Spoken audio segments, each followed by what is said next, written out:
Pleasure, I'm sure. Hi. Oh, Hi. Package. Here, package for you. Yeah. Take the package quick. I'm horribly wanted here. So, yeah, we gotta get going. Oops. I forgot to put the shield up before doing that. I'm sorry. I meant to put the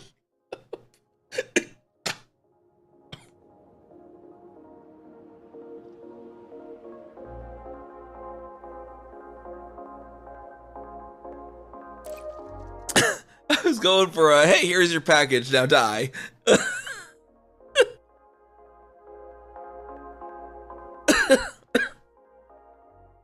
Fluster Neve too.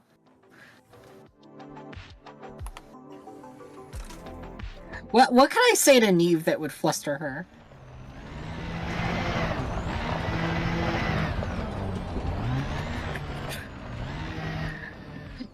Like, just get up close in the microphone and be like, "Hey Neve, you look so mustardy today."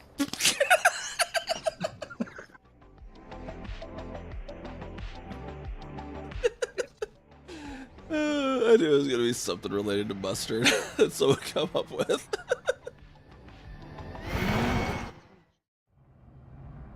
We're like all anticipating it now. Come on, Carrier, do your thing. Do the thing.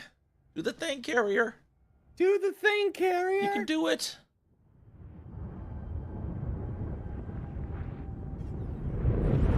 What if it... There we go. It's starting. Okay.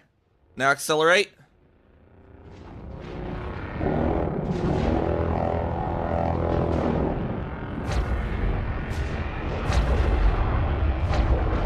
Engage! Woo!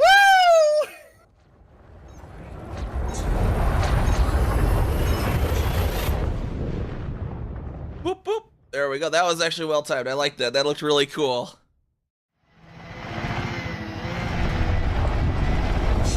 Bonk. Hey, y'all, look at this. I became a Red Bull. I got some wings for you if you want some. We also have our nutritional facts here. And since it's summertime, of course, we are the summer edition.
Hey there, everyone. How's it going? How's it going today?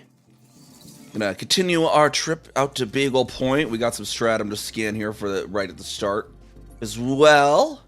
But welcome on in, Kira, and anyone else who's already here. Stratum tectonic is confirmed. We got I think it was like 59 jumps to Beagle Point. Hopefully we can make it tonight within a reasonable amount of time. I mean, I definitely am gonna try to make it tonight by all efforts possible. Hey, Hattery, how's it going? How's it going? the stratum first, though.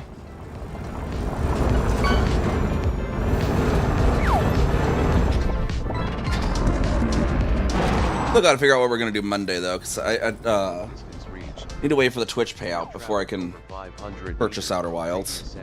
Maybe we'll do some Forza or something today that I already... Or on Monday for something that I already own. I'll have to see.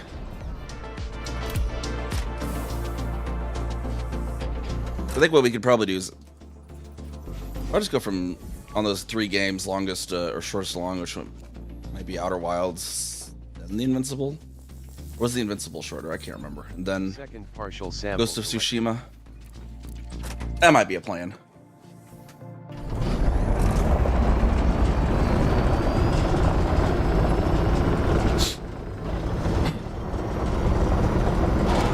I don't know, Kira, how long do you say a playthrough of Outer Wilds would be?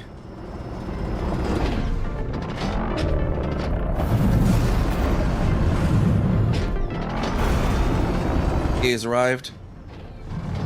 Wait, you already arrived, though.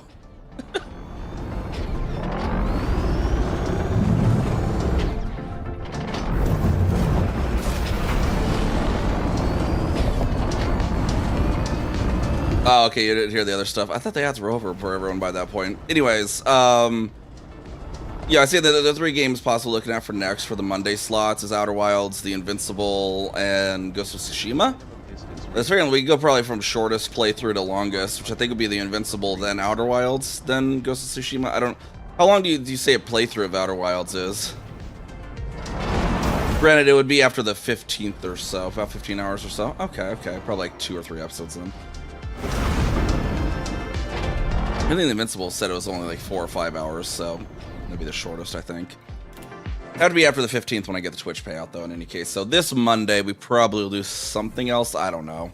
Maybe do some Forza Horizon. I haven't streamed that in forever. I'll have to get that installed, though. You can learn about a lot of cars or something. Sample collection complete. Supposedly The Invincible's like 4 or 5 hours. It's supposedly fairly short.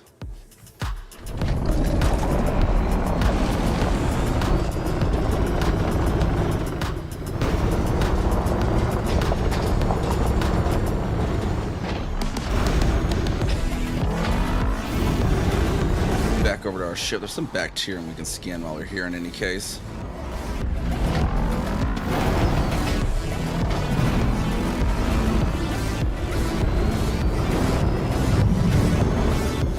Or I could just be completely crazy and we just do a whole nother playthrough of Cyberpunk. I don't know what I'd do in a second playthrough, though.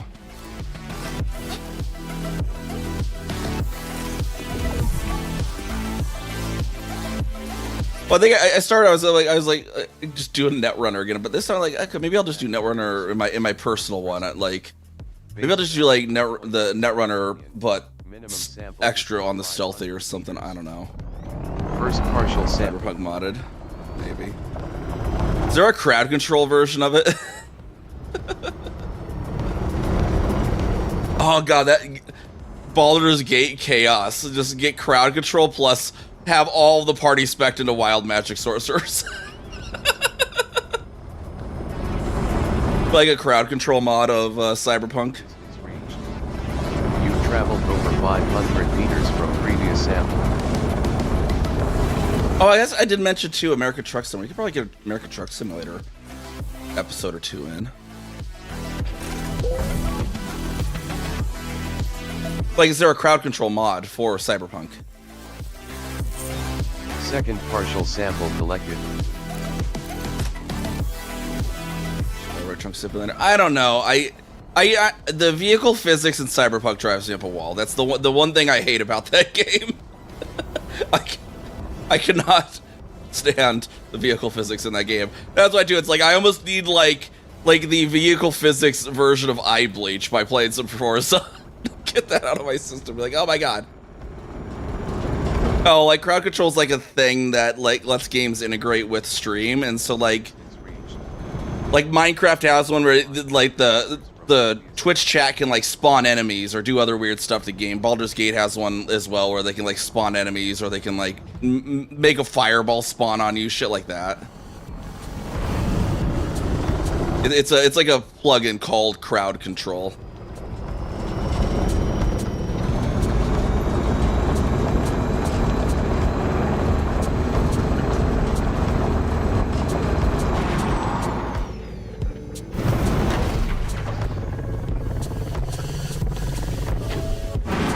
And I'll probably just probably not do a whole nother playthrough of Cyberpunk. That'd be a bit much.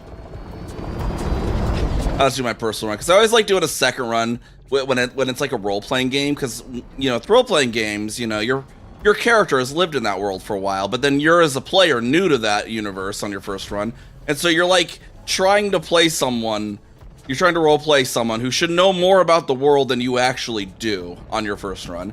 And then the second run, you get the benefit of knowing enough about the world that you can then properly roleplay the character based on what the character would or would not actually know about how the world operates, right? Like, that's why I always like to do a second run in any sort of role-playing game like that.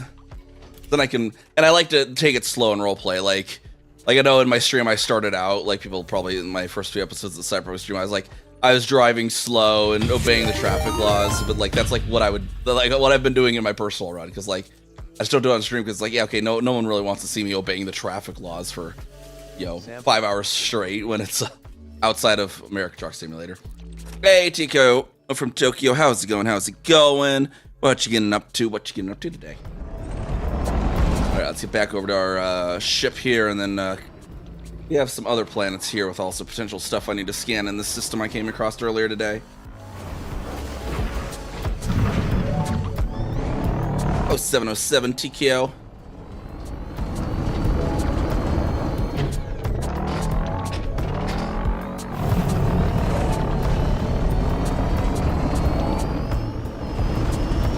Are you up to Elite Dangerous today or something else? So are you on long on the Distant Worlds 3 as well? Whoa, holy shit. Well, we're driving backwards now, y'all.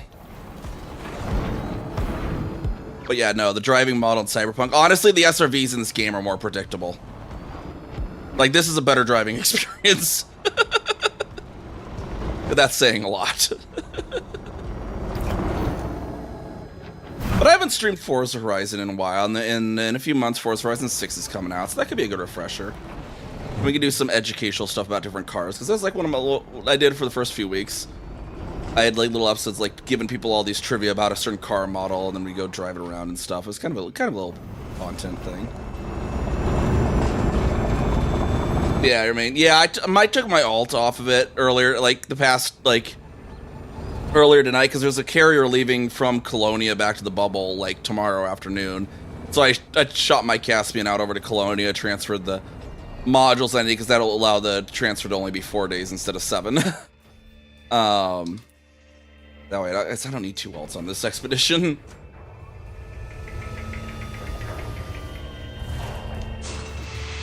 Helldivers? How much does Helldivers cost?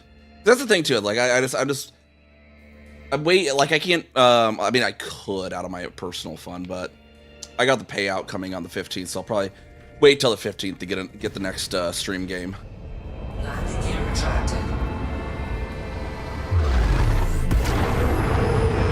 Hey, Blue, how's it going?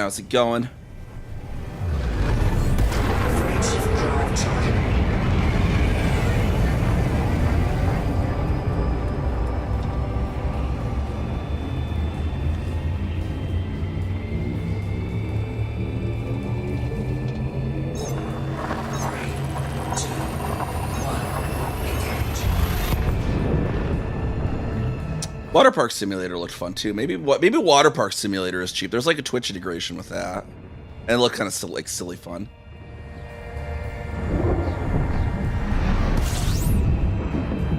You're gonna 40 normally. I don't know, with the other games I'm already planning on purchasing for this stream. Because Ghost of Tsushima will probably take a while, I imagine. Supposedly that's a pretty long story.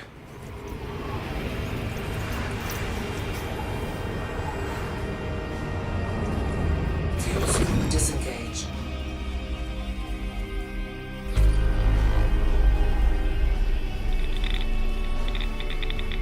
Oh wait, I didn't mean to jump forward. I had another planet back there. What am I doing? What am I doing? Drive charge.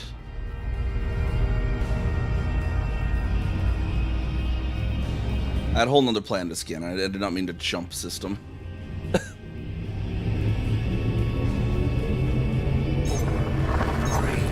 2, 1, engage.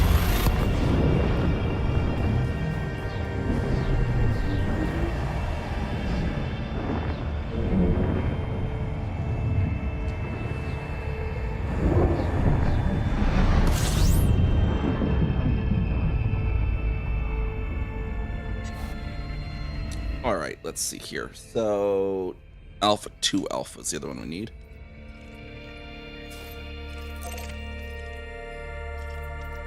It has like 4 bios on it of some various sorts.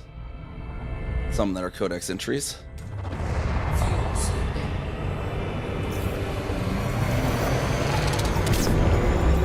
Fuel slip disengaged.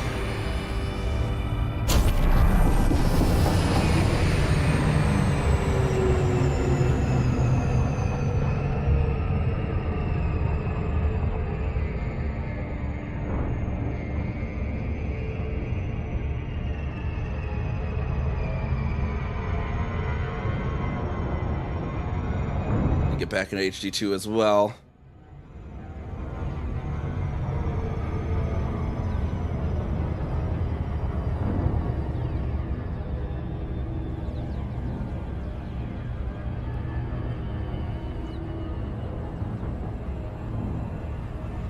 The tinks and all.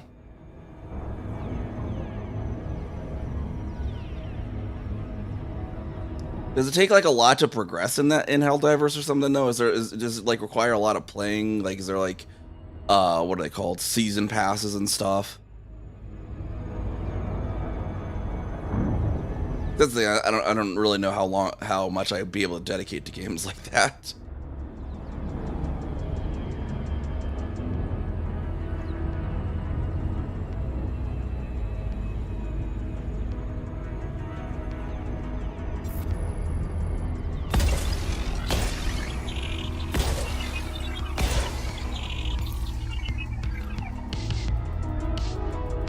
Take a lot of grinding to unlock. Yeah, see, even it's just gonna like pop in a few, like an hour or 2 a week or something, you know.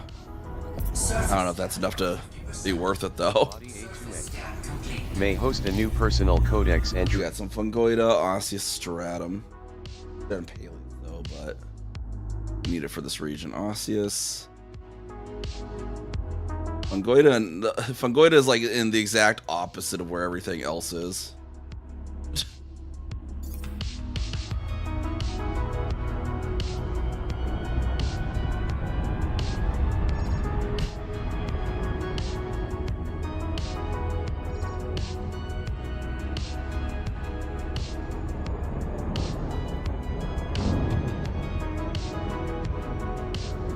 Orbital flight engaged.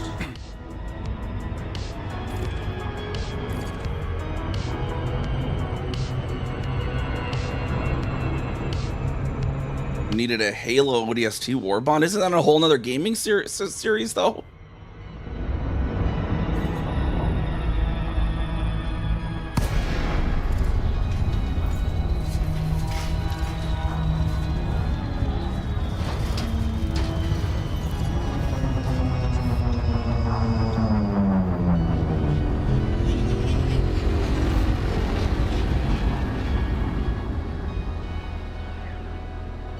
Supposedly Osseous in this region. No, it's Fungoida in this region.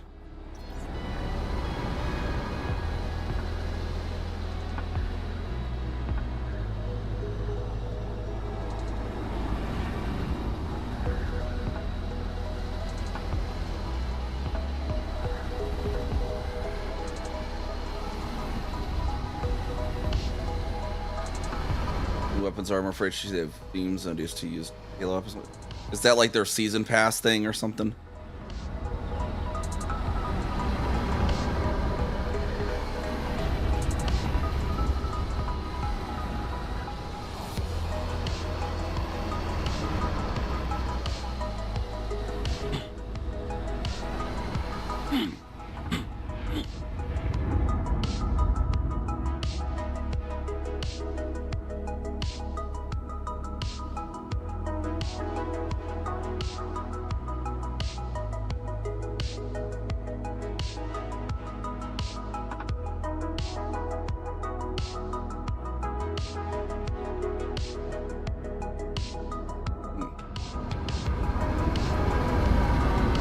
Seriously.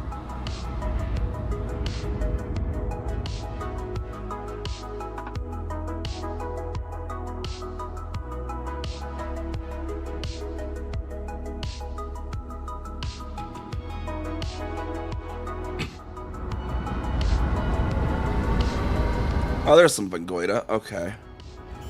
Didn't land anywhere nearby.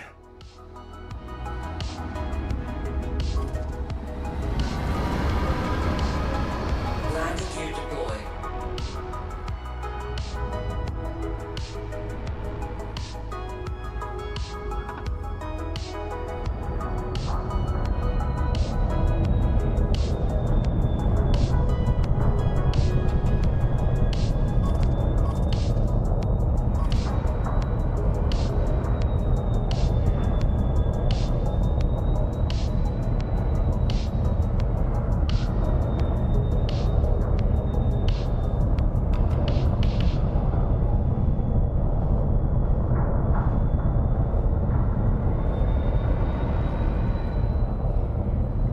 This might be one we just end up scanning from the ship.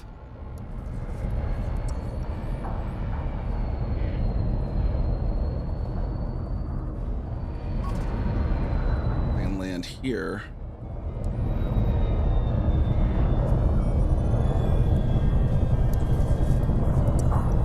This is why we really just need hover SRV release. Just let the ship hover and get out.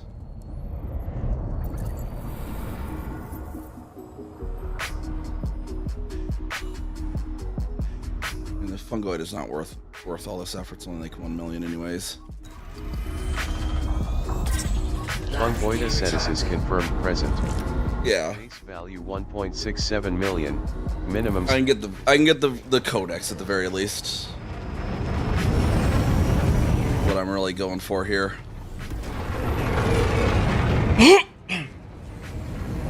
Frameshift drive charging. Let's go look at the stratum and the osseous. 1.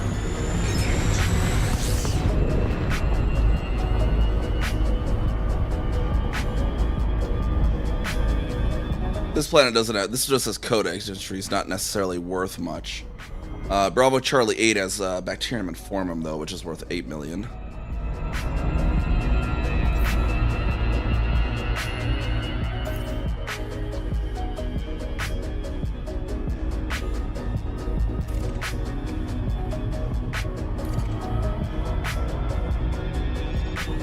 Osseous is going to be in this smoother-ish area, supposedly.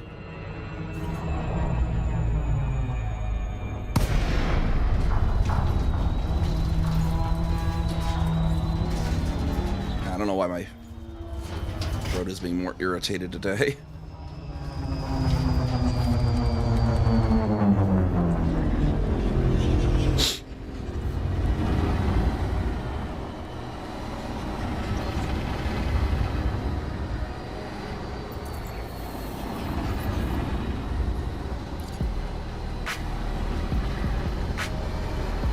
Find some of this osseous at least.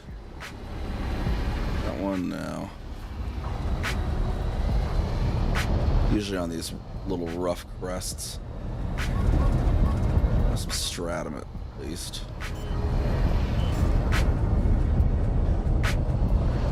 Alias though, it's only 1 million.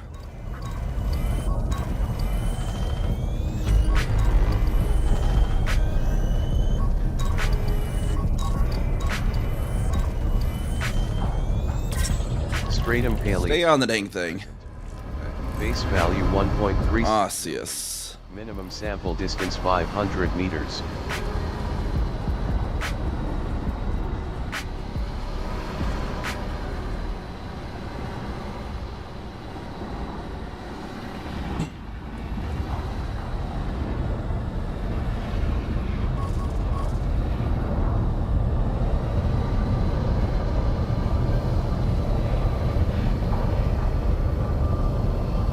Guardian Stratum, no Osseous though. What is that? Oh, it's such rock again.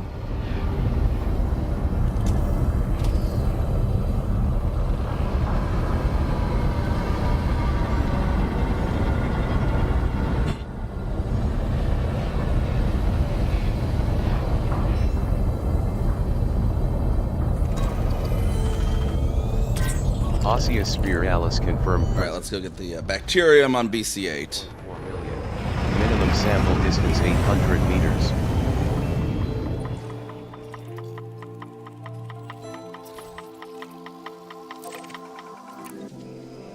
Freight ship drive charging.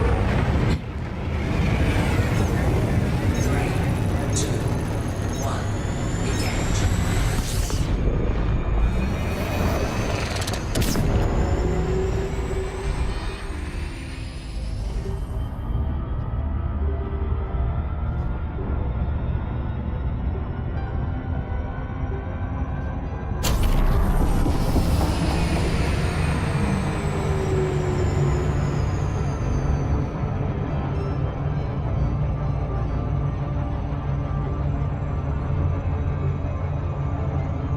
Ship launch right now. I just letting the SRV like deploy in midair. Like they literally did it in the canon novels. Why can't we do it in game? Like.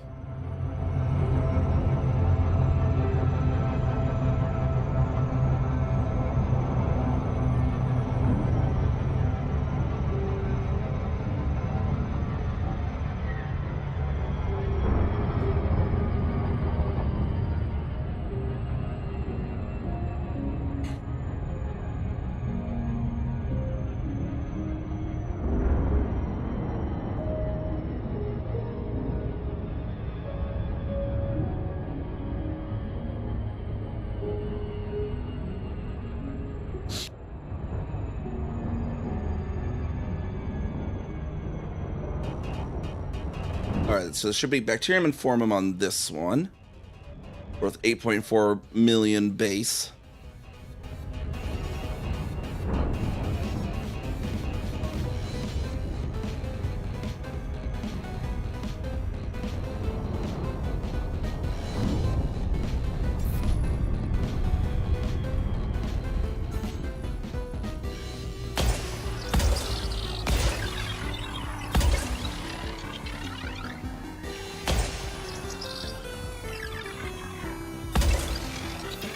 Somewhere on this planet, that is.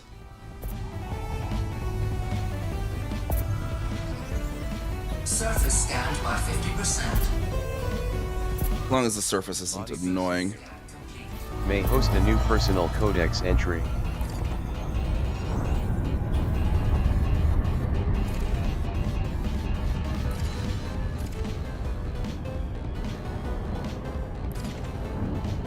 This looks like it might be annoyingly patterned terrain, though. We'll see, though.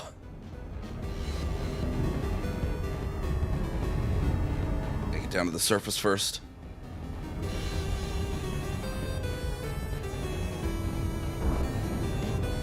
Orbital flight engaged.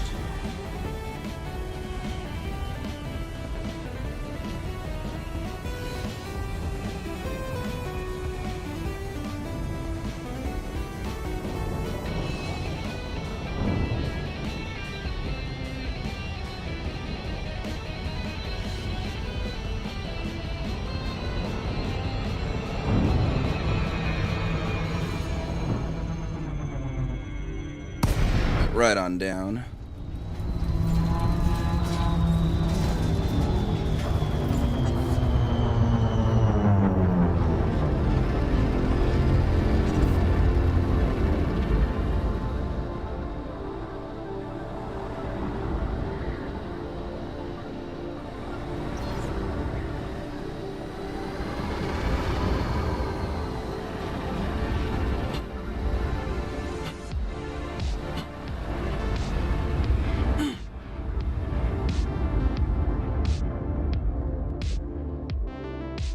Must be right back real quick.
Alrighty.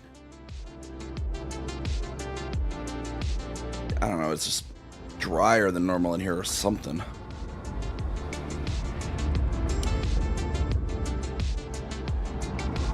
Let's go exobio this bacterium then in any case. Bacterium in form M confirmed present. Base value 8.42 million. Minimum sample Then distance. landed down there.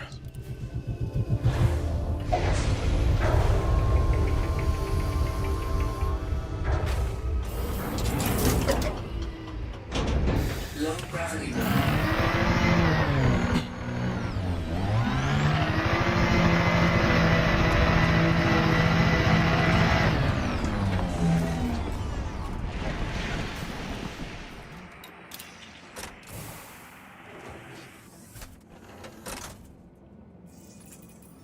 Just a Elgato Stream Deck pedal. Maybe I should get one of those for my mute button.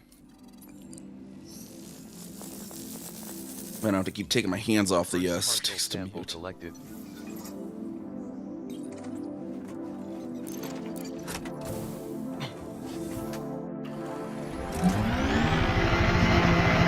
Right now we just need to find 2 more of those bad boys.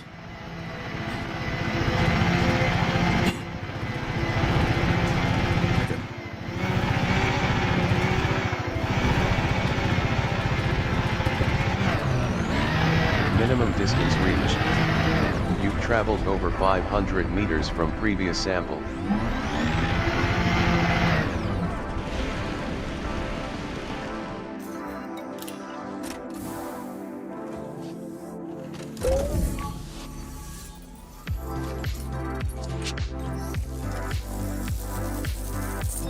Second partial sample collected.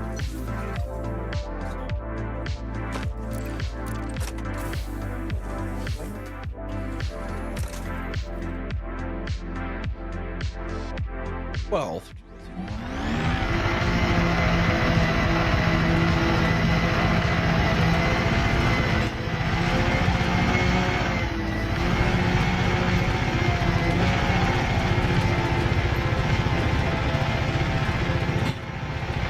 Minimum distance reached. You've traveled over 500 meters from previous sample.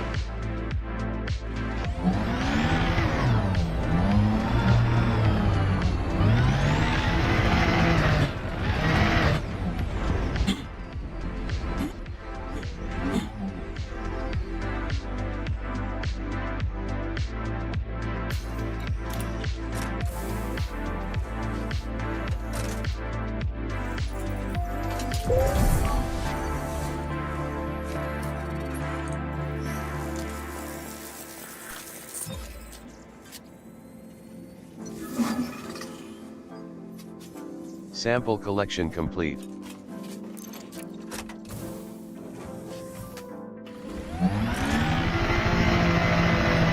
right now back to the ship and then to the next system finally.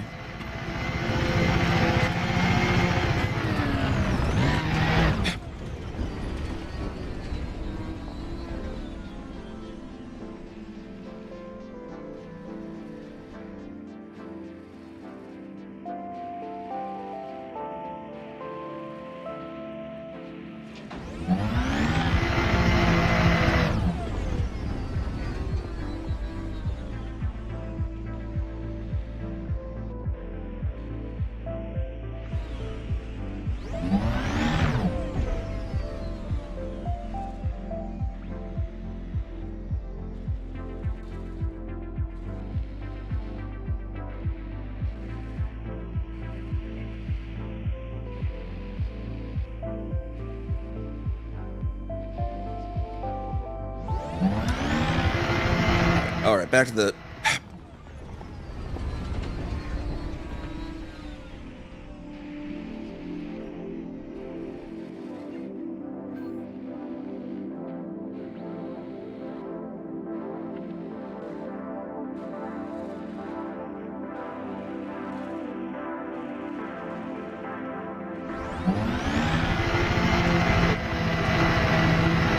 All right, now we can get. Now we.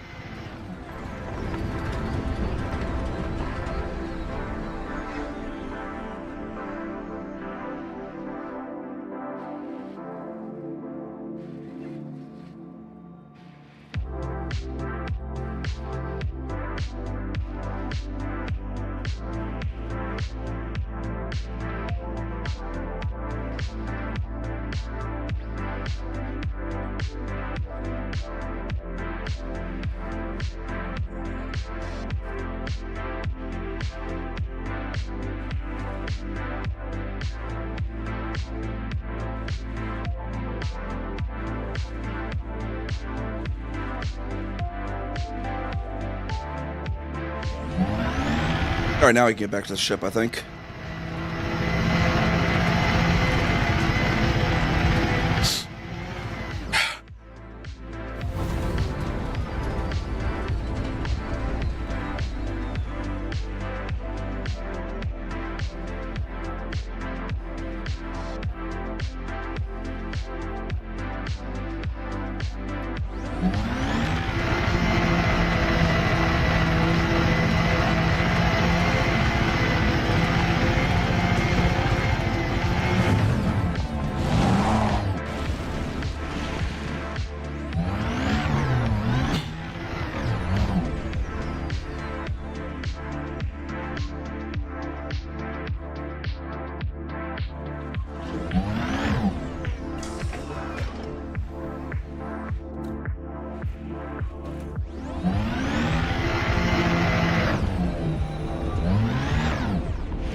Let's get on board.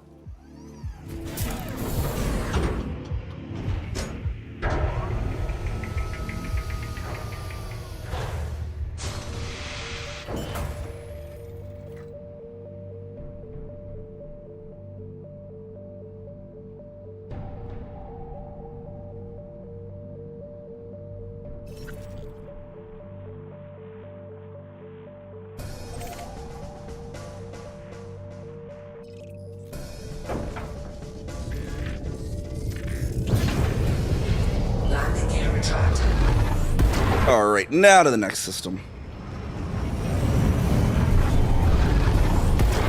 In the sky here, now it's under the thing, so I have to go to Super Cruise first.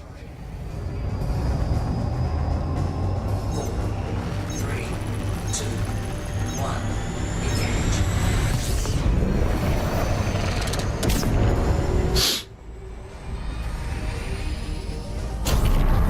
Freight drive charging.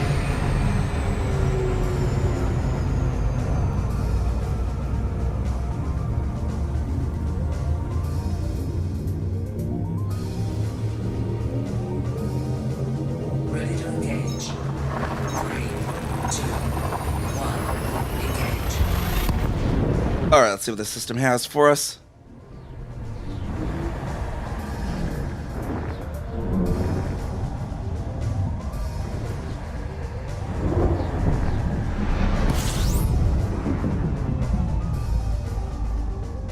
Now I scan it, see what we have.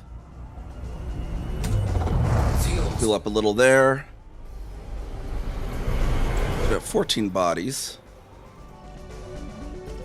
No landable atmosphere, so it looks like it's already discovered.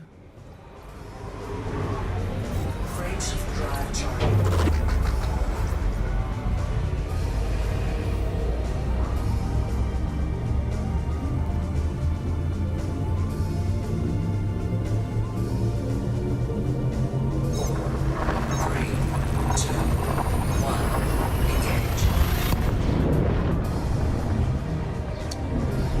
But yeah, other plans we're gonna do once we get back to my other commander is gonna be shuttled back to the bubble here in the next few days. Gonna continue some colonization with that, some BGS stuff over with Kessica as well. Get the Celebration of Early Astronomy 8, get some planning and scouting done for that as well, perhaps. Figure out where the hell we even want to take Celebration of Early Astronomy 8. I think going southward from Seoul. No, jeez, no. What is going on with my throat today? Anyways, go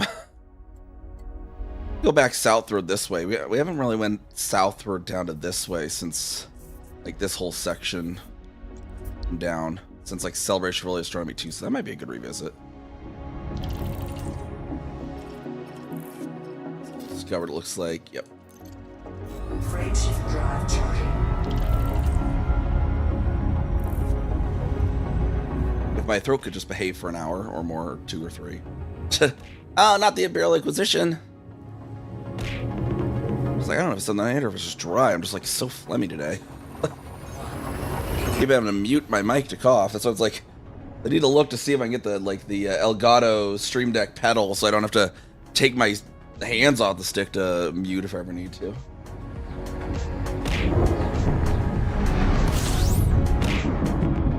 Stop by the Abyss just to say you've been there. Fuels. Well, I think their route probably is going to come up here to Beagle Point, I imagine. It's probably the next... It's probably just the next waypoint, honestly. It's probably waypoint 3 is going to be Beagle Point or something. They've said Beagle Point's going to play a role in the expedition. I'm just flying that way because I might as well. Nothing really to do at waypoint 2. Really, because you got the cutter now? Yeah, which... Not really much use for the cutter now. Most of its roles have been outplaced by other ships at this point. Freight ship drive charging. Like cargo hauling, well, Panther Clipper. I guess combat sort of, but it's not really even, never really was very good at combat. 3, 2,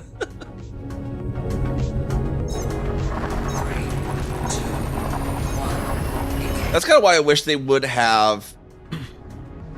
They bring out like a stabilization module, kind of like how they brought out with the Guardian, or not the Guardian, the anti-Xeno weapons. There's the experimental weapon stabilizer. If they could come out with some sort of like an extra optional module that you could do that would still stabilize those ships for SEO Fuels. at the cost of an optional module for the older frames. That way they could at least be kind of still somewhat relevant. Because like some of them are just straight up outclassed.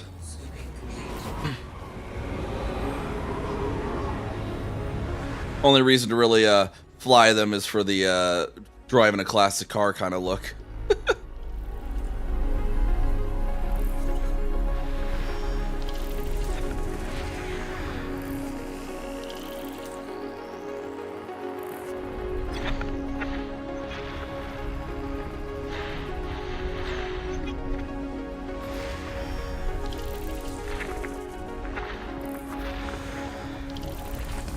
The Corvette is like actually weirdly good at so much stuff, though. I guess until the new ships, like it was weirdly good at everything. The Corvette was like this weird, like it's supposed to be like, oh, it's the ultimate combat ship. It's like it's really kind of the ultimate jack of all trades. It was like one of the better mining ships. It was one of it was actually pretty good at exploration. It was barely. It was like it was the meta ship for passenger transport. Like, and it still is actually. It's the only ship that can carry that many passengers. And then it was kind of just for combat, but it was like weirdly good at other things, despite being so supposedly combat focused. That was always the funny thing about the Corvette. Like, it's just kind of so-so at combat, but boys are really good at mining and passengers. Methane atmospheric landable with fly. May host a new personal codex entry. There we go. So A Alpha 6 has some stuff. First for faller already, though. I should check that in advance. Well, whatever.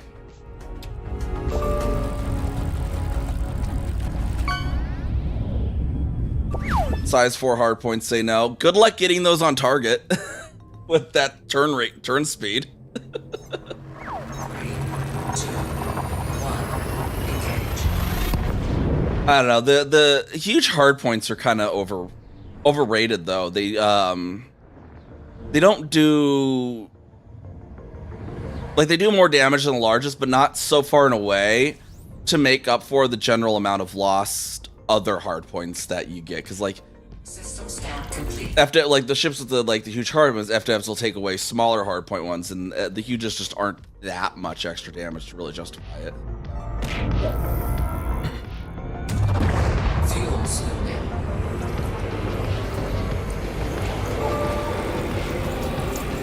Fuel looping complete.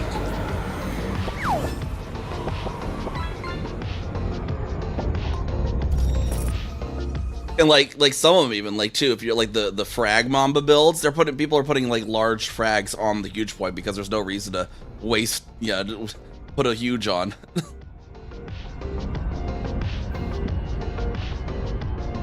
I remember because I don't think there's a huge frag, right? So I've never really built one, so maybe someone who knows more about frag mambas would know to pipe in or something. I don't know. I don't really have any, yeah, we just have a star here.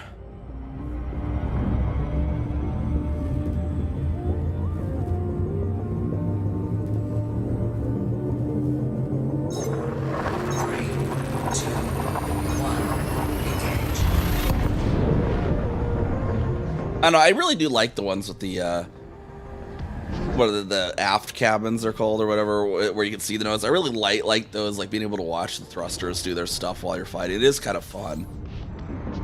I wish we had some more, like, wish like the Panther Clipper being a giant cargo vessel would be like, you know, the big old oil tankers too at the aft cockpit. It would have been really cool having the cockpit just on the back of the Panther Clipper. That would have been really, because like I simulated it once on stream too, like with the external camera. It was like really cool because you're watching the actual the thrust vectoring like do its thing from while you're flying. You'd be like, oh, that'd be so fucking cool.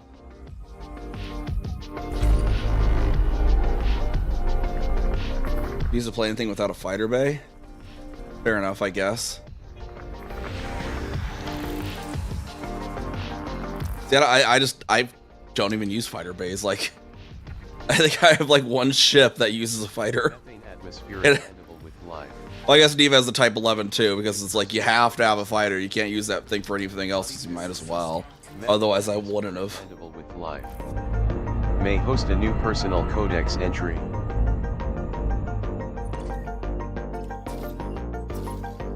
All right, one as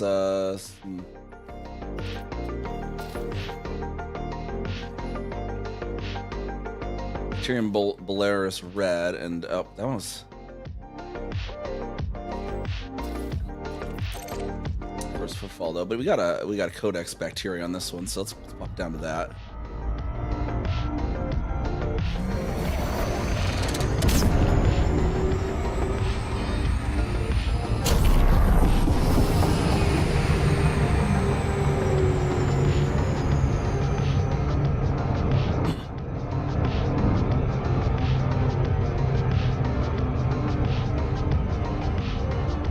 The other planet has first footfalls though, so they didn't footfall this one.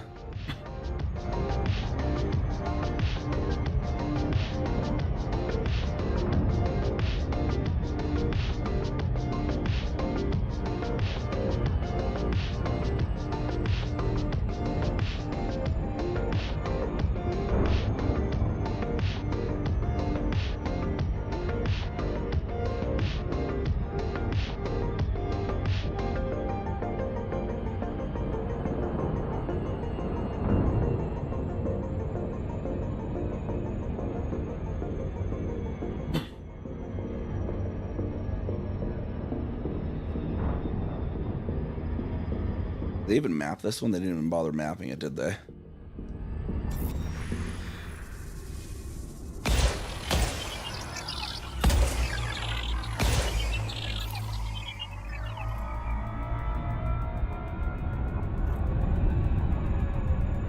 Let those get in position there. Surface scanned by 50%. Body 1 Surface scan complete. may host a new personal codex entry.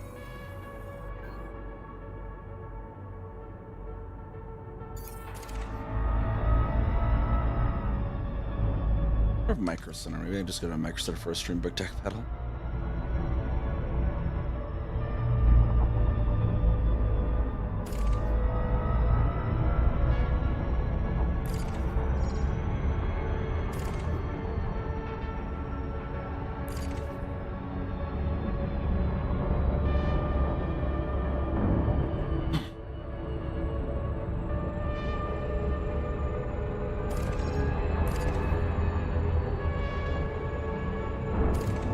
Bacterium Belarus red on the surface of this planet here.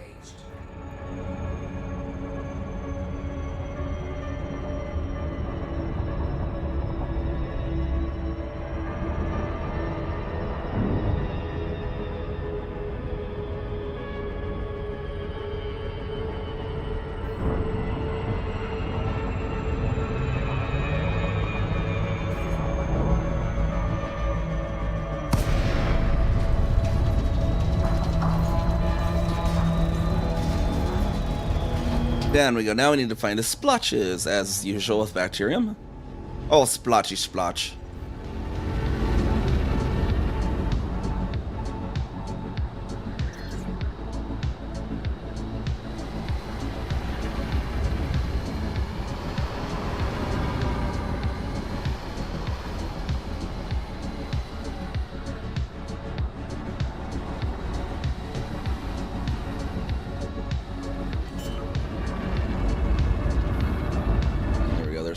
there. Landing gear deployed. There's like the Milky Way band has like the dark splotches on this side of the galaxy, so it's kind of a cooler effect while you're on the north. Low gravity warning.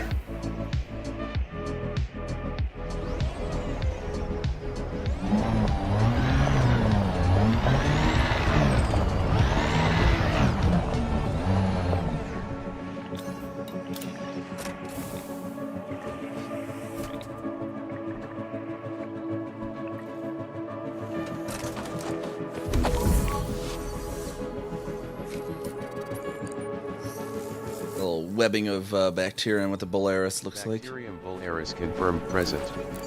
Base value 1.15 million. Minimum sample distance 500 meters. First partial sample collected. Chondrite has for us. Iron.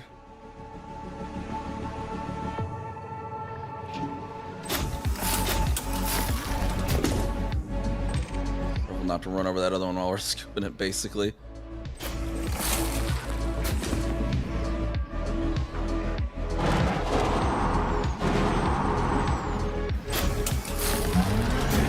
There we go.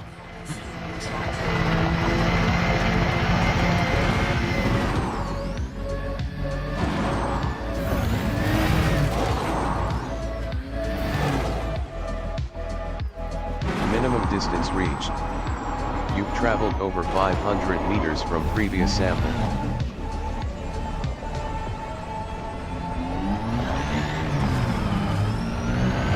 This rocky area.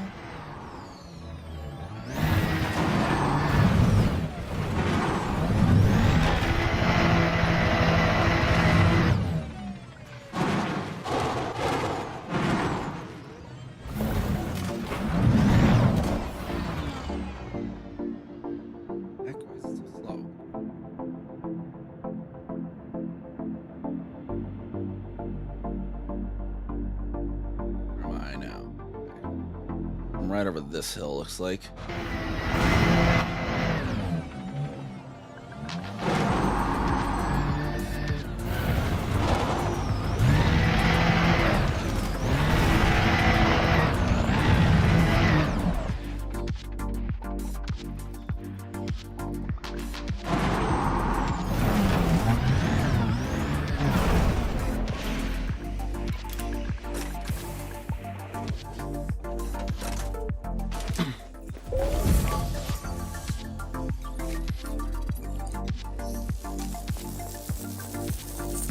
There. Partial sample collected. Third.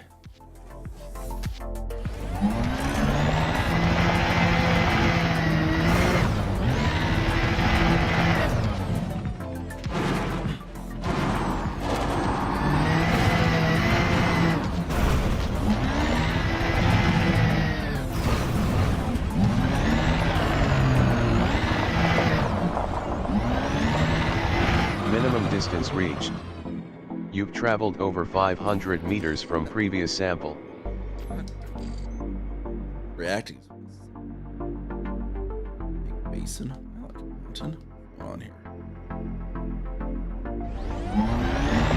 Anyways, gotta find more splotch. Do not see splotch.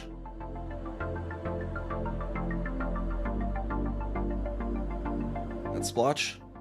There's a small splotch right over there.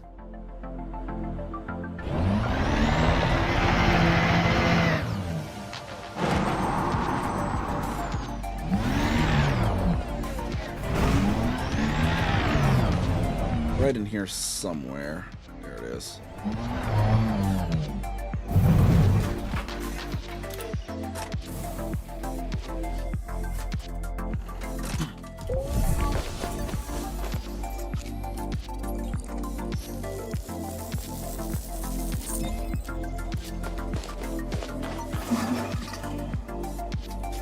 Sample collection complete.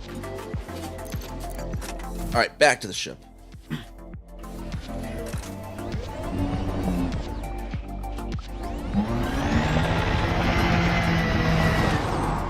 ship must have taken off. Bring the ship to us then.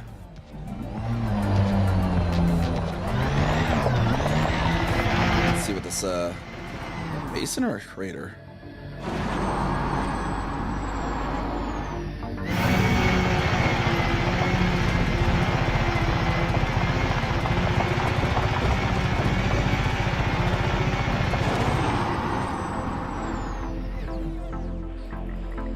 Let's see where the ship is coming in at.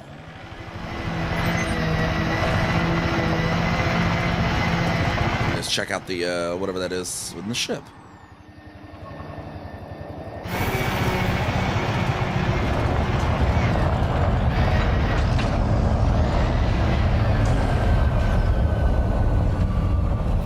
The toucan has landed.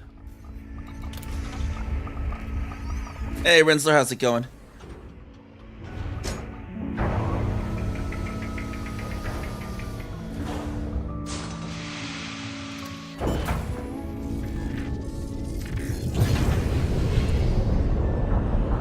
Landing gear retracted.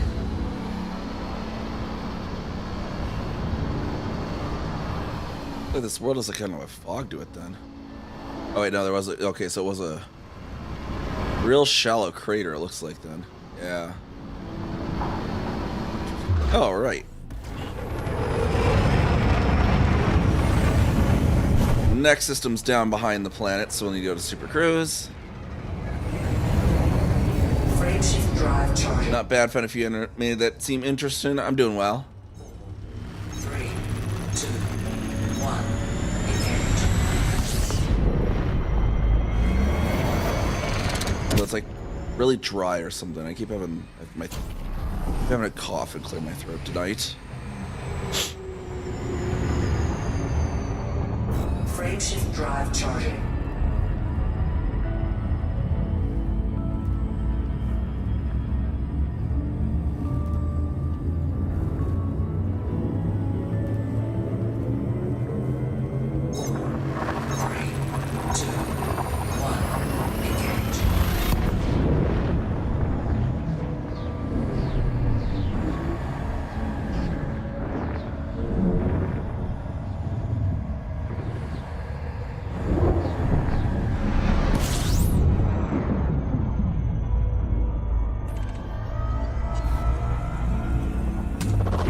Fuel scooping. Alright, 17 bodies here. Let's see if there are any good ones.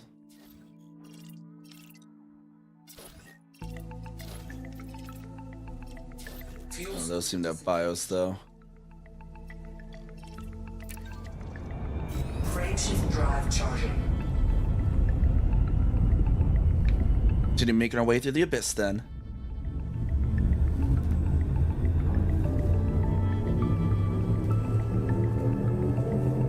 Three, two, one. Engage. Oh, and Rinsler casting a line that I can't actually see because my screen doesn't have it up. There we go. We got double there. Oh, we got Count Quackula Quack.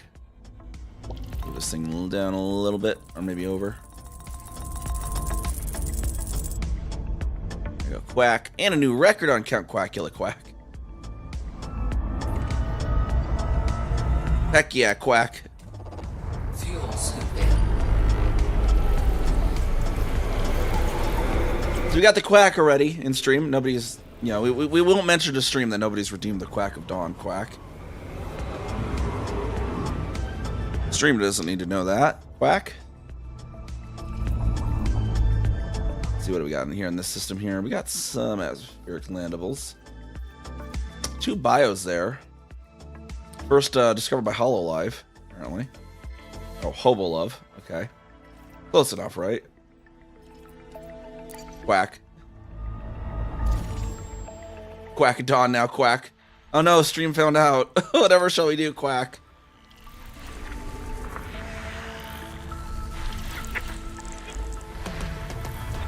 Alright, let's scan all these and see what the bios are going to be on that planet, Quack.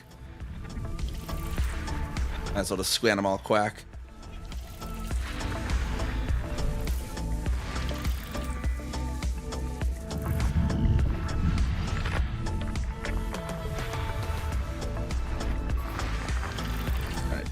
6 quack.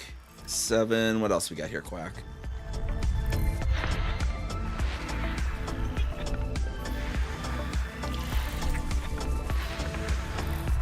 All right, quack. There we go. And then this quack.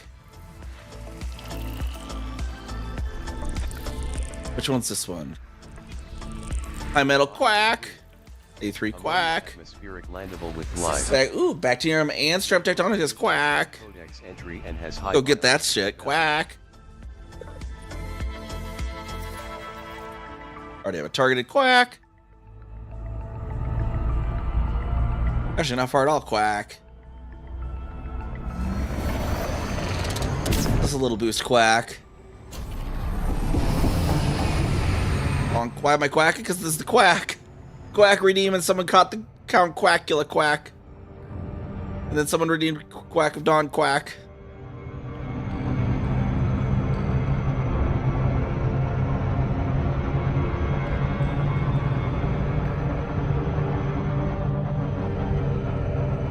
So then we just got a quack, quack, quack, quack. This planet quack, quack, quack, and quack, quack, quack.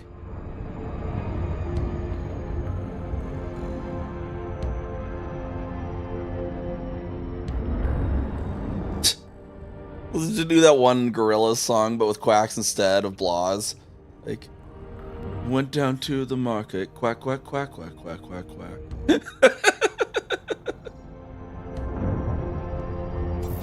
There's something in my shoe, quack, quack, quack, quack, quack, quack, quack, quack.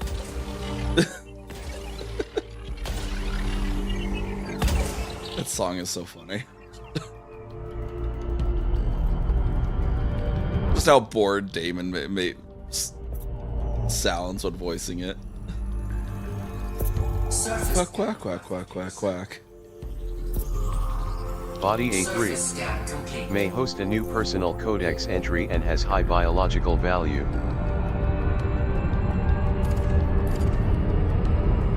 Alright, quack. Let's get on down there, quack.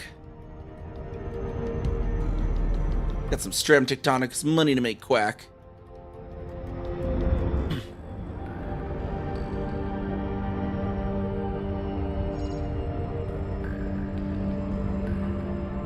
Orbital flight engaged. Right on down here, quack.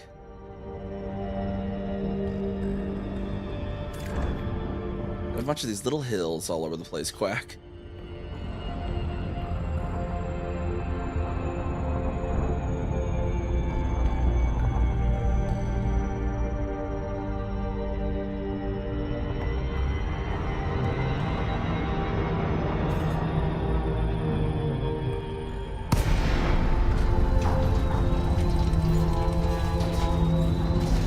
Right into the blue zone, and I'm not talking about the mainframe emulator, quack.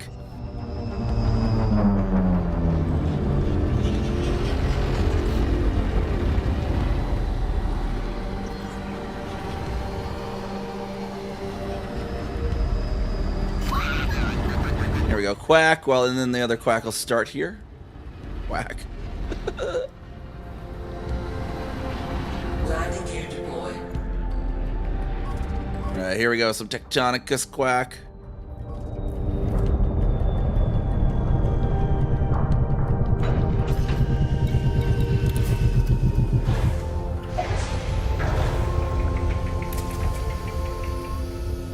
And there's some bacterium around here for the codex. Bacterium alcyonium green, apparently, quack.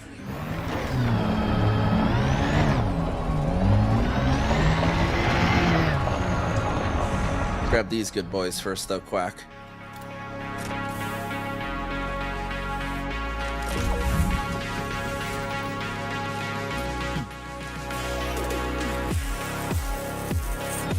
First one in, and the first footfall, quack. Present. Base value 19.01 million. Minimum sample distance 500 meters. First partial sample collected. Quack, then 500 meters, quacked, and then we sample another. Strap Tectonicus makes bangs. It's 19 million base. It's there's only like one or two things that are even more expensive base, quack, but they're not common at all, quack. Whereas the Stratum's pretty common, quack.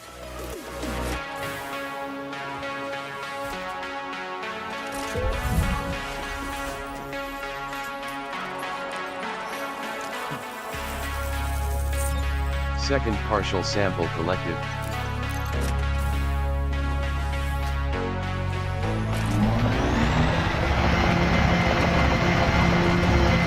Oh, and TKO casting a line, Quack. Let's see what we get there, Quack.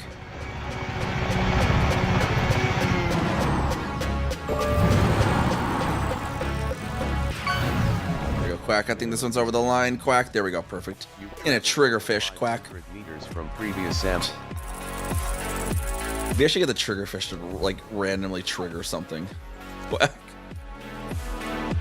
That could be a thing. Just triggers a random video to play, Quack, whenever you get the triggerfish, Quack. Sample collection complete. Now we just need to find the bacterium, Quack. There's some right around us anyways. What do I see? Is that not... I swear that's not picking it up as... Quack.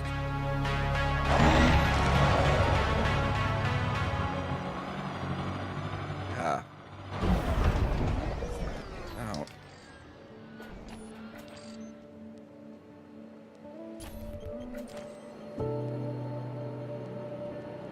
Am I happing unreliable on my left stick? I hope not, Quack.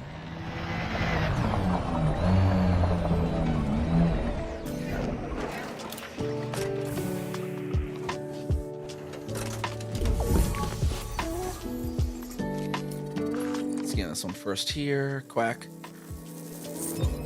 Bacterium alcywanium confirmed present. Base value 1.66 million. Minimum sample distance 500 meters. First partial sample collected.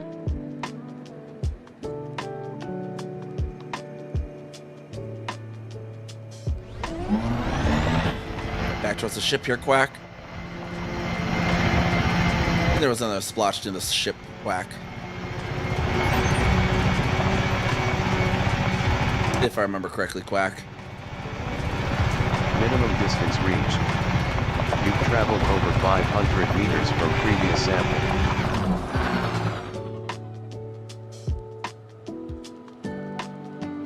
But I saw a splotch somewhere. There's some over there. Quack. Over these stratum, Quack.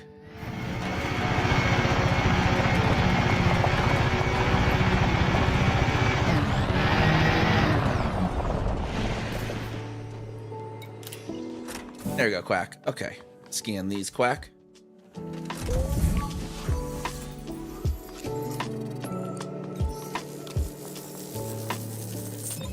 Second partial sample collected.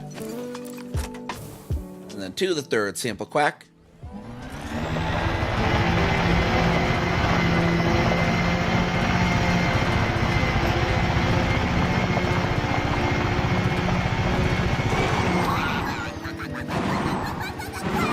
There we go, Quack. Minimum distance reached. Over that, Quack. You've traveled over 500 meters from previous sample.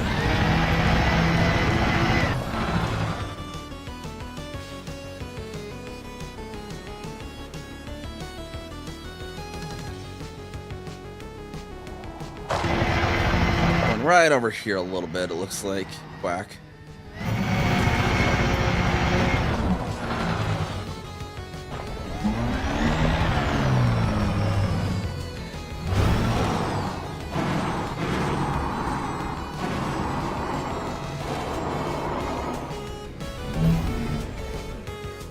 Almost a Beagle Point, yeah.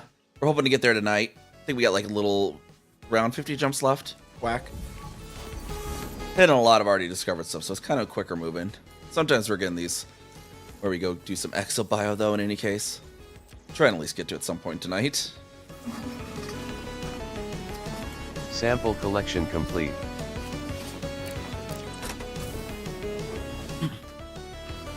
Alright, back to the ship.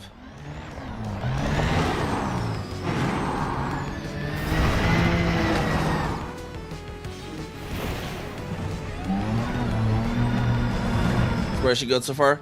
Going fairly well. I was beelining Kazuka earlier back to Colonia because there's a carrier going back to the bubble, so I don't know if I necessarily need both my characters on Distant Worlds 3 at this point. So that carrier, at least I could transfer the unique cargo racks from my Panther Clipper to the carrier, and it's only a 4-day transfer rather than what would be a 7-day transfer if I went straight to the bubble, so that'll help at least.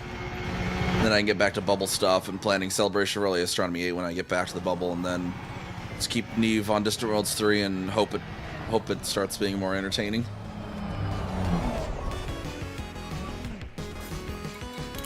I mean, it's been entertaining, just probably not in the way that the organizers intended.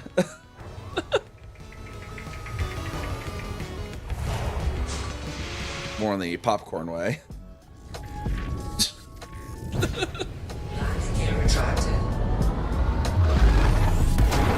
Reach waypoint 2. Yeah, I kind of just like ran out of stuff to do at waypoint 2.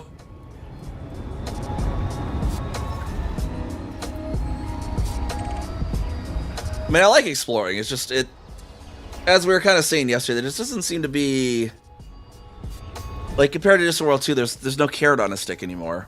Like, Distant Worlds 2 at this point in the expedition, we already knew that Beagle Point's where the final destination is, and then we're going to build a station out at Sagittarius A, but on Distant Worlds 3, we found the lost carrier, so now we're just all like, okay, why are we out here?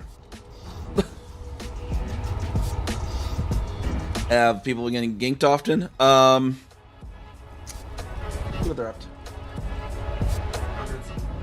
Let's see. 858 for distant ganks so far.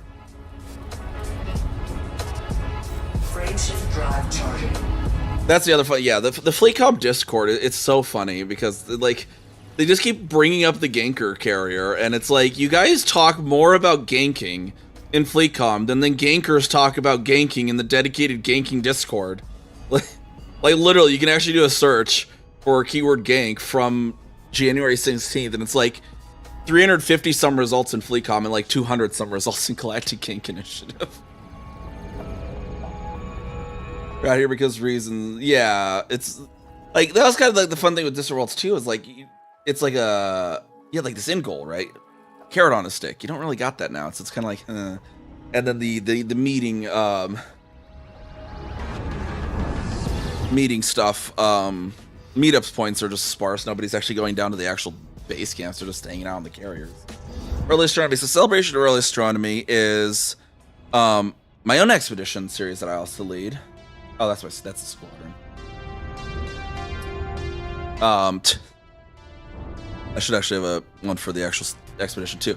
But I also lead a exploration expedition, kind of like Distant Worlds, but we focus on real world celestial objects that are in the game. And I plan to do Celebration Early Astronomy 8 some point shortly after Distant Worlds 3 wraps up. And most people are back in the bubble and would be down to hopefully join another expedition at that point. That's what the Early Astronomy is. It's Celebration Early Astronomy. It's my expedition series that I lead. And we do have a squadron too. I thought that was going to... I had a trigger for the expedition.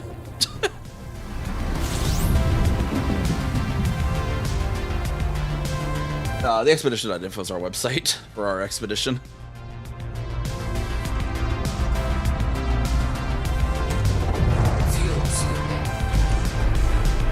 Oh, we do stuff. We highlight the real stars and real nebula and stuff that are in the game. Disengage. Frameshift drive charging. Like on one of my earlier streams last week or the week before, we went out to the furthest north real star that's in the in-game galaxy. Because it was actually happened to be kind of near where Distant Worlds 3 was.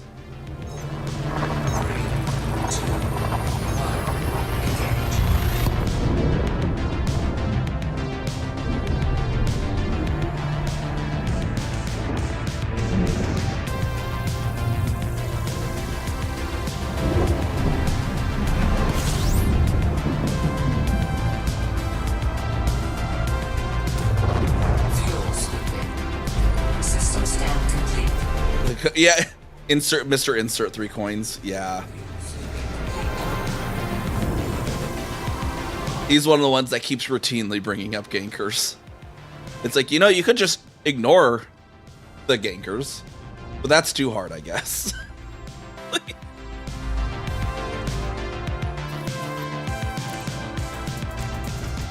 Frameshift drive charging.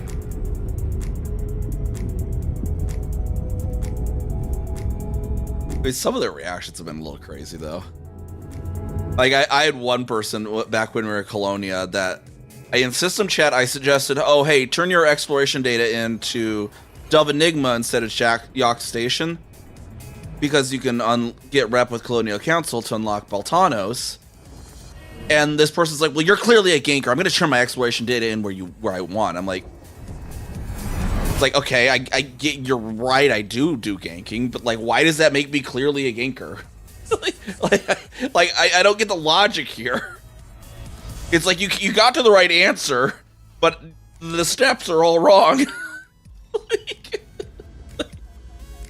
It's like I'm literally just trying to tell you, like, yo, if you turn it in here instead of there, you can unlock an engineer. Like, I'm not even playing.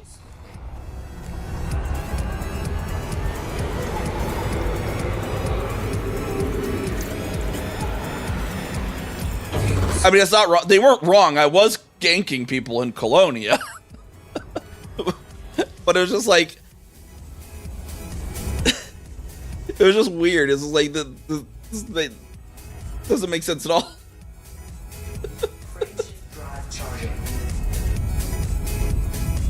Gate generative. I must be a ganker. Yeah, apparently.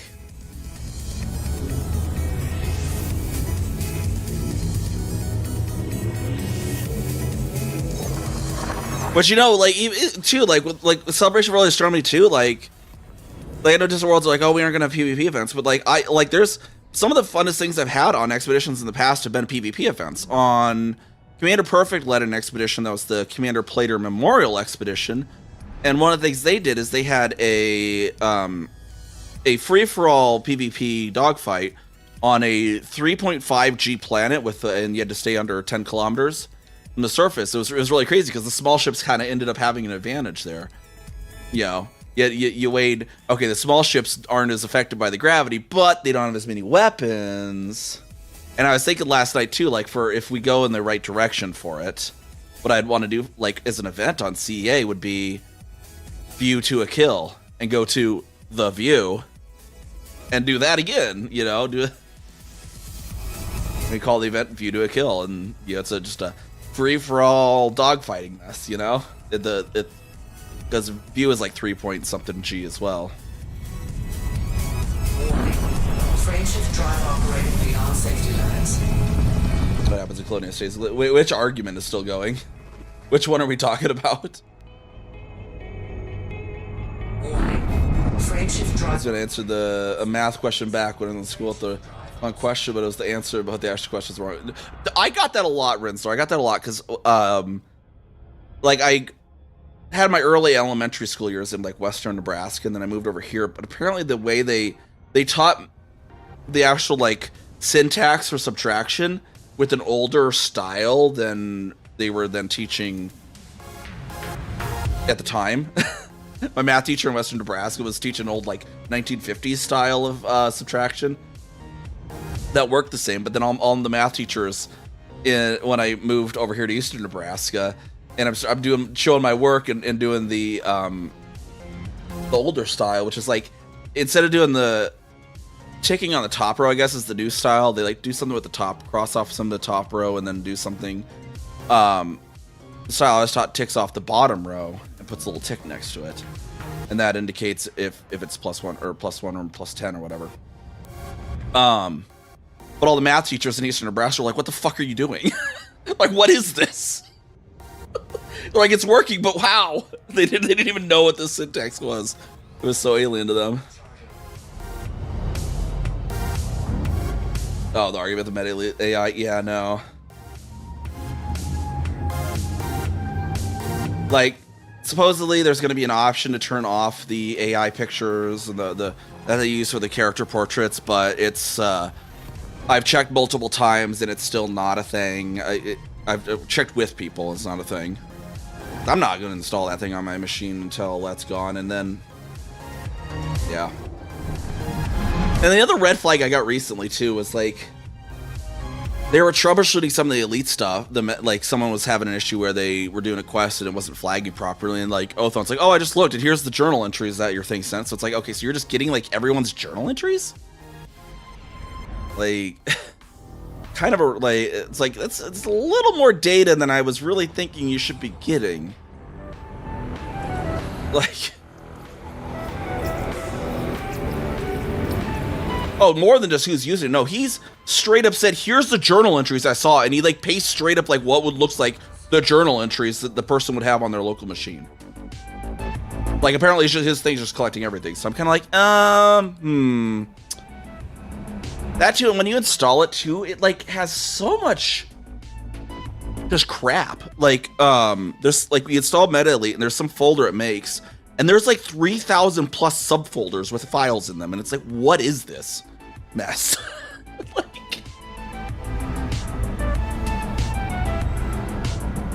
like I don't know. They got the overlay done, which is one thing I request. So I mean, like maybe you'll eventually put in the AI stuff, but there's still just other stuff. It's kind of like, I don't know, man. I don't know. Like some of this, I just do not see why it needs to have a server connection. Like I get the idea, but like outside of like the community goal ones or whatever that they have, like I get, okay, you need a server feed for that, but like some of the other ones, like why does this need the server to be checking it when it's something that you can just check in the local journal file? And like for the community goal stuff, really it should just be like more of a local thing. Says, okay, they've contributed this much.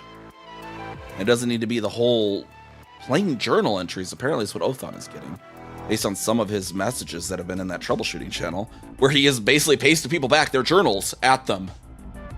And it's like, why do you have that much? Like, but I check if there's BIOS on that. Geos.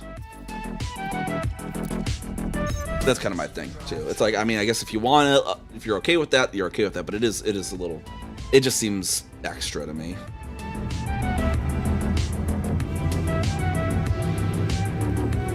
Yeah, I have concerns basically as myself as well.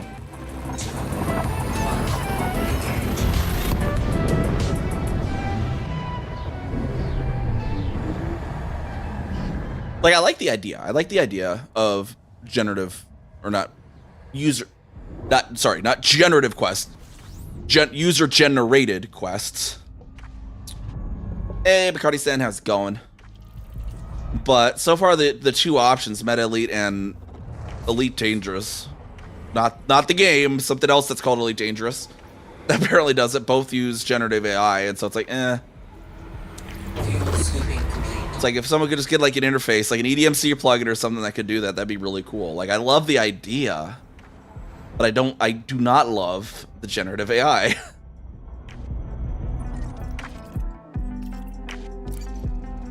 Frameshift drive charging.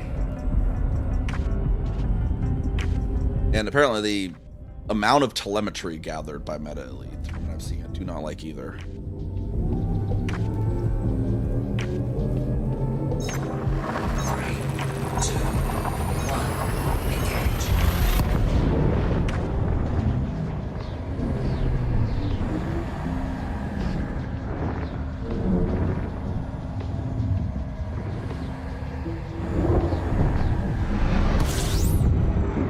How's it going, Bacardi Stan? What you getting up to?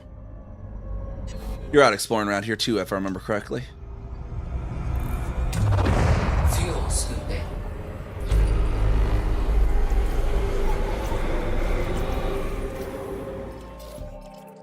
First discovered. Okay. Oh, there's bios there and no footfall. Let's see what's up with this one then.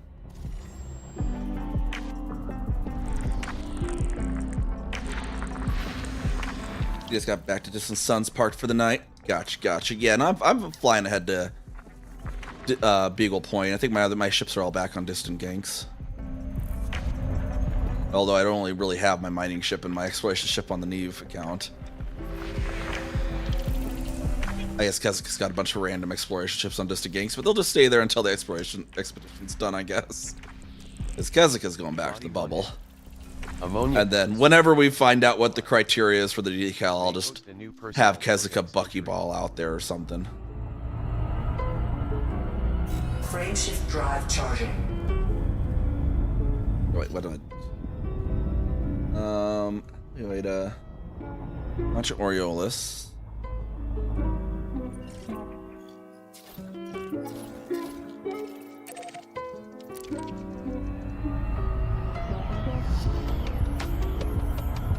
All your ships are on the ARXX carrier. Which one's that? That one's Daddy of all ganks, or is that Mother of all? Which one was the squad one? I think it's Daddy of all ganks, right? Yeah.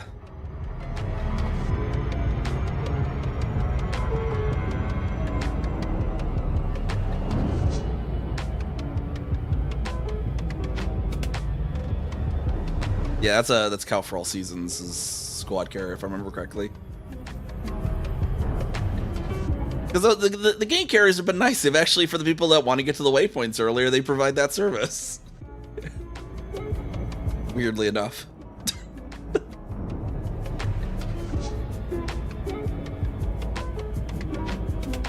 All the things, why is it Osseous is being a pain in your cheeks? Yeah, Osseous is kind of annoying.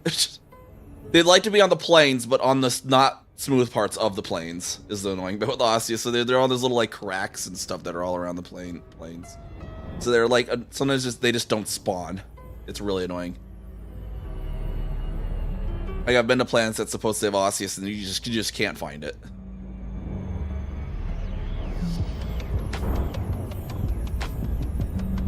Use Disengage, Mr. Glad you got here. Well, Disengage isn't me, that's Waldy's carrier.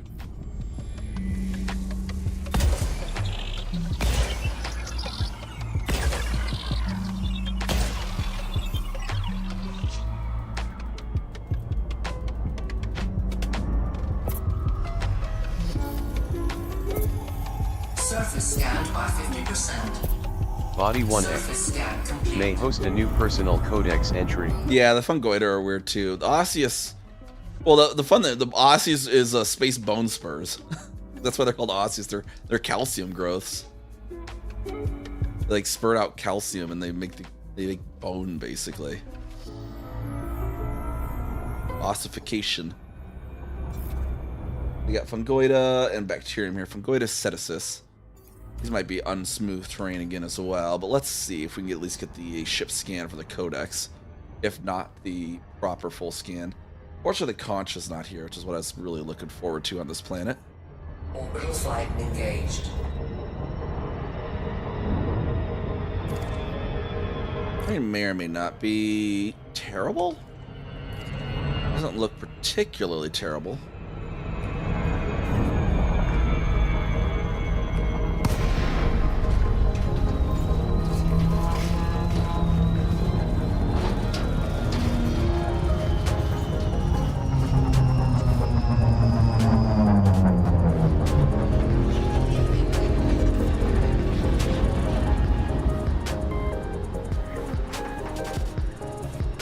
It doesn't look terrible, at least. Looks like mostly flat. We'll see where the Fungoida is then, in the case. Looks like rice patties. Yeah, these like tiered layers or whatever.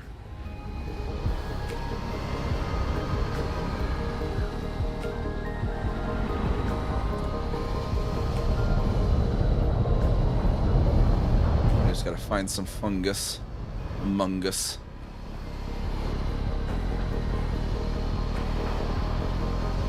I was thinking, yeah, it's gonna be up in these hills here. Okay, so try and land closer. It's gonna be on our 60 then.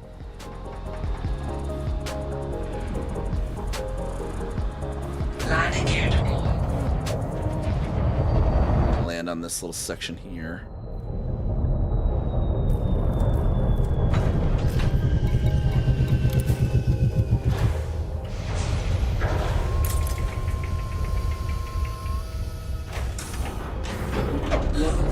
We'll head to 60 heading.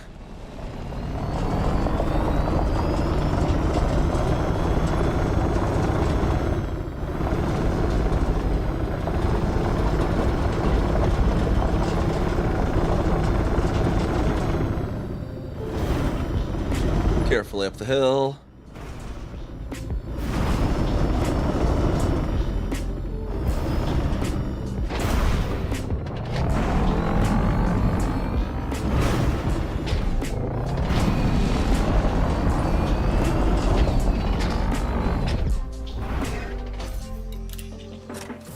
Very green with red tips here. Go to set us this lime, apparently.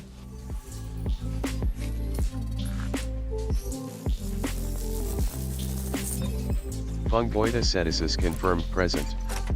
Base 2 more of those now. 0.67 million. Minimum sample distance 300 meters. First partial sample collected.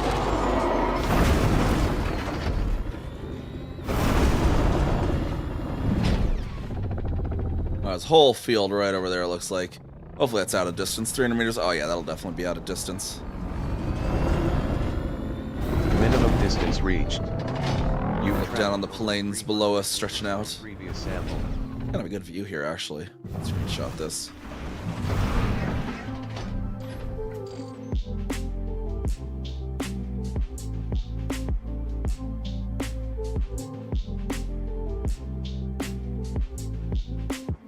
Taking the view.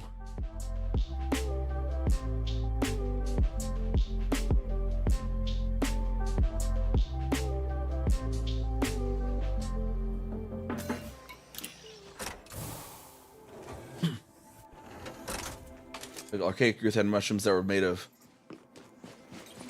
lignin instead of chitin. I don't know. I guess I'm not sure the difference. Or let's read something about like the biological history of Earth too, and like there was a period too where like there's just pretty much dominated by just gigantic fungus.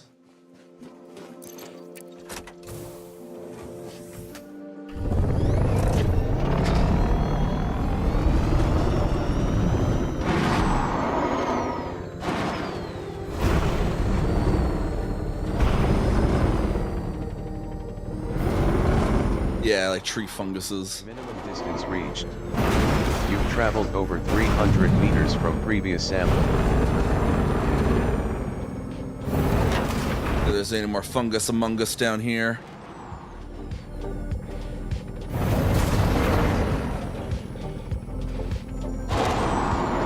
Yeah, ran out of the fungus among us. Let's make a U-turn and back over this way.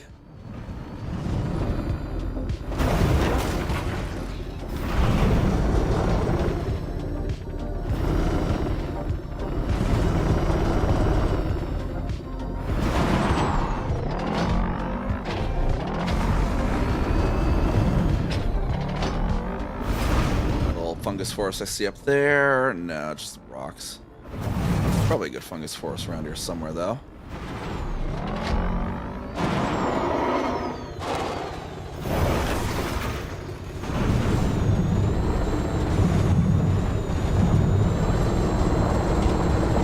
Maybe up this mountain?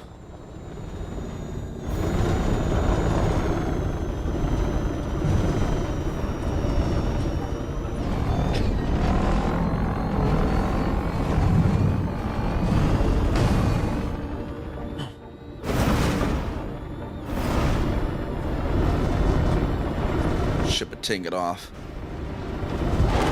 Oh. No, I thought I saw fungus over the corner, but I think it was my wheel. Gold wheel looking kind of green. Let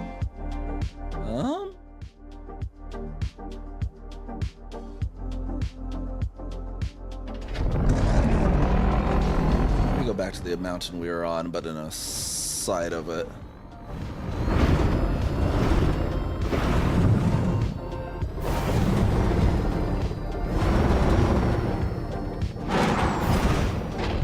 Oh, there we go. There's a fungus forest over to our left.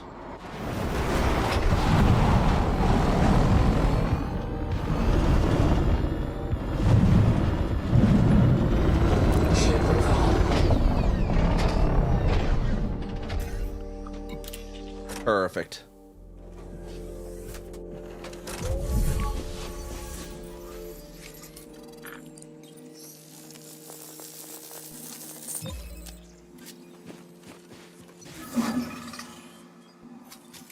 Sample collection complete. Just gonna wait for our ship to pop in. Alright, let's see where that thing's gonna land.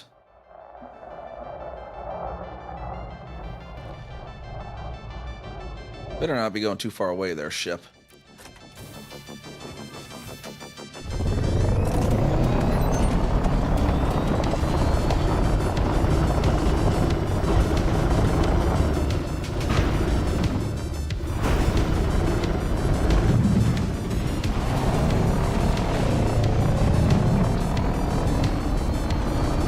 always so funny how crazy the heading and attitude gauge go when you're driving around on this rough terrain like this.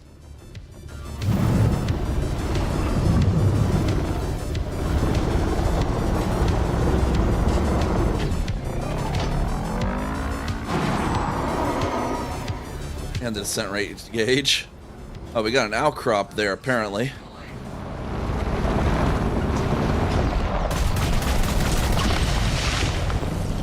Just rocket it. What else are we gonna use rockets for, right? We got some arsenic. Deployed.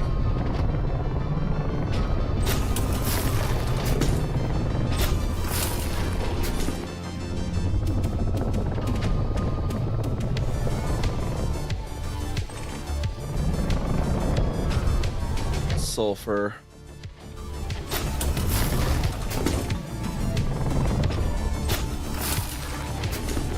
Iron.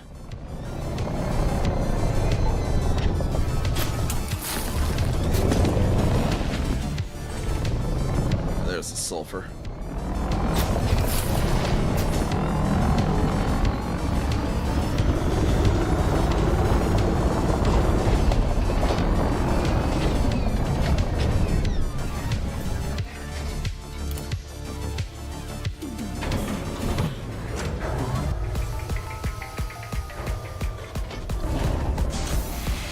Cargo scoop retracted.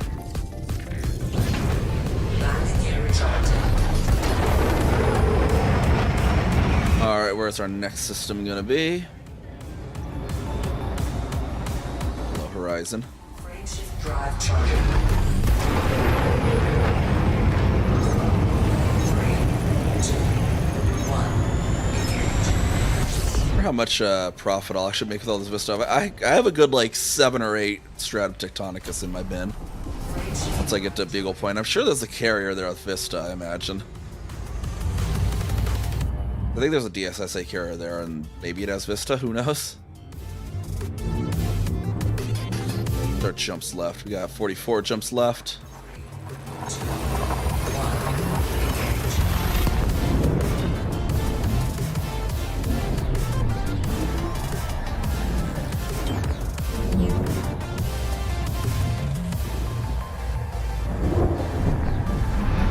It was actually real funny earlier when I was like racing towards Colonia with Kezuka and watching the EDDN real-time map and just seeing this zoom line go down. 6 bodies. We were running into all these like systems that had like not been seen since Odyssey, and this one doesn't have BIOS, so we don't really care about those.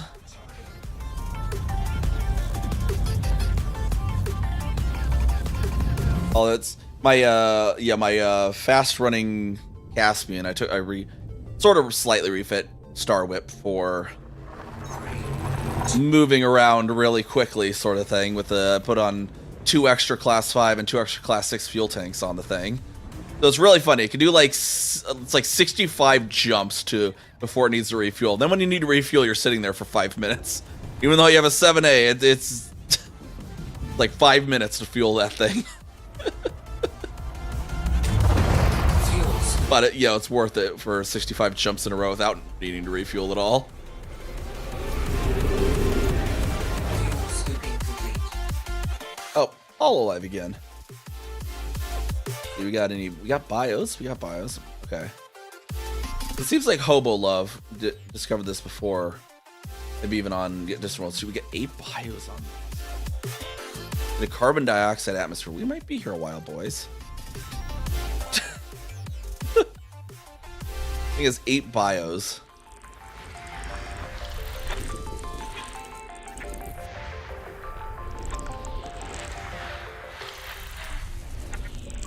Body 6A. Carbon dioxide atmospheric landable with life. May host a new personal codex. A lot of new. Has high biological value. Like everything is a new codex entry there. Sulfur dioxide atmospheric landable with life. May host And for a stratum. entry and has high biological value. Jeez, this is an expensive system. Carbon dioxide atmospheric landable with life. 5 has 1 bio, Codex entry. but one of them is possibly a stratum. I'm gonna go to 4 first because it's the one with 2. one of which is Stratum Tectonicus Emerald, which we need for the Codex anyways, and is worth a lot of money. And then 5 has 1 bio, and it'd be so funny if it's actually the Stratum, not the Bacterium. And then we're going to hit 6A with its 8 bios.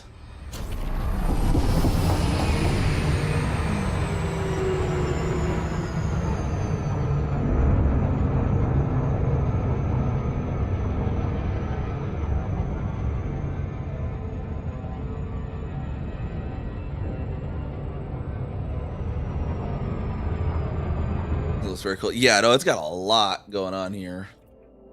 I can't really show my Elite Observatory Core window, but yeah, no, the Bacterium Cerberus line, which we already have Codex in this one on 4, and then Stratum Tectonicus Emerald, which we need Codex for. 5 has the chance of Bacterium Aureus Lime, which would be a Codex entry either way, but also a chance of Stratum Tectonicus Emerald. And then 6A has 8, a chance of Aloyota gravis, Bacterium aureus, Clippius lacrimam, Clippius speculumi, Concha labiotic, Concha renibus, Fungoida chelata, Osseous pelebantis, Stratum cucumbus, Stratum paleus, and Tussock triticum.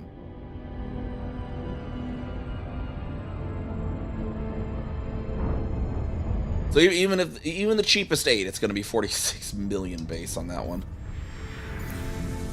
But it can be up to 71 million base if they're the expensive variants of those things.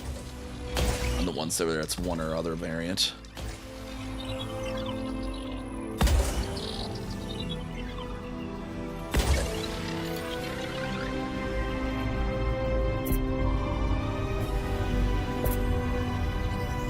Surface scanned by 50%. The X Universe music's appropriate here. Scan complete. May host a new personal codex entry and has high biological value.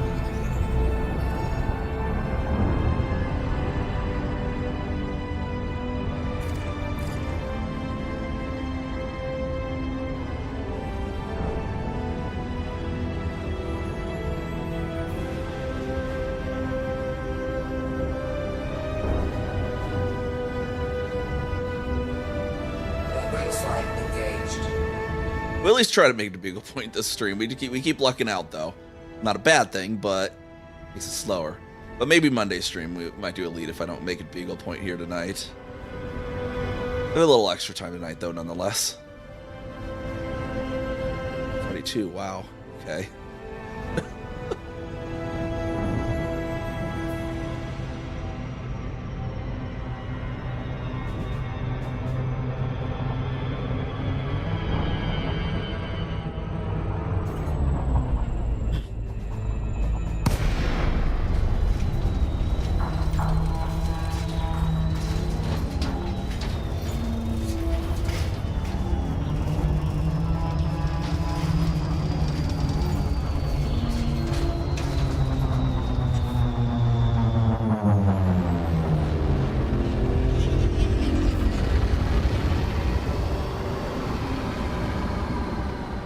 For some smooth plains over here.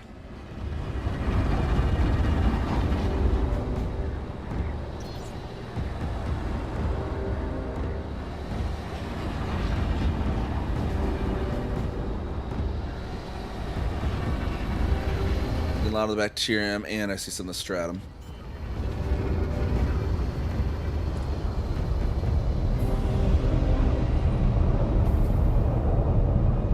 Landing gear deployed.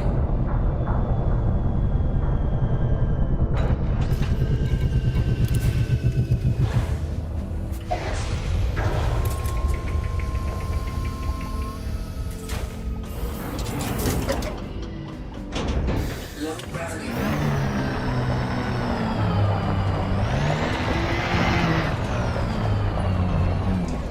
That's some Stratum. We got a little tiny baby Stratum right over there to our right. It's just a baby Stratum. Space moss, because that's basically what it is. It's supposed to be space moss. Stratum tectonicus confirmed present. Grows on rocks. It's fungus that grows on rocks. It's space moss. Minimum sample distance 500 Alright. meters. First partial sample collected. 500. I see some more this way, definitely.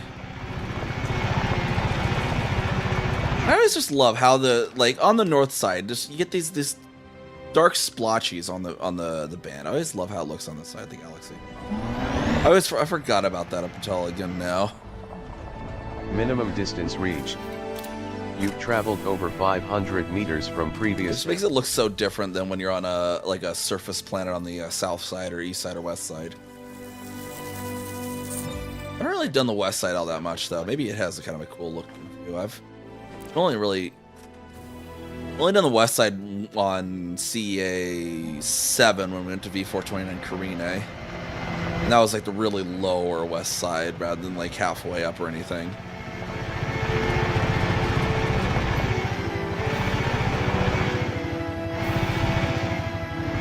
Minimum distance reached. You've traveled over 500 meters from previous sample.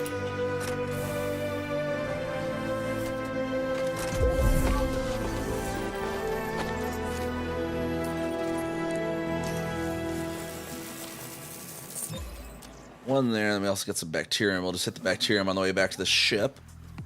Sample collection complete.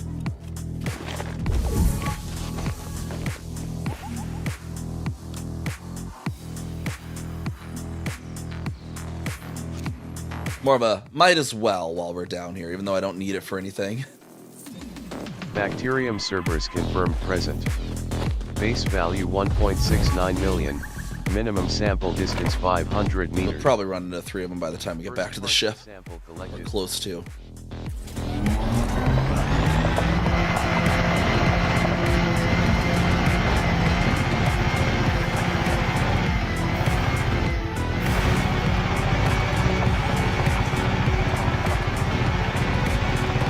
Minimum distance reached. You've traveled over 500 meters from previous sample.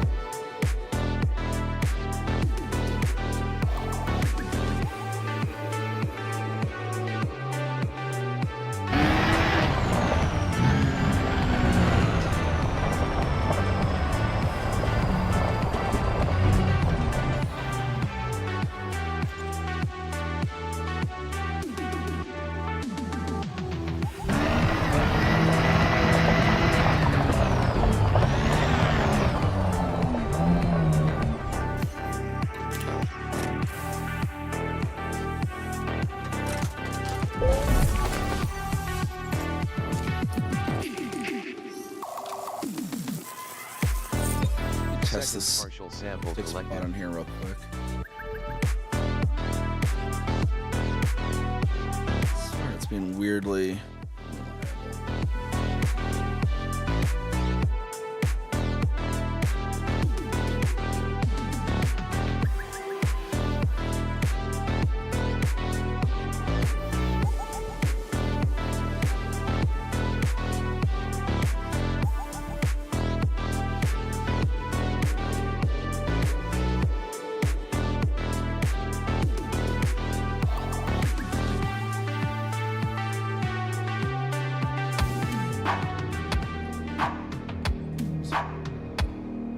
Maybe in a weird order or something today.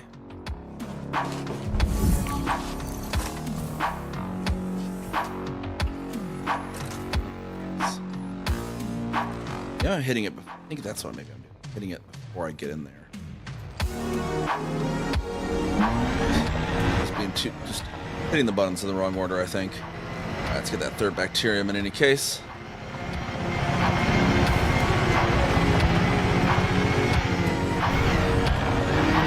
This one might be out of range. Minimum distance reached. You've traveled over 500. Yep, perfectly out of range. Sample.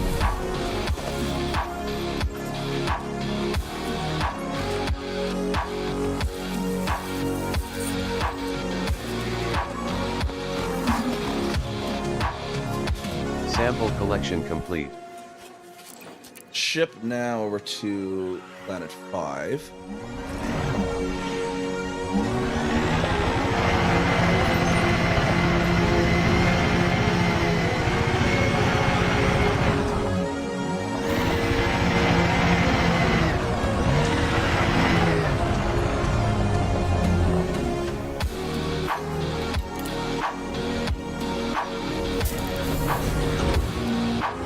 5 as Bacteriomyces lime that we at least need for the codex.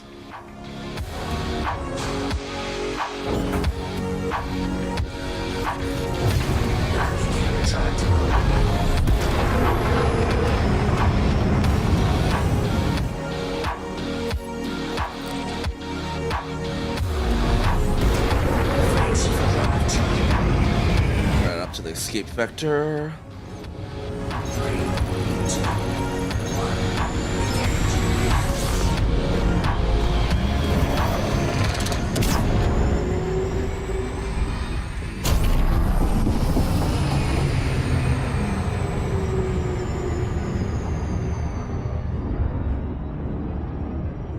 1,000 light seconds over that way.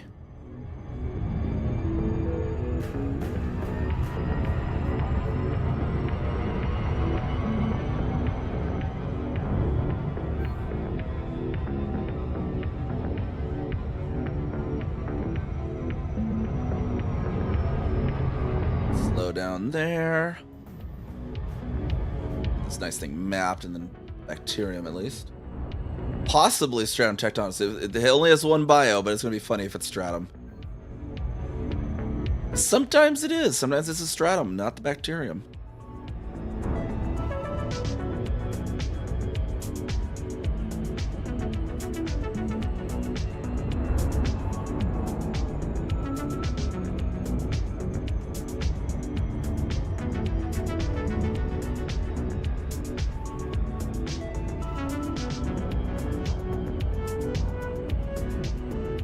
Once we're in range here.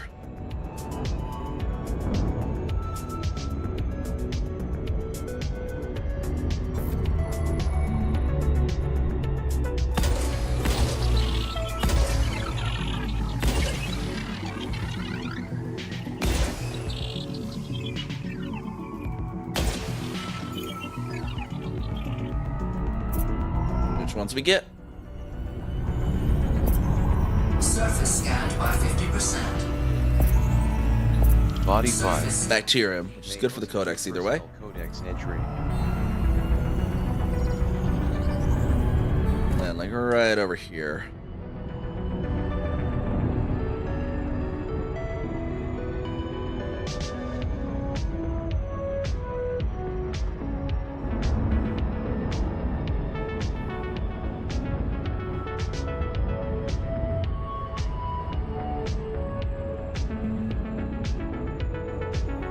This is a decent radius planet too, and we're already at 0.3 G.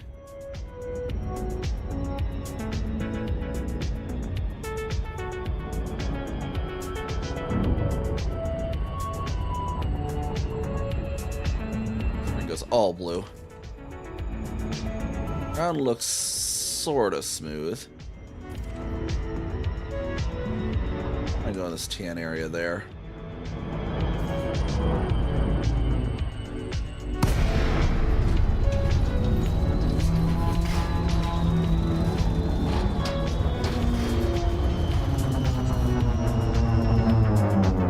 .46 G, so we gotta be careful with our nose down. Enough that it's not gonna be able to slow down nose down. It still does. Slowly though.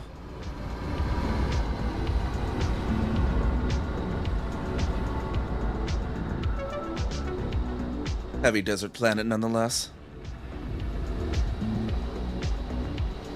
There's some bacterium right over there.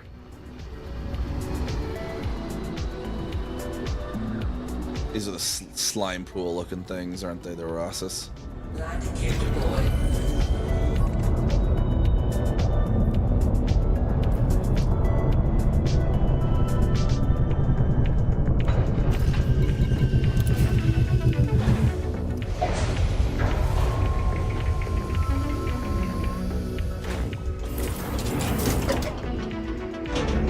Low gravity warning.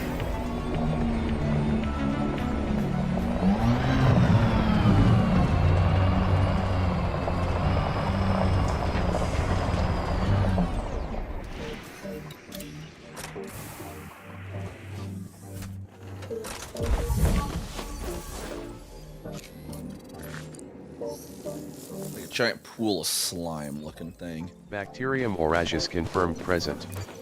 Base value 1 million. Minimum sample distance 500 meters. Sample some more. Yeah, the Orasis is the extra gross-looking one. So of course we're just gonna drive right over it. Get it all over our wheels and undercarriage. Reached.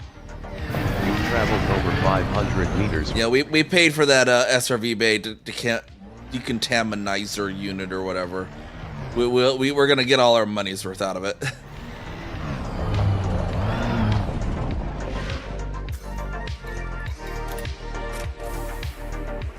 You got the AFMU. This is the automatic field decontamination unit. You get all our money's worth out of that bad boy.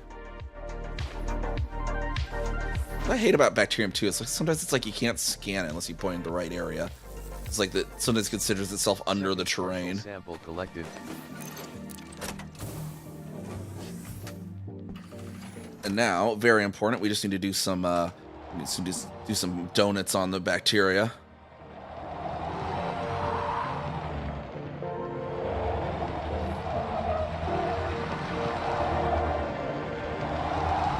Hey, Zeliaster, how's it going? Doesn't want to do any, the donuts are kind of big, aren't they? There we go. We'll get our ship's decontaminator all worked out. I'm gonna get back with, such a bacteria-covered undercarriage.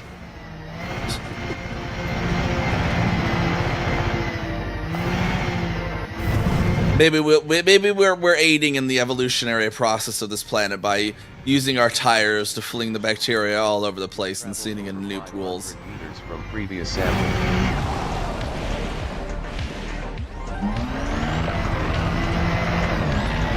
Need a coffee? Gotcha. Any Nah coffee. Not just any coffee, it's any Nah coffee.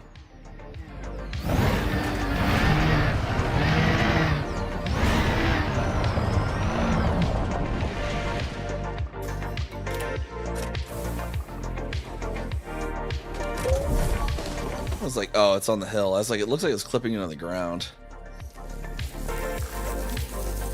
There we go. We'll make sure to get all this slime on our boots as well.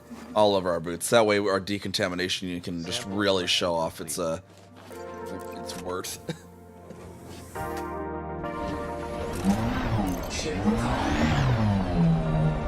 Now, ship, need to recall the ship. Let's do some more donuts.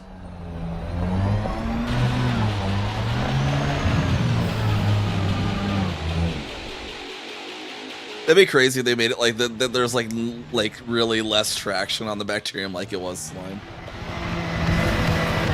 Yeah, maybe we're just turning in an Earth-like world. This is what was needed.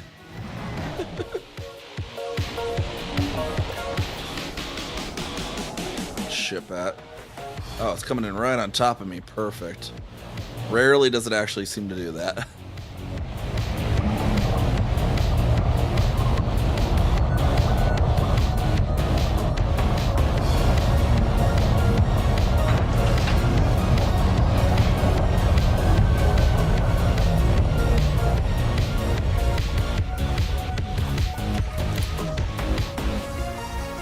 Alright, now to the planet with the 8 bios.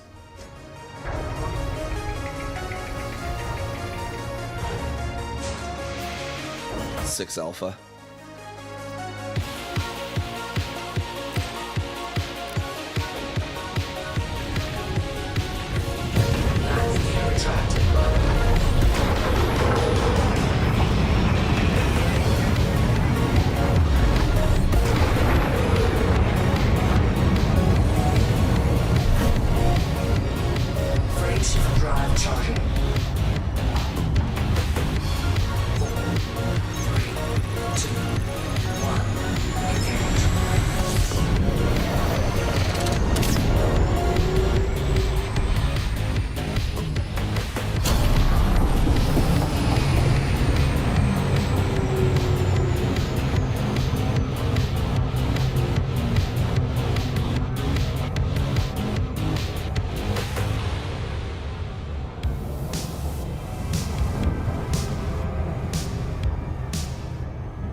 Yeah, this is another one that like someone probably came through here on Distant Worlds 2. Oh wait, there's a foot.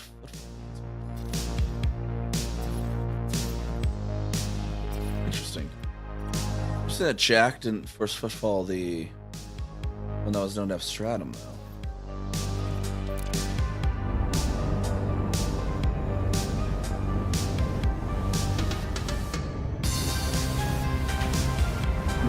What's their name? Jack? Was it Jack Cutlass? Someone that's on Distant Worlds 3, I wonder. Active 22 months ago. No, so they're probably not on Distant Worlds 3.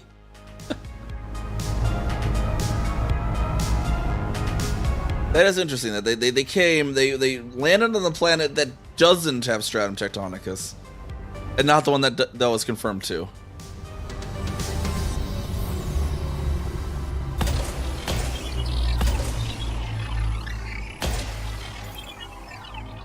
Codex interest nonetheless.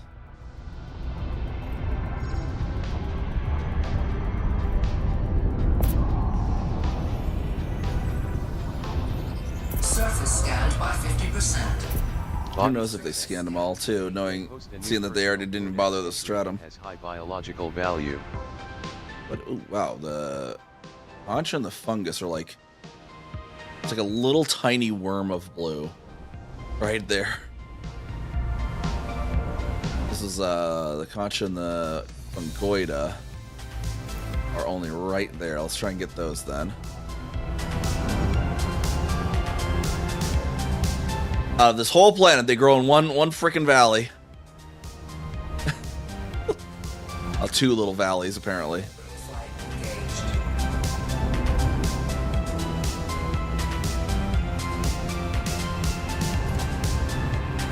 But the ground is red apparently, where they grow. But only where the ground is red.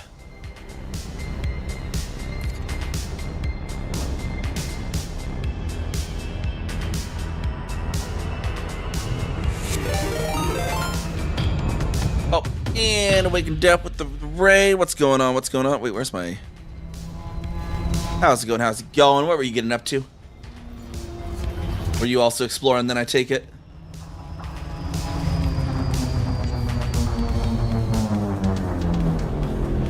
Why did that popped up another alert? That's supposed to do double alerts. Weird. I don't know why. I don't know why it popped up 2 alerts. That was odd. Not that it hurts. It's just kind of, I don't know why the Twitch alerts suddenly have that in there.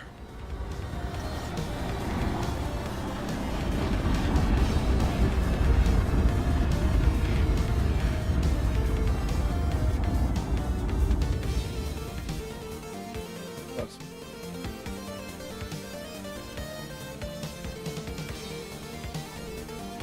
Yeah, I haven't changed that thing in months.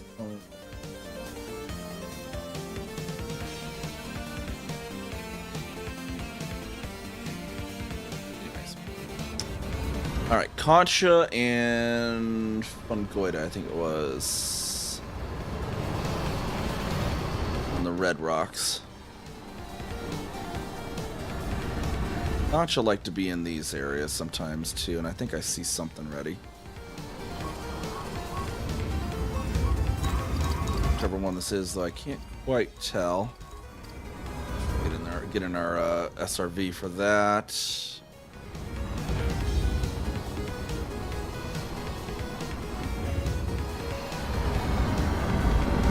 To the right of the ship.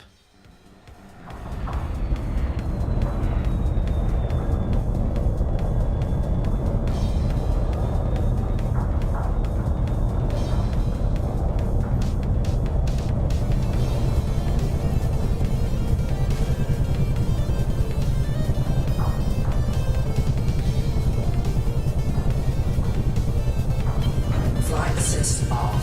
Flight assist on. There we go.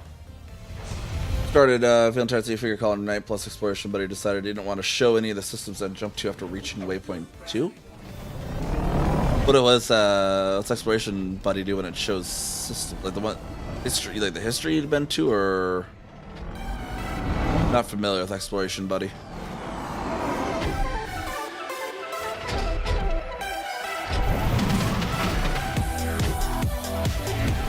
Like exploration Knievel going on here.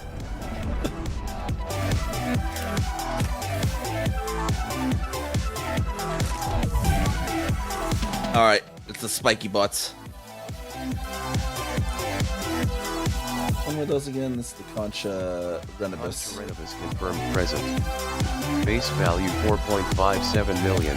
Minimum sample distance 150 meters. First partial sample collected.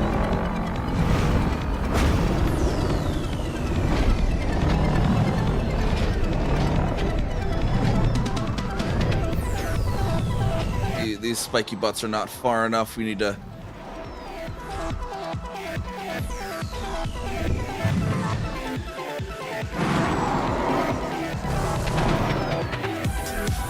We need to not get stuck on them. Cannot get stuck on the spiky butts. Must drive around the spiky butts. Oh my god. Spiky butts, please. I am free of the spiky butts. Okay. Minimum distance reached. You've traveled over 150 meters from previous sample. Hey, there's some fungoida too, it looks like. Oh, it's the sushi roll fungus. Ow. Dude.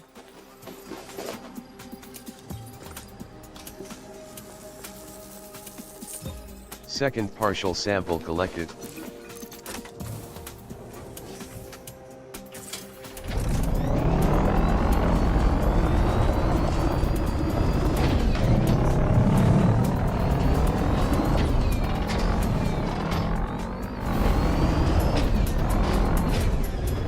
Minimum distance reached. There we go. You've traveled over 150 meters. Perfect. Spiky butt there, sushi behind us.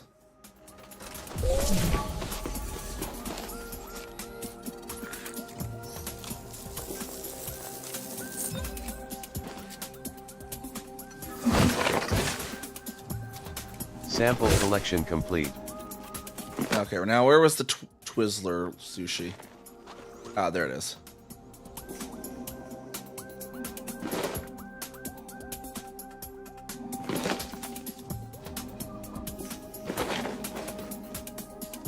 It kind of looks like, you know, well, it's kind of green, but it looks like if you made sushi out of Twizzlers. Or gummy worms. It looks more like gummy. It's gummy worm sushi, right? Present. Got your seaweed wrapper, and then you got all your strawberry gummy worms. Or cherry gummy worms. 300 meters. First partial sample collected.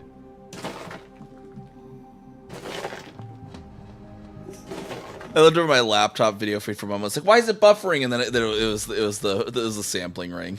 I look back at it, I'm like, oh wait, no, it's not buffering.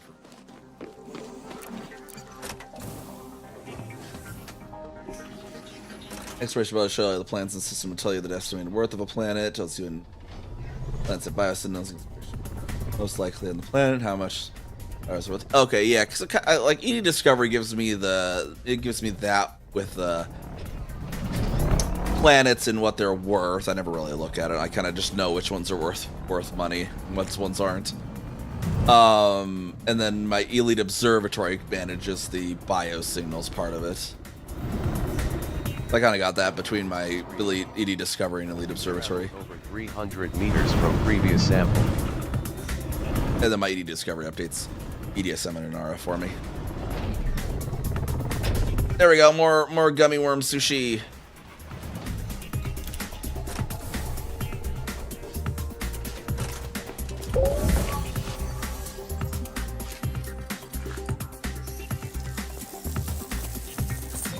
Second partial sample collected.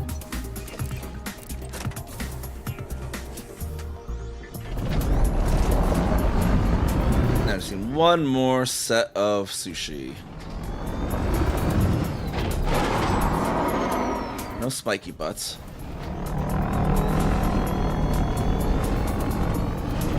Yep. Yeah, make sure to take care of yourself, all that good stuff. Minimum distance reached. You've traveled over 300 meters from previous sample. The biosampler ring is loading, which is. I mean, I on my laptop, it's like a small little, just like tiny little window there, and so it's like just it's just, like in that little preview is the same size as like what the buffering ring would be. And just like out of the corner of my, I'm like, what buffering? Oh, wait, no, I'm not. No, like. Let the water the streamer. Why is boss battle music playing when water the streamer started happening?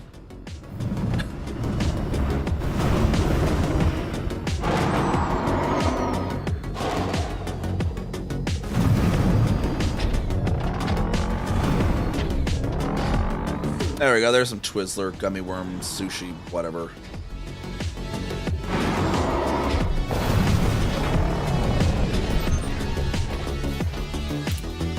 They're not even terribly far from their ship. Now we gotta find the other parts of the planet with the other stuff.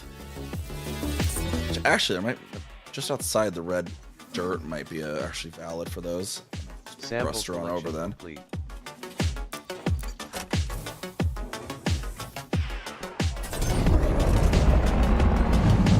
Alright, through the fields of gummy worms, sushi, and spiky butts. Back to our ship.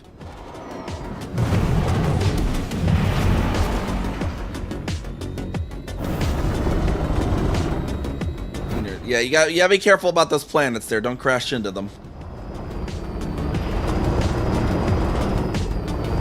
Not very good for your health to crash into a planet at multiples of light speed.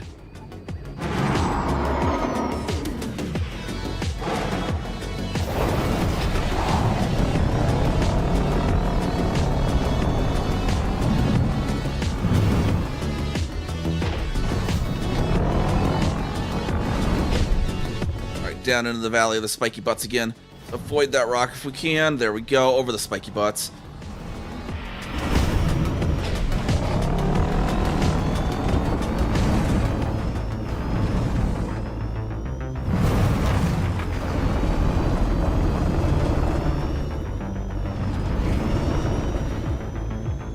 Was it like a higher gravity planet? Like, just caught you off guard of the, like, how high of gravity it was or such? You always gotta look at that gravity meter when you're landing.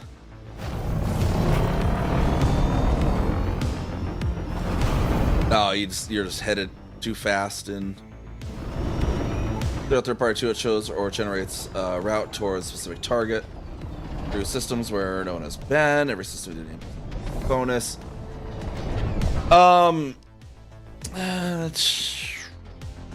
You kind of. You don't need a third party for that, actually. And third parties wouldn't because they kind of rely on commander data. So any systems that the third party tools have in their databases means someone has been there. But you can go to user data. You can go like visited stars. And if you were to check not visited and apply filter to route, it'll only go into not visited systems, which would be ones you haven't visited. There's no real way to specifically target ones that nobody has visited, unfortunately. If you have EDMC, though, and I think it's the Canon plugin that I have it in, if I, like, target a system like this, like, I, like, target that, and I look at it for a moment here, let's say target, okay, fully scanned 1010, that means EDSM has a full scan of that, basically. I target any random system, and it'll query EDSM. You know, fully scanned 12 out of 12. So in that case, I know someone at least has been there. If I get one where it says it doesn't have a record, there's a chance no one's been there. That's about the best you can kind of get with that.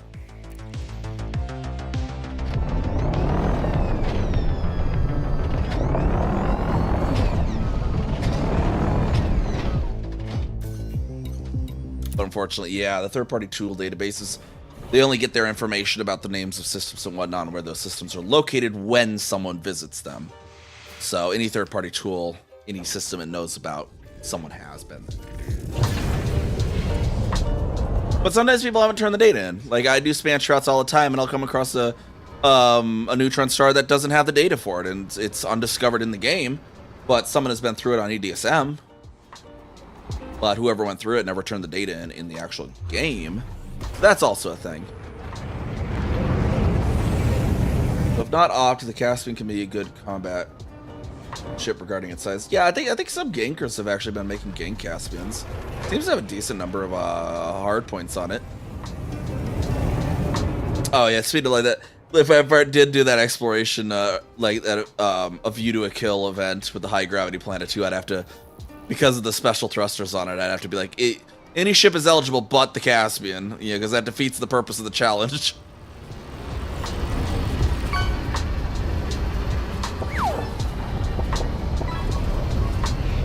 Yeah, they could have blown up, lost the data, they could have just not made it back in yet, various things like that. Yeah, Alloyd and Stratum here for us now. And, oh, there's something else over there too. What is that? Oop, whoa. Oop, whoa. Oh, and the, what's that, Recepta?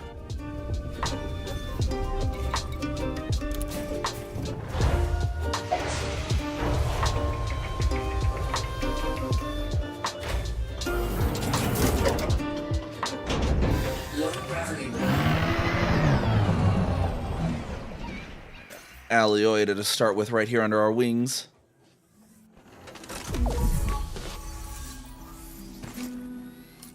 Just a lovely space succulents. They need like a potted plant version of this thing, you know, to go with the aloe. 93 million. Minimum sample distance 150 meters. First partial sample collected.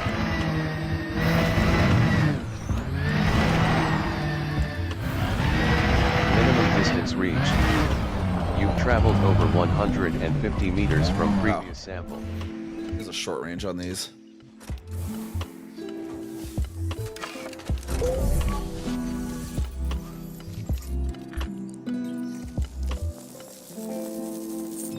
Second partial sample collected. Might as well just jump over there.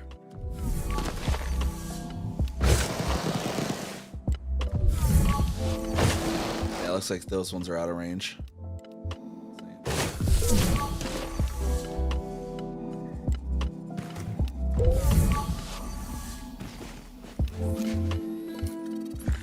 Minimum distance reached. You've traveled over 150 meters from previous sample. Be able to survive ganks. That's good. That's good. Yeah, the Caspian would be a good, gank resistant explorer too in that regards too, because you can. It's not as affected by weight, so you can definitely stick more heavy stuff on it, such as hull reinforcements, without it really being negatively affected in range. 16.2 million. Minimum sample distance 500 meters. First partial sample collected.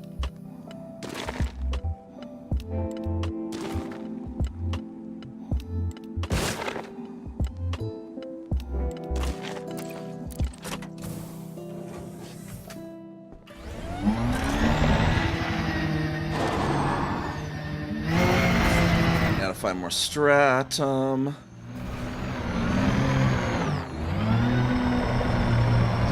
It's just the right level of bumpy to be deceivingly hard to drive on.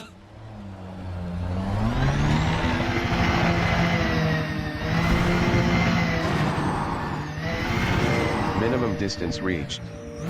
You've traveled over 500 meters from previous sample. Stratum. Is that a stratum? That's a stratum, I think, right there.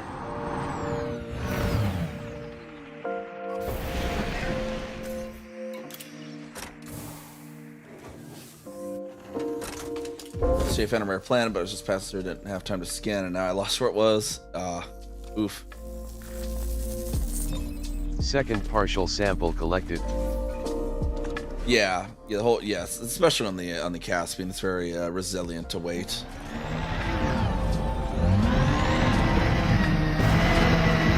2 hours in EDD to backtrack, but I didn't find it.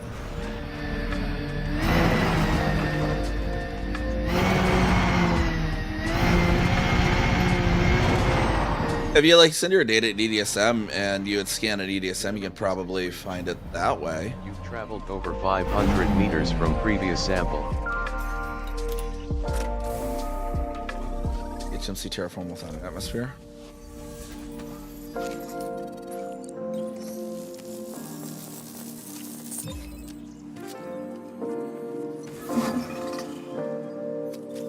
Sample Recept over collection here. complete. Let's Receptor real quick.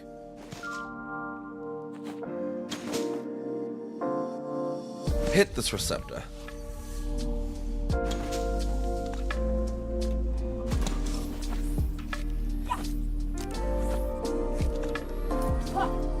Ah, it does restart. Okay. Clippius lacrimam. Oh no, Clippius, not Receptor. Base value 8.42 million. Minimum sample distance 150 meters. First partial sample collected. They've been through.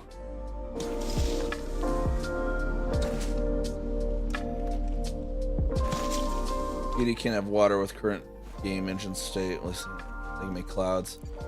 Yeah, they could. They've put some like cloud stuff in the game. So who knows what they'll do with that? Don't know how to filter it anymore. Yeah.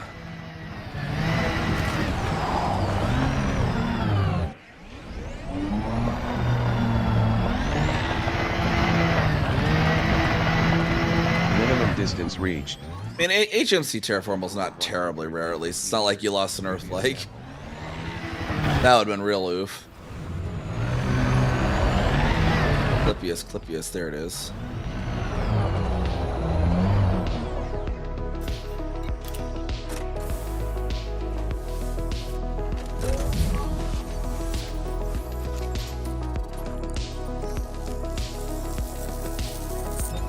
Second part. Yeah, right for you. Collected. Nice purple interior on these Clippius too. The mauve.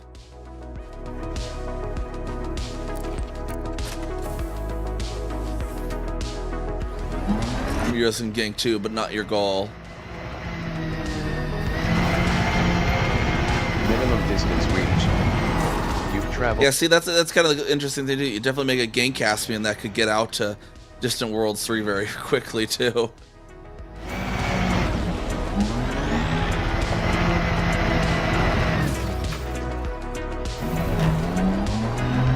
Stellar phenomena has lightnings and some kind of clouds, so they can generate.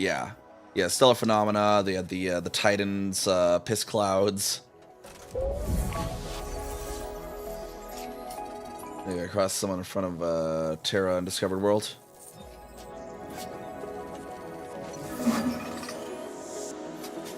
Sample. And then Tussock. There's Tussock around here. I see something there.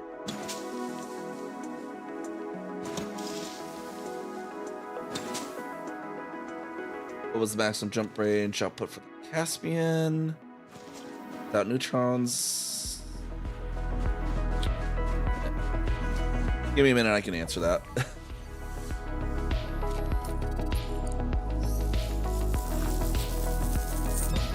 Tussock Sure, critical I don't want to have confirmed present. oxygen. Base value 7.77 million. Minimum sample distance 200 meters. Here's my chat logs. Chat logs. I just check my chat logs for my bot because I've shown that build on chat before. Name Kazuka. 5 for Star Whip.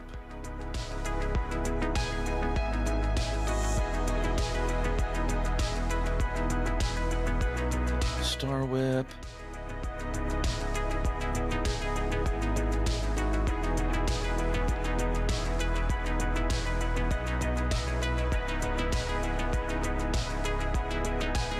Max 91 with a laden of 8260. This is the build for the ship that I used, min-max Caspian, to get that one Earth-like lowest Earth-like record. And then I took that and I put 2 extra 5s and 2 6s in it, so now it's like it can do like 60 neutron jumps in a row without needing to refuel. And then it takes 5 minutes to refuel it, but it makes up for it with it. Yeah, with the boost, that thing can go 545. Or actually, if it's like on fumes, it's 555, I think. Can't remember what it was on fumes. Yeah, like 555, I think, on fumes. 545, I think it was the distance I needed to jump to get that one system. You've traveled over 200 meters from previous sample.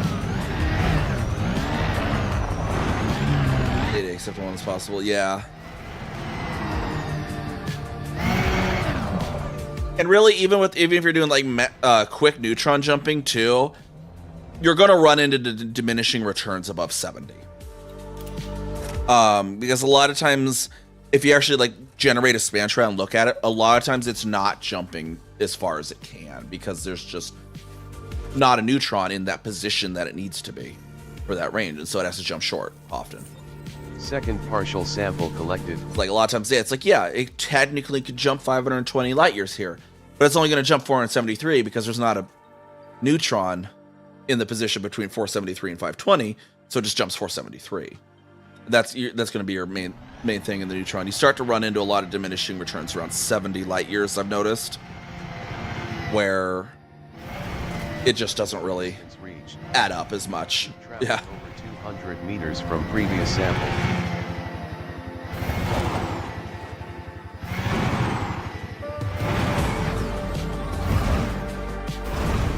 Because like even the like between Colony and Sol, the version of that ship where I have no extra fuel tanks on it, and I put on the extra 2.5 and extra 2.6 fuel tanks, which reduces it by like 8 light years.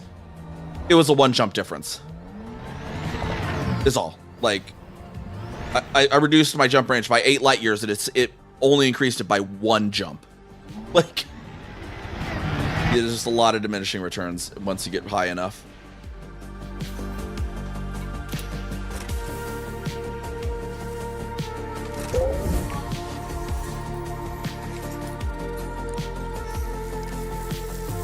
But without the fuel tanks, even though it was 1 less jump, it was 3 refuels. So by adding the tanks, I have to jump 1 more time, but I refuel 3 less times. So it makes up for it. There's also that kind of thing when you're considering going like a long distance. Like, okay, I can carry more weight, jump less per, but if it makes me able to jump longer before having to, because when the time comes to have to do a fuel, you might have to jump even more short to a system that's optimal for the refueling. Now I have Osseous Pelabantus somewhere on this planet. Last thing we gotta find.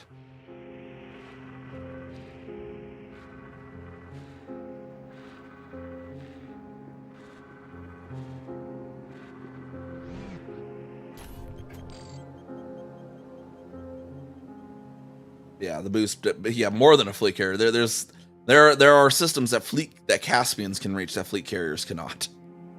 Like the record lowest Earth-like that I have is one such system. You cannot get a carrier to that system, but you can get a Caspian there.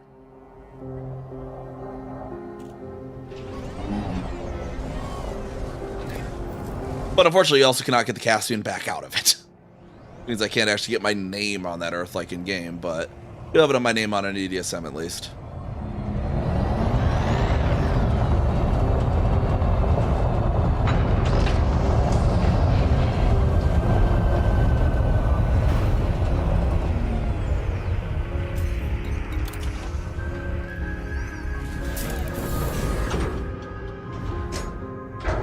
Alright, now we're just going to find this Osseous Pelabantus. Also, we'll have to go back up to Super Cruise for a quick moment and then pop back down. Landing gear retracted.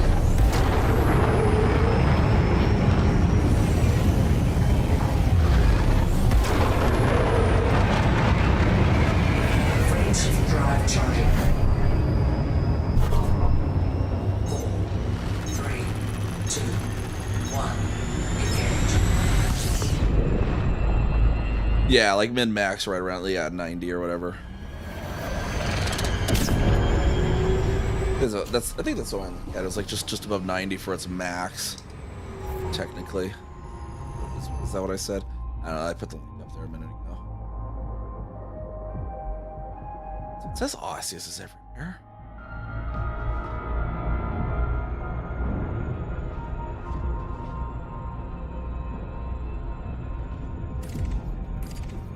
I did not see any Osseous down there before, but let's try and take another look.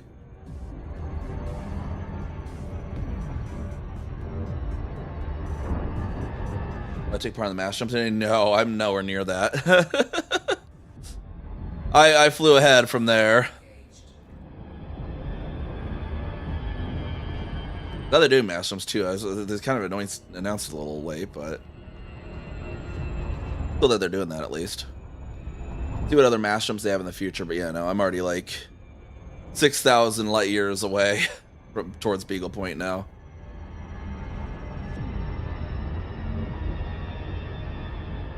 And then Kezika got sent back to Colonia, so I can get Kezika back to the bubble for the BGS goal that we have with East India Company and other stuff. So yeah, I'm not actually at Waypoint 2 anymore. I'm out exploring.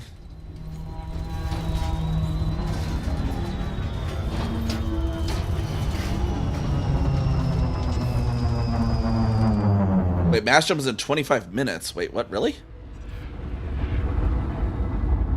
I thought it was like 2 p.m. tomorrow. Or today, I guess. I thought it was in 12 hours from now, basically. Unless there's multiple ones or something. What's...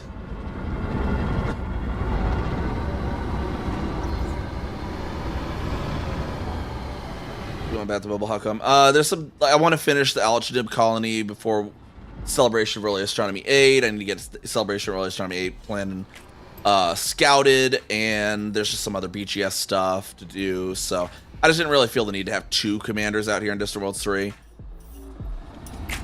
Might bring her back along it later on, but at the moment I don't really need 2 commanders on it. With Star Whip, I can get back out within like super quick.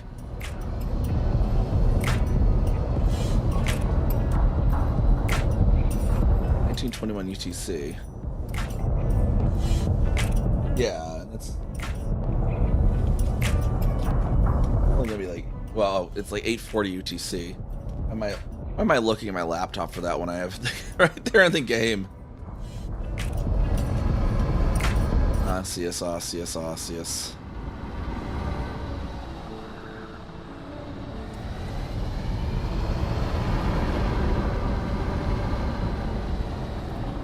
9 p.m. not AM. Yeah, okay, yeah.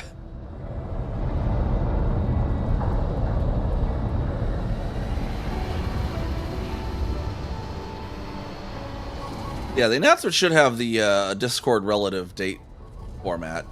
I think is when they announced it. They used, hopefully they used that. That'd be the smart thing to do. It's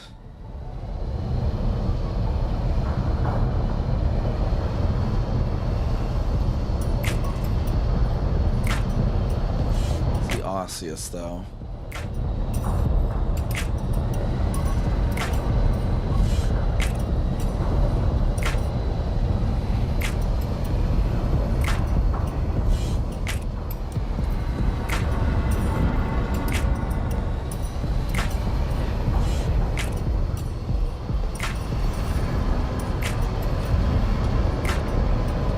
Osseous are going to be on these little mounds, but I think there's just all the other bios are taking up their spawns.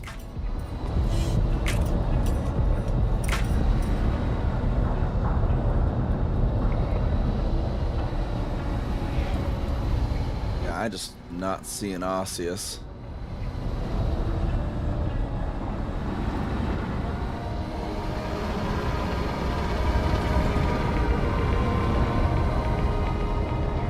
Heart attacks are good, according to Dr. Noctis.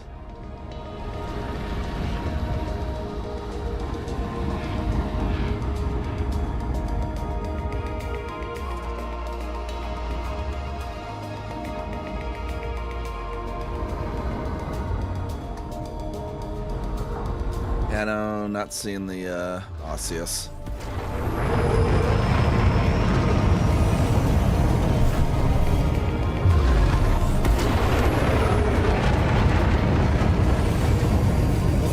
Let's get on the next system then. 3, 2, 1, engage. Summer, nah, meteorological spring is the best season.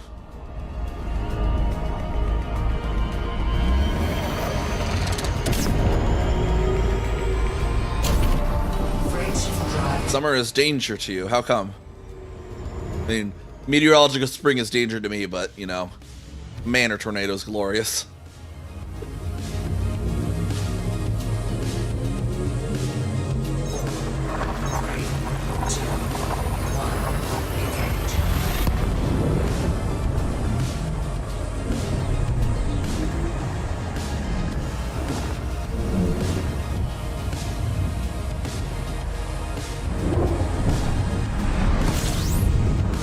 EpiPen.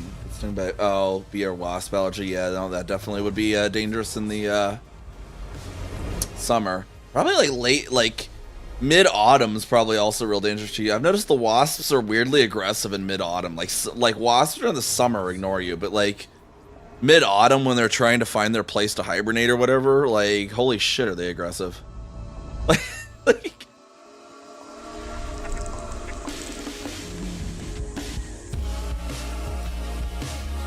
drink your morning coffee. You have a blood pressure currently. Frameshift drive charging.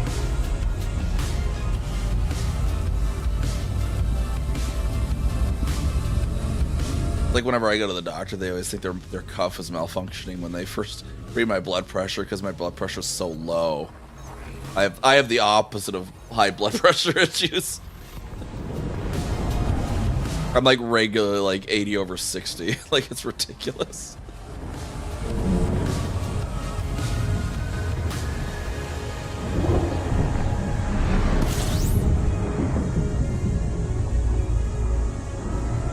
Usually nearly blackout. Does he stand up? That'd be more like low blood pressure. That's hypotension there. That's what I get. Fuel swimming complete.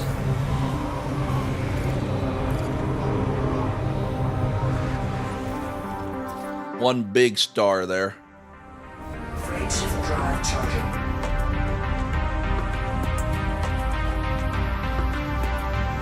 Good person minus 100, 110. Yeah. Well, like 70 for the first number, like 80 even arguably for the first numbers where it starts to get dangerously low. Yeah, that's coffee for you.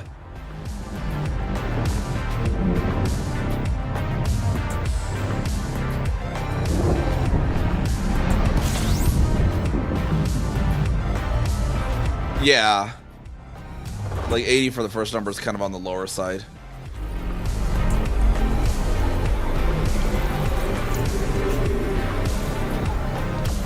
Fuel swing disengaged. What's the actual number when it's technically hypotension? So yeah, generally if the first number is lower than like 90, they start to consider it kind of low. 90 is okay, 80 is kind of starting to get there. 70s where it's like, yeah, it should probably be raising that up somehow.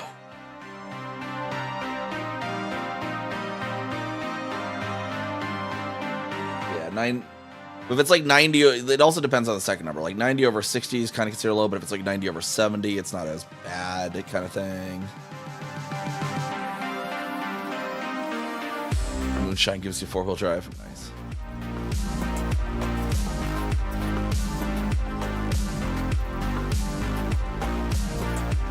We got some bios on one of those, another bio here.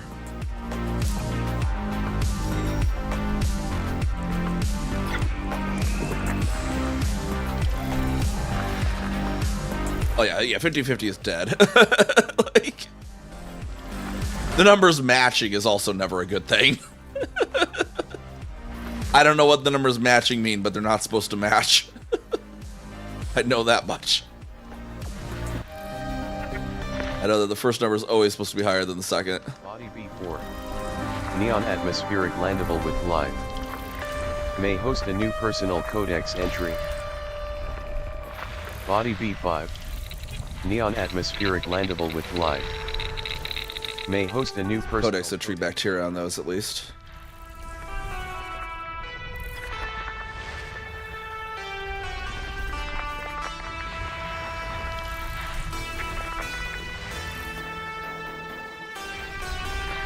Yeah, if your first number is 60, you're going to be starting to run into where it's not actually has enough, landable with live. like perfusion issues, where there's not actually enough blood pressure to get through into your like deep into the organs. The issue.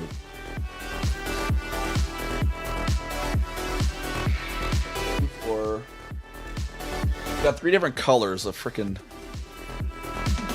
bacteria here.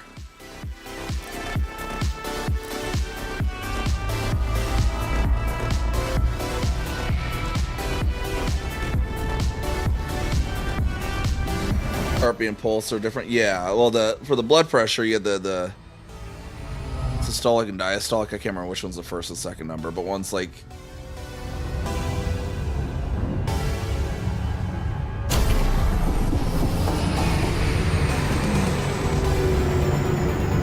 Oh yeah, yeah, heartbeat and pulse. The pulse is, yeah, just the rate of the heartbeat. Blood pressure is different.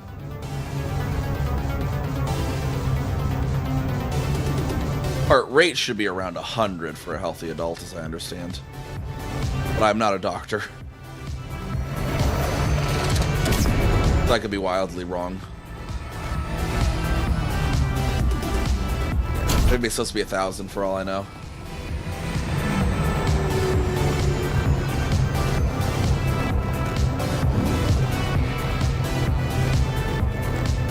Or was it under 100? Like, over 100's bad, under 100's okay-ish? Supposed to be 90s if resting. Okay.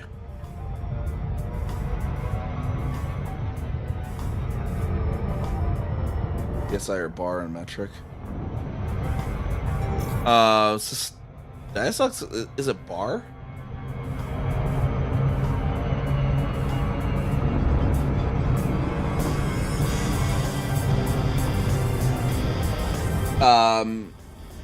The systolic diastolic is read in millimeters of mercury, apparently, is what it's read in.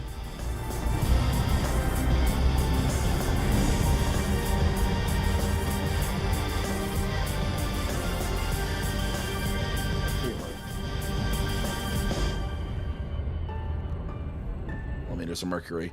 I guess it's neither PSI or bar, it's millimeters of mercury. I don't think it's bar.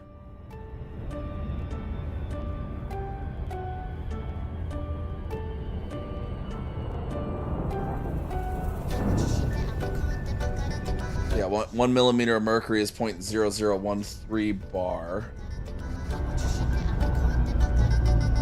1 millimeter of mercury is 0.019 psi. Okay.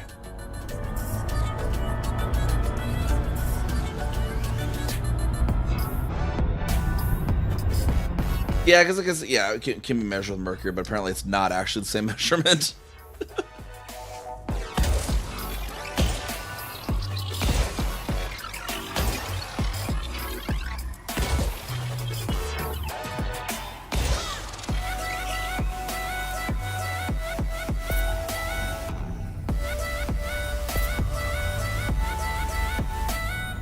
Surface scan by 50%. Apparently it's some Body B2. unique measurement to blood pressure. I don't know. Entry.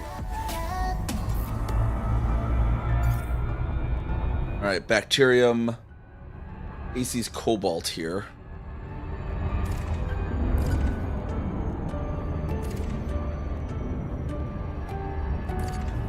Very pink planet.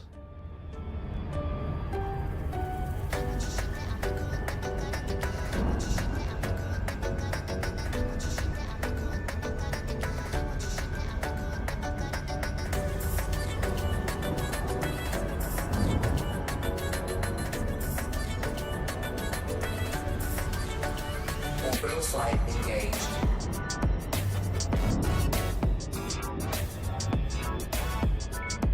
Codex is in.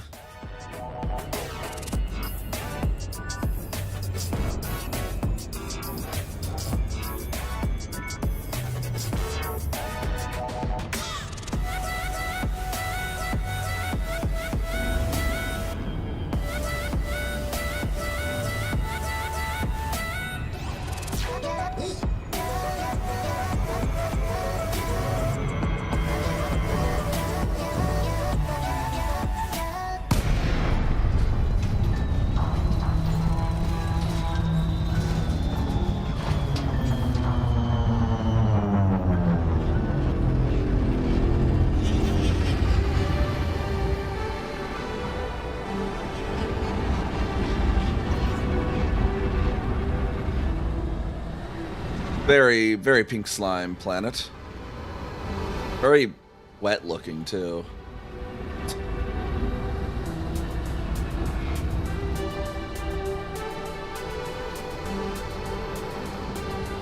Oh, where is this bacterium?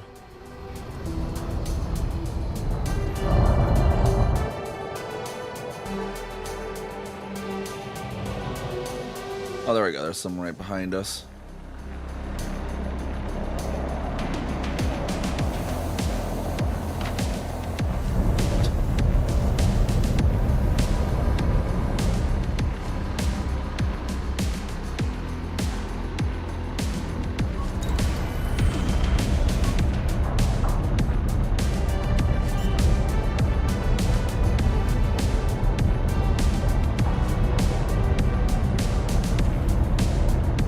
We're just go for Codex here. Bacterium aces confirmed present. Base value 1 million, minimum sample distance 500 meters. Landing gear deployed. Up on down. Terrain, come on, terrain. Come on, train. There we are.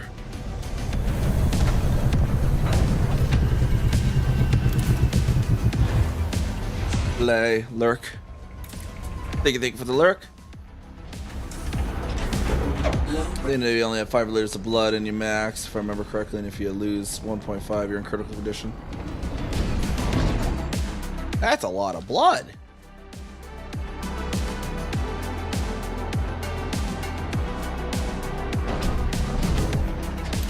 It's more than a gallon at least. 3.8 liters is a gallon.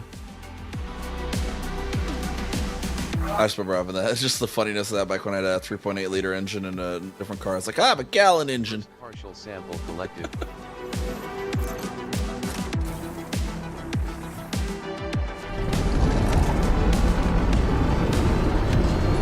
Supercharged 1 gallon engine. This doesn't sound as cool as a 3.8 liter. It's a 1 gallon engine.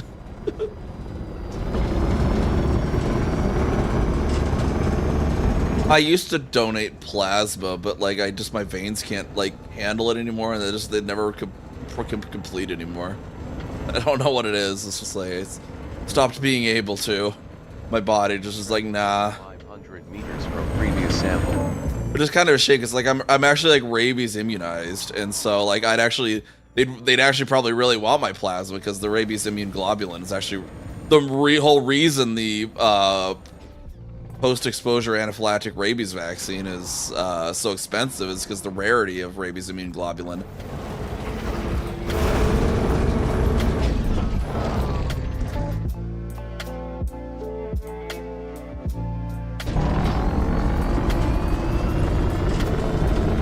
At least I think I'm still rabies immunized. Well, how long did the rabies vaccine last? Like, how long does that thing keep your immunization in years?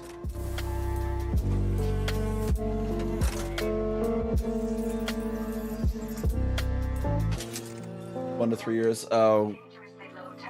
Okay, so I guess I'm probably not immune anymore. That's about 3. Second partial sample collected. Body. Yeah, I don't know. It's just like I think it's probably just my low pressure. It just doesn't want to feed into the darn plasma donation machines.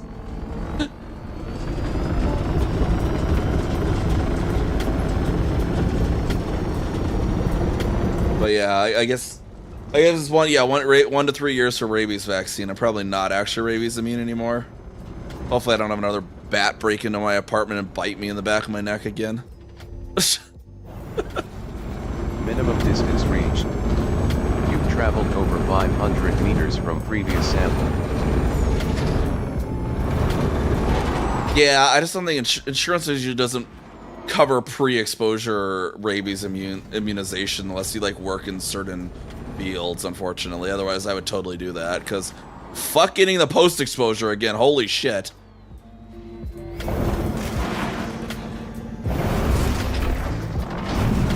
Oh no, like no, like seriously, if my insurance would pay for me to get a pre-exposure rabies, I might look into that too. Actually, I might see if they will still.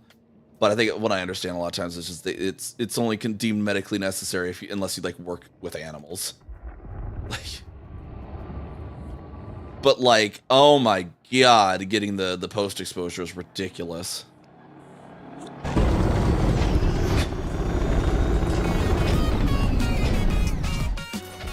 Just because all the timing and all, like the first day they have to inject you like 7 different places, and then they have to do the plasma injection, which just fucking feels weird. Like, oh my god, getting a plasma infusion is weird feeling. Is the only way I can describe it. Like, you can just feel your veins. It's wrong. Like you literally, they put it in and you literally just feel it going up your arm, hitting your heart, and then going through your body, and it's so wrong. It's and then you have to go back on, like, was it like day 3, 7, 14, and 21 or something? I can't remember what the numbers are. It's just like, and it has to be those exact days, like not day 2, not day 4, day 3, not day 6, not day 8, day 7. Like, Ship recalls. which was actually really funny because, like, because I had to do it, and one of the days, I think it was my day 7, was Labor Day or it was Memorial Day or something. So the hospital's lab that they usually would give those in was closed that day, and so I had to go to some. They're like, okay, and on day 7, our lab's gonna be closed. You're gonna need to go to the 4th floor. You're gonna go have to ask for nurse blah blah blah, and blah blah, because our lab's closed, but we're gonna give her the stuff that you need, and you're gonna need to go to this random floor, which is like the cancer ward or something. I can't remember what it was, and go to room 413 and ask for Nurse Joy. And it was the stupidest nonsense ever.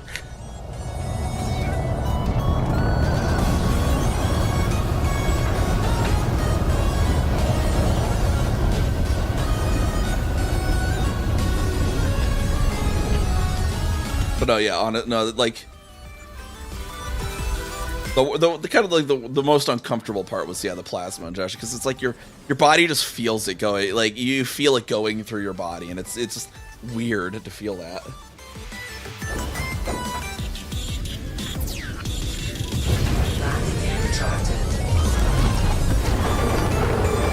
Primary and secondary, 3 giant stars, some HSC, primary and secondary super close. Oh yeah, it's a contact binary, then likely if the stars are real super close too, which I'm always mentioned too. It's like kind of a shame that the contact binaries don't look like they would in real life, because if the stars were super close like that, the plasma envelopes would actually be shared. It'd look like a giant peanut, basically,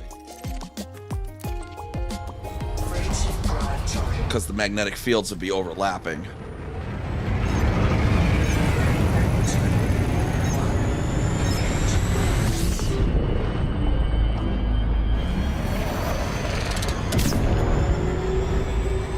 To Bravo 4.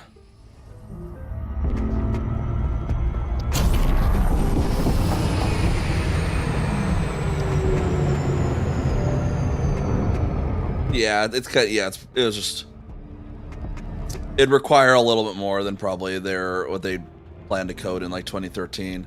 They probably figured it out, but like a lot, like that's a lot of the thing too. Like the whole like novas as well aren't properly modeled either, where you'd have a black hole with an accretion disk in a nova. It's those things where there's an interaction between the two stars. You don't get those interactions. Does that require like special modeling per instance kind of thing, and the game would have to be able to come up with that on the fly procedurally, and that's a little more complicated.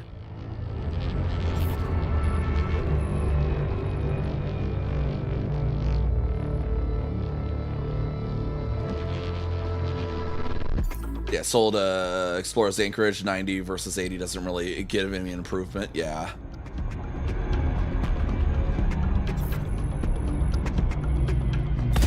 That makes sense. Very red planet here.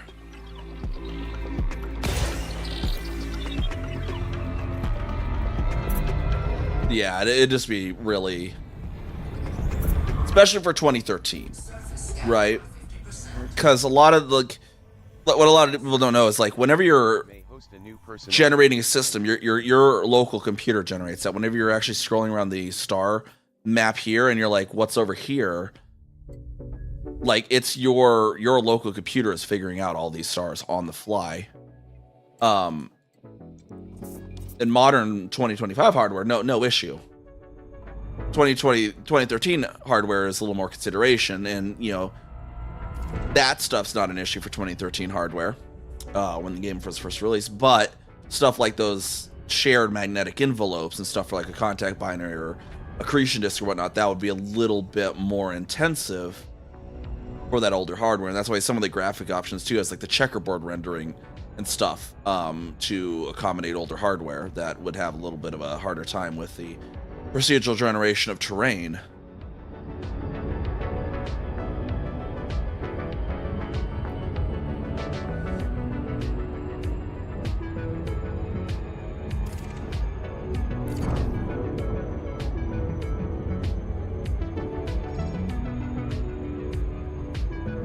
Orbital flight engaged. I call right now is like an hour per frame. Yeah, that's I mean that's kind of actually not.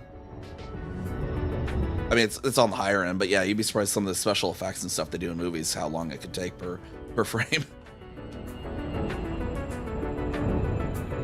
Yeah, it's like older computers definitely. You know, older hardware, older computers, or just weaker modern hardware would have a harder time with those kind of things. You want to try to work with that. You don't want to really be taking people out of the game based on that you used to be able to play it and suddenly can't because of an upgrade. Stuff like Odyssey, is a little more acceptable because it's like, okay, well, if you have an older hardware, Odyssey has a slightly higher system requirement. You just will need to upgrade before you can really partake in that stuff. But it's not that much stronger. But like people that like have the older computers, you don't want to make them be able to play the game at all, right? You want to make it so that your system requirements for the base game are still what they are. You don't want to update people out of your game where possible.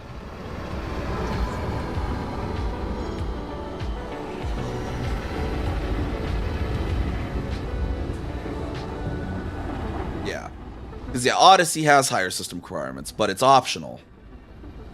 Yeah, basically. Whereas, like, even if you have Odyssey, you don't have to land on the atmospheric planet, stuff like that.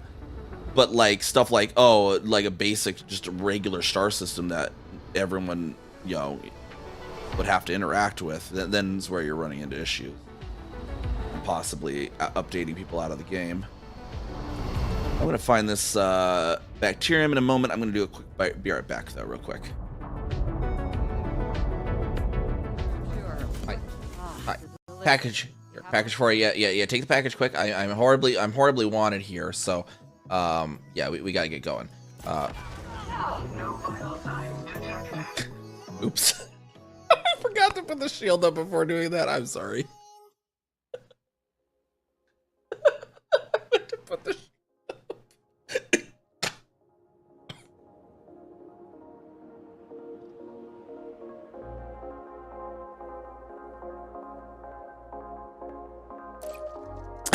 I was going for a, hey, here's your package, now die.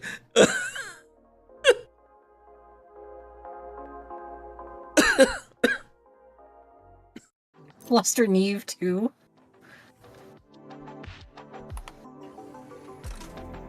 What can I say to Neve that would fluster her?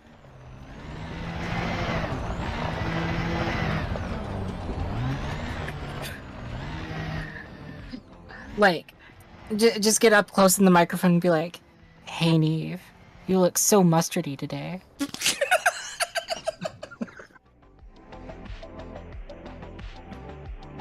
Huh? I knew it was gonna be something related to mustard that someone come up with. Huh? We're like all anticipating it now. Oh, which clip is the that clip, Hattery?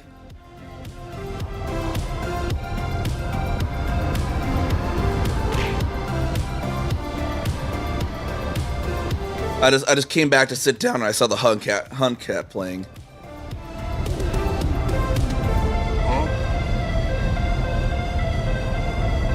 Oh, where you said lol that clip though. I don't know which clip you're referring to.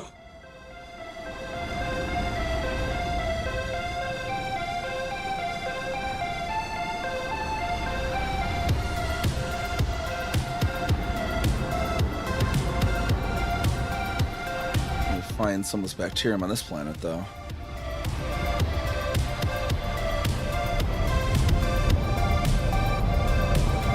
It? Hold on. No. No, that's not it.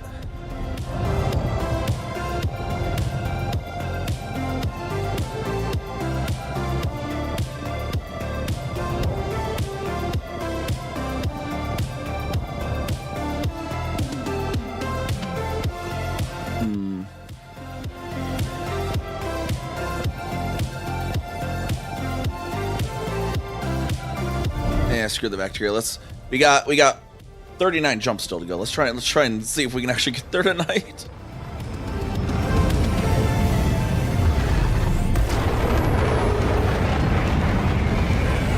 Frameshift drive charging. I can always hit more codexes later. We'll just go for if there's like stratum tectonicus, we'll hit it. But like if it's just not, we're just gonna. If it's a codex, we'll be like whatever, unless it's valuable.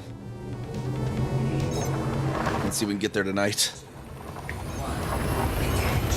Oh, that it was that you tried to pass some package on foot while wanted and got blown up. Oh yeah, what was that like? Something like like take the package, and then I threw the grenade too early or something. I can't remember what it was exactly. Fuel scooping. How many bodies? This game is like, no, you're not making it to be the Beagle tonight. We're gonna go throw 74 fucking bodies at you. Okay.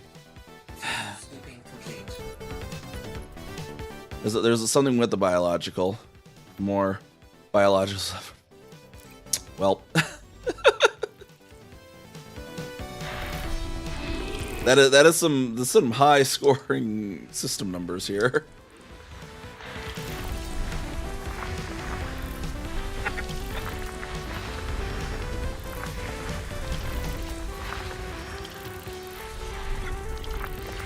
Body A98. Ringed landable body. High inclination body near rings. Offset ring orbit. Multiple criteria met.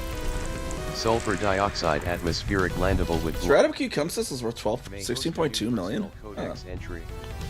Only one bio there, so it's probably not the stratum though, but which we'll have to check.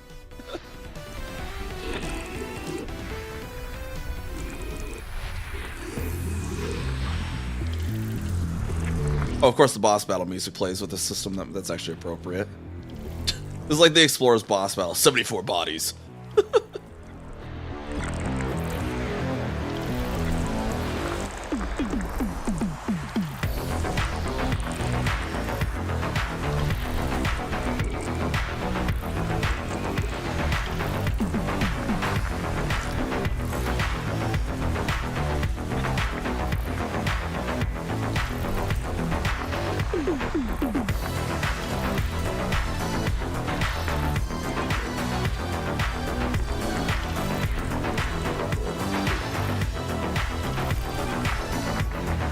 No. I want to get to Beagle Point at some time in my life. Hopefully tonight. Probably not tonight. We'll probably maybe Monday. I don't know. We'll see. We're only 40 jumps away. Like we just limit it to just the expensive stratum stuff. Then we get a planet with possibly that. With possibly that is. E-Star now. Okay.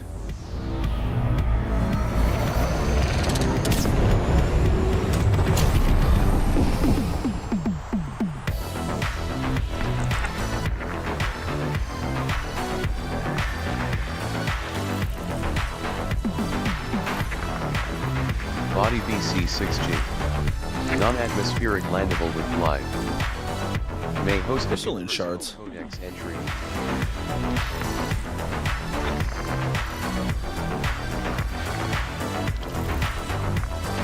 Body BC6C. Close binary relative body BC6E. Non-atmospheric landable with glide.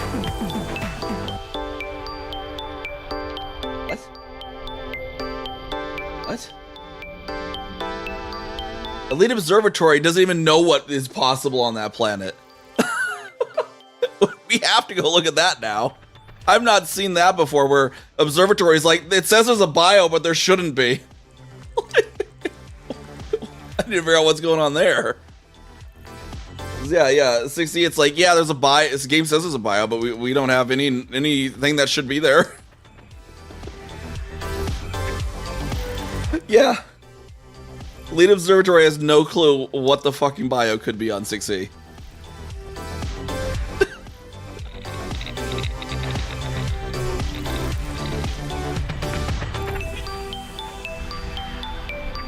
Like, I've only seen that before with auto scans, because auto scan doesn't pick up the actual count of bio signs.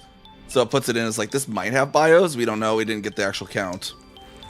But that one's where it's like, okay, BC6E, 1 bio, no predictions. Atmospheric landable with life. May host a new personal codex entry. Body BC1C. Carbon dioxide atmospheric landable with life. May host a new personal codex entry. Body BC2B. Non-atmospheric landable with life. May host a new personal codex entry.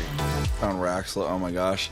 It reminds me of the time, what was I was exploring somewhere too, and someone came in just out of the blue, like, hey, have you heard of Raxla? Any idea where Raxla is? Where's and then like the next system I jumped into was like something blah blah blah RX-L. And then there was a notable stellar phenomena, despite being nowhere near a nebula. I'm like, hold on, sir, are you David Braben? Did you get a notification that a streamer was about to find Raxla? What's going on here? It was weird, but it wasn't Raxla, but it was still so funny.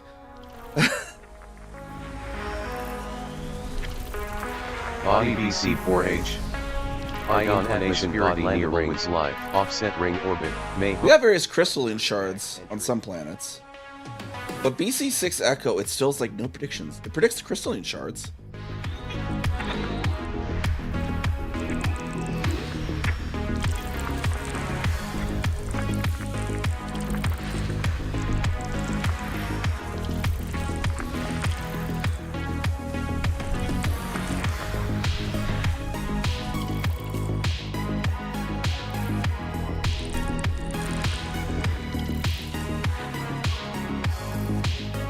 Last planet is.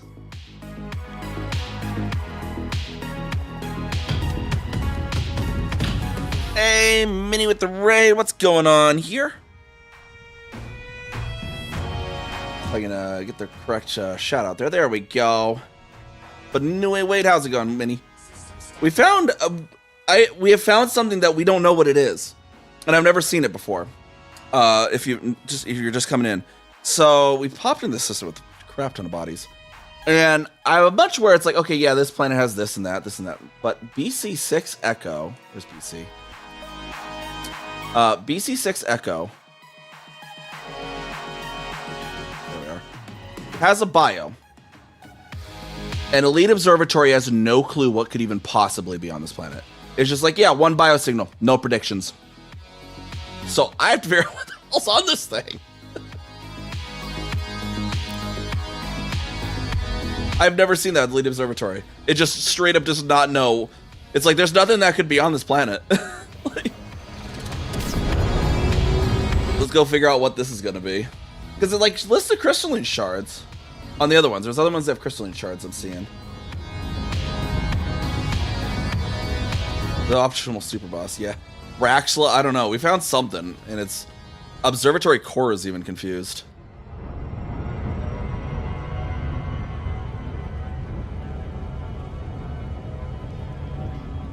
So yeah, welcome on Raiders. I'm NiamhKami. We're doing a lot of exploration. We're trying to make it to Beagle Point tonight. The game is insistent that we're not, though.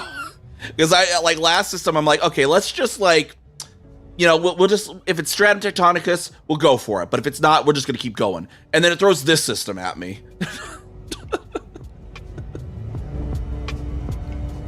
With 74 bodies, a whole bunch of mysteries. We gotta hit the crystalline shards.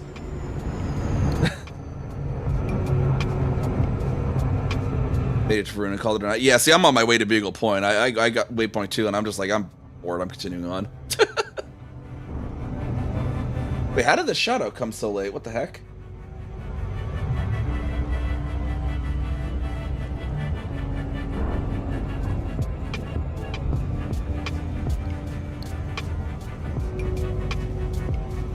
Oh, Naomi's auto shoutout hit before Mini. That's unfortunate. I should probably get it to auto raid shout out for anyone who has an auto shout out then. Mark that as well.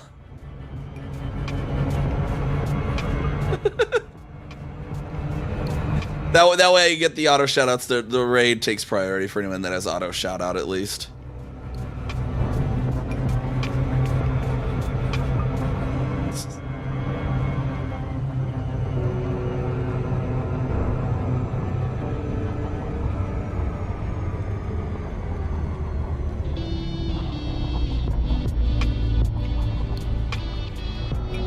All right, the mystery planet. Bravo Charlie 6 Echo.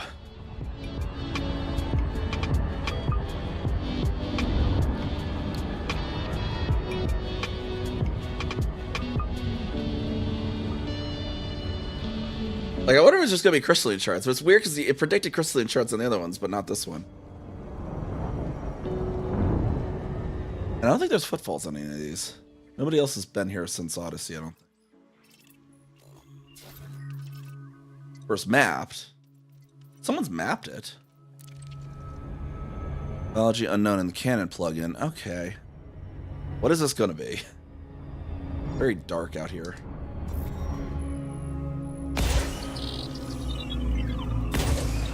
I mean, everyone's worth shouting out, of course. It just confused me for a second. I was like, wait, I know I manually... Because I also manually did it on my stream deck, too.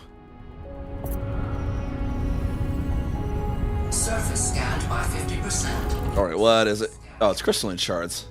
Why are these crystalline shards not predicted, then?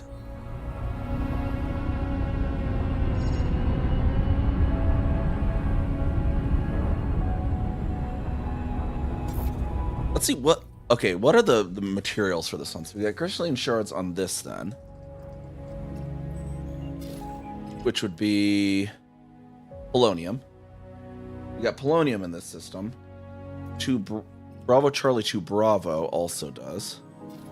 Polonium. 4 Alpha does.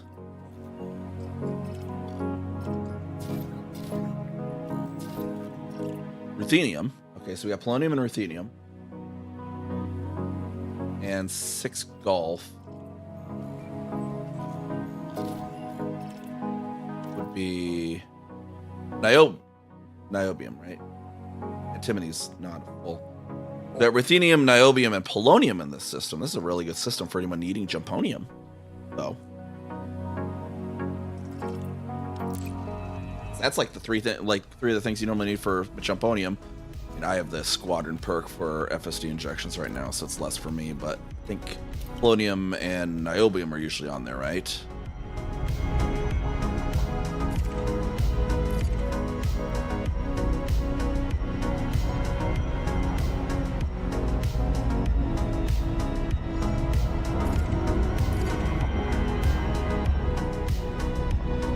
Need vanadium. Yeah, there's unfortunately no tech brokers out here in the black, though.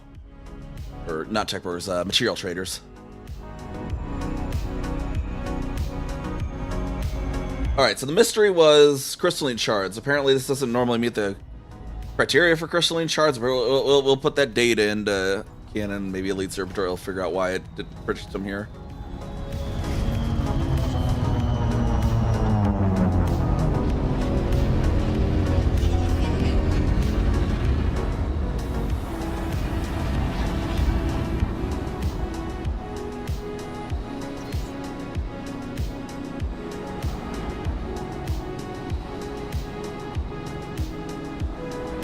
For apparently it's just interesting because I was figuring it might have been crystalline shards. It's just interesting that Observatory didn't predict it like it did the other ones. So it's still apparently new data. Apparently something about this planet doesn't normally meet what is the known criteria for these.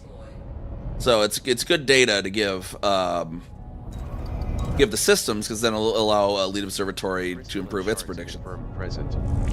Base value 1.63 million. Minimum sample distance 100 meters. Because that's how it learns. That's how it learns how the databases learn, is by finding these things.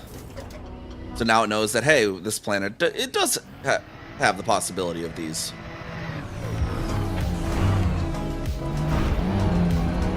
Let's see, how full am I on this particular material anyways?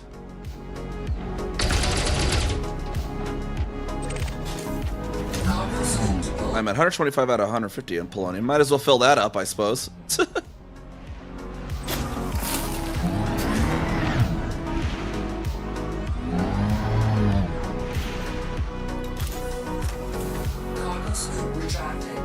Is there any trader at the side of the galaxy? Yeah.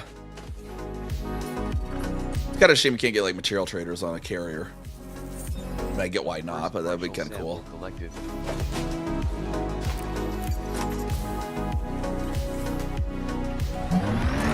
Looking for a van mountain down by the river. Minimum distance reached. You've traveled over 100 meters from previous sample.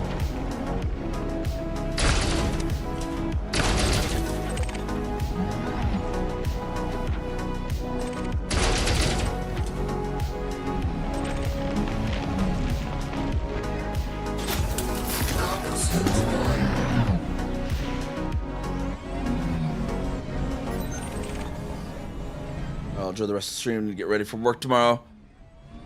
Good luck with getting ready. Cargo scoop retracted.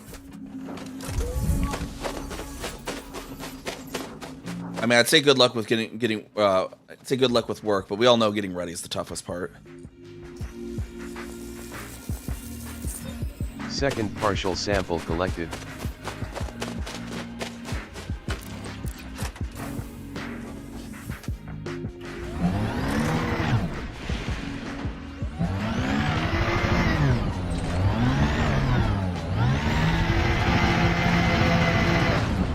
Minimum distance reached. You've traveled over 100 meters from previous. Probably bookmark this one system as well. That way, once I get the data turned in, and if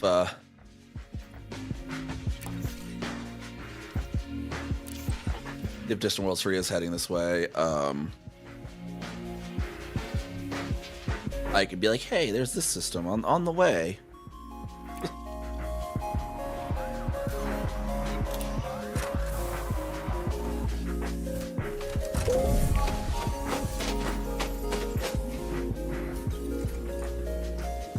Is there a difference between terrestrial water world and Earth-like? Yeah, terrestrial water world's like mostly underwater, very few, if any, surface, basically, and they can also be like very hot and like not necessarily always suitable for life or terraformable. Whereas Earth-like are basically by definition already terraformed effectively. Cargo scoop deployed.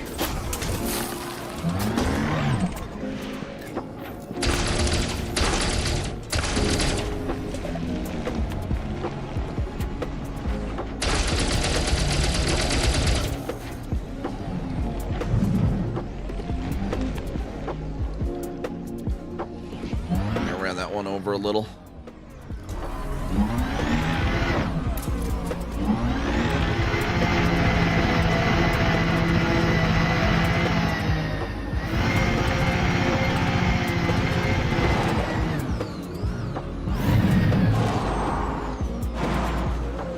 Fill up our 150 while we're here.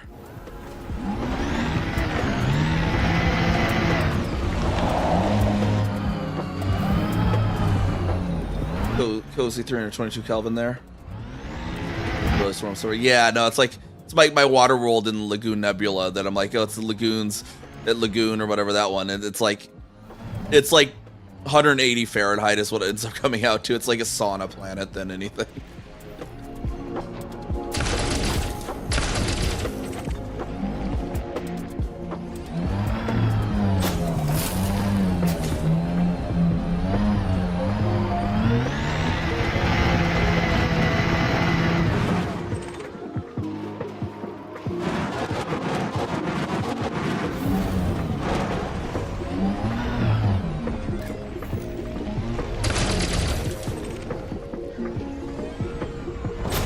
At 150. Woo, that was an angry one. That was a spicy shard.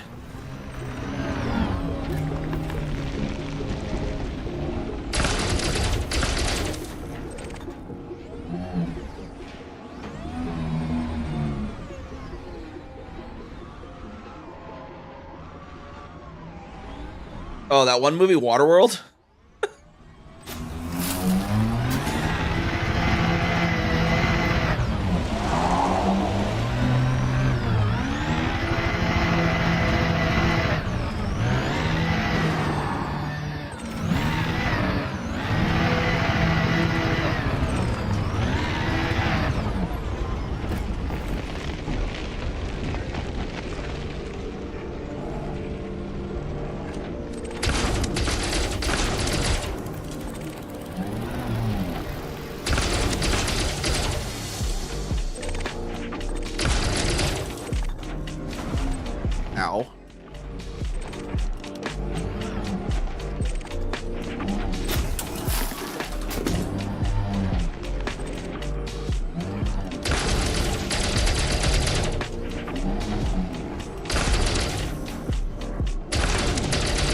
get out of there. Get out of there. Should be the last one we need.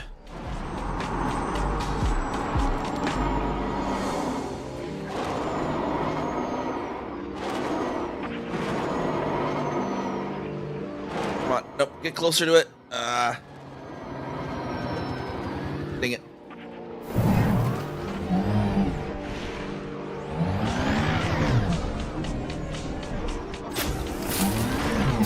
The way to turn off the mesh lens on the scan planet? No, I kind of wish that the scan would like show the latitude and longitude lines too. So you just like from orbit, be like I need to go to this. If you ever need to be like I need these exact coordinates, you just actually look at it, be like okay, they'll be right about there. You know, that would be a great quality of life improvement.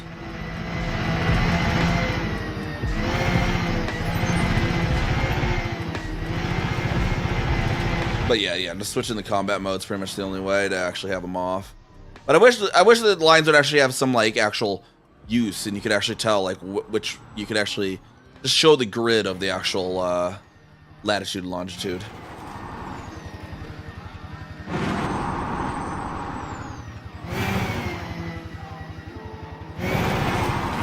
Like just right printed on the planet, you know.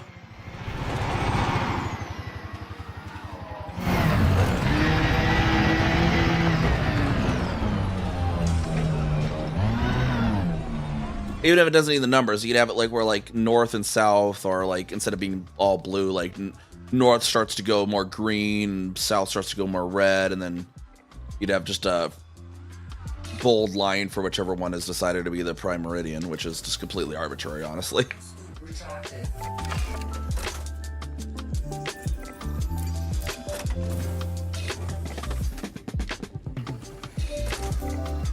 That was crystalline shards. Joy's good for farming raw mass too, because they'll always spawn the rarest material on this planet, which in this case is polonium. And we also had one in the system which was niobium, right?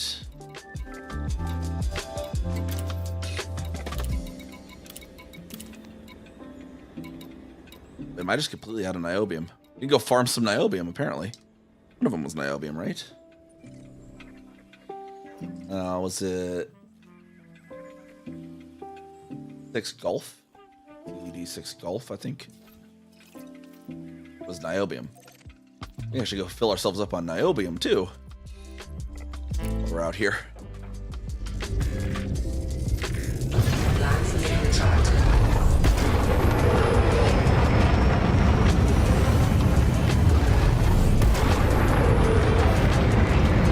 Frameshift drive charging.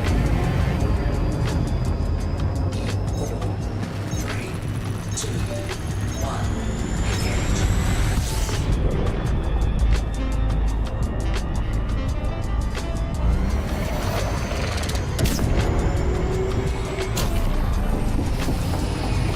Golf's gonna be right around the corner here.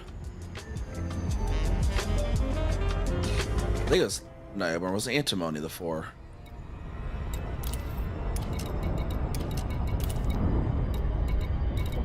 No antimony either. Oh, I do have niobium. Okay. It's a 3. Antimony is probably the 4 then. I don't seem to have antimony.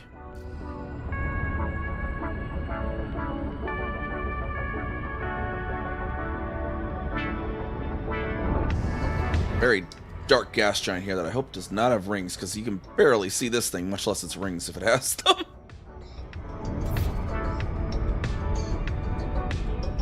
Yeah, one of its moons just right there. Passes by.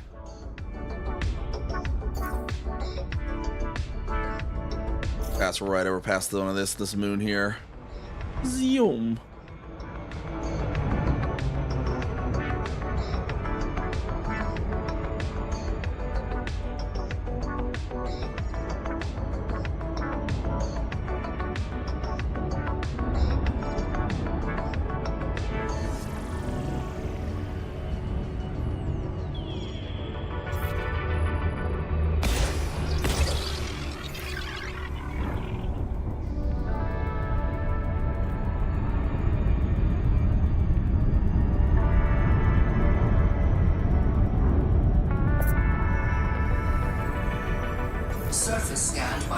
100%. Surface complete. Crystalline shards are right there.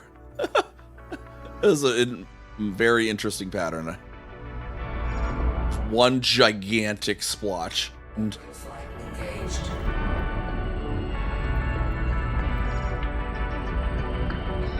going in and layer, so that scoop is something.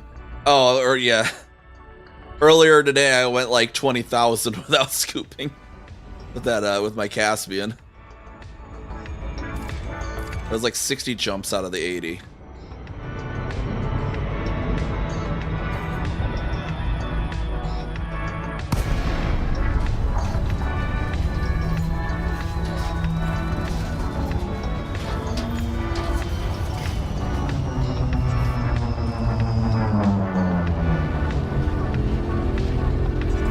Shard's gonna be in here somewhere. This is a little bit rougher terrain, looks like.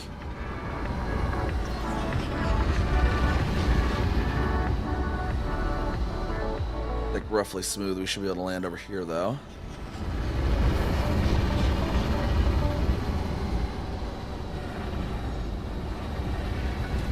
Landing gear deployed.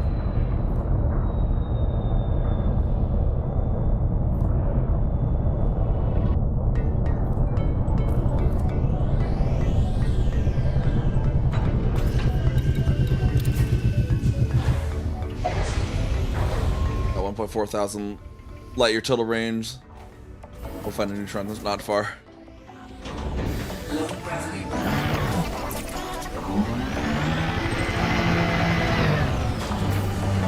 So yeah, this should be antimony then, I believe.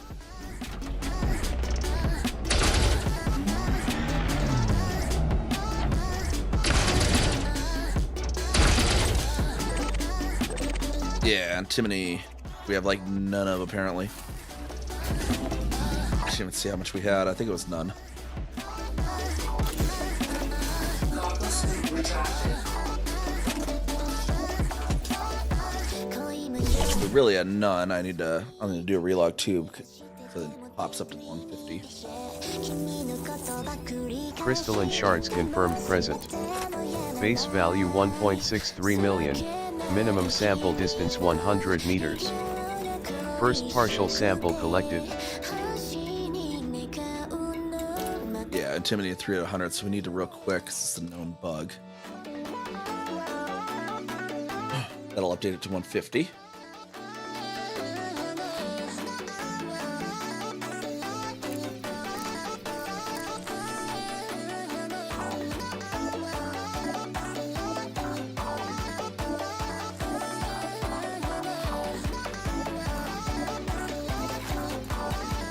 Now it'll say antimony C3 of 150.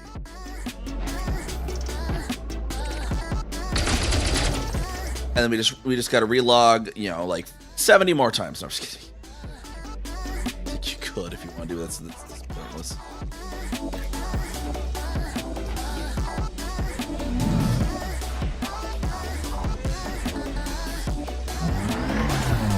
Cargo scoop deployed.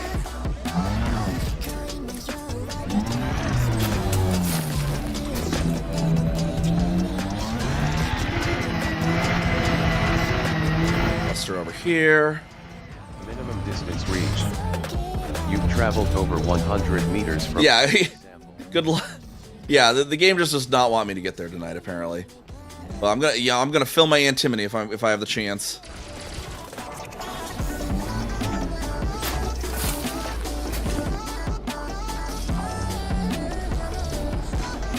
I was like, let's get to Beagle Point, and the game's like, no.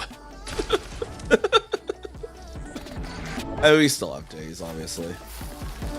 Maybe have a little while too. I'll be going probably a little while tonight still, nonetheless.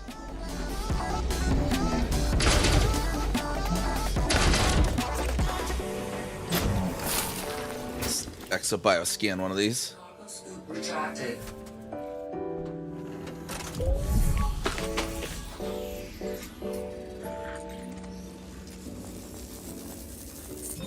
Second partial sample collected.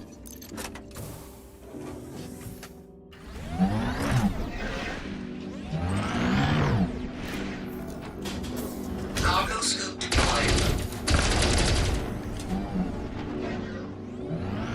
Gotta get the anti-money.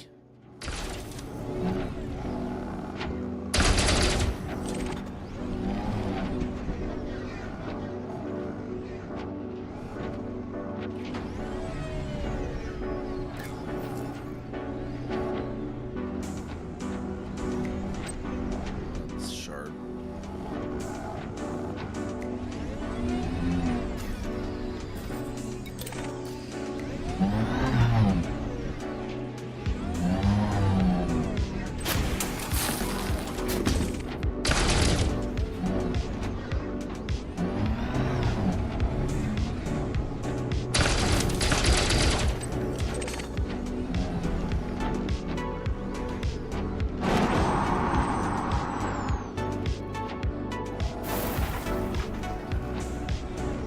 It's like so dark you just barely see the gas shine up there.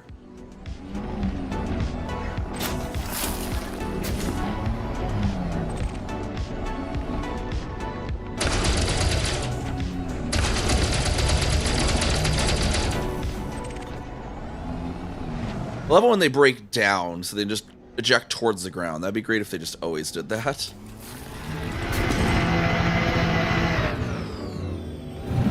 Minimum distance reached. You've traveled over 100 meters from previous sample. Cargo scoop retracted. Sampled as well. They're sampling finished for them.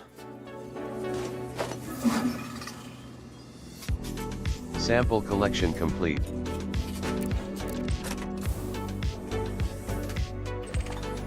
I might need to fill up on ruthenium too. What's my ruthenium look like?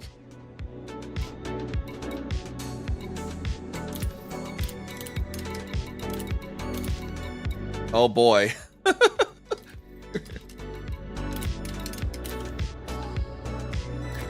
think ruthenium was the other stuff that was in the system, right?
Filled.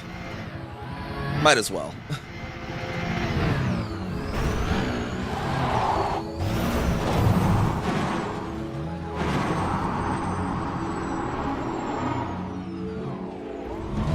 Let no one ever accuse me of not taking the time and sniffing the roses.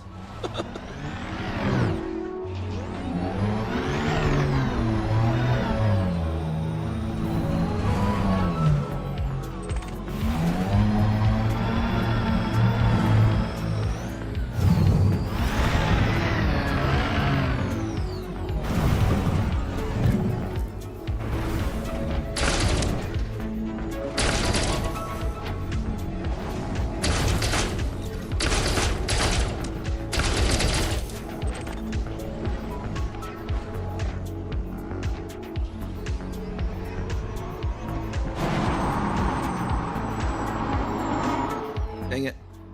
Blew right past it.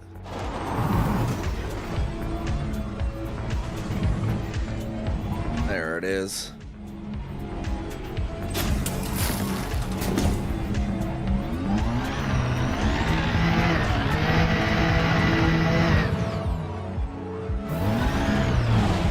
Woo, woo, woo, woo, woo.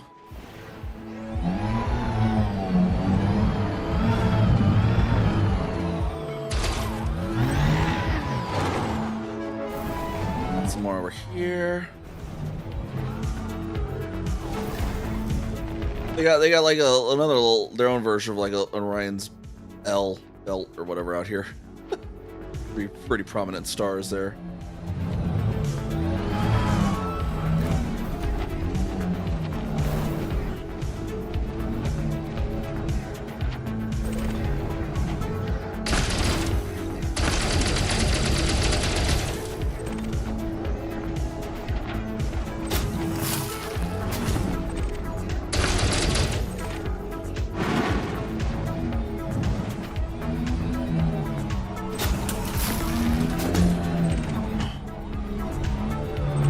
Here.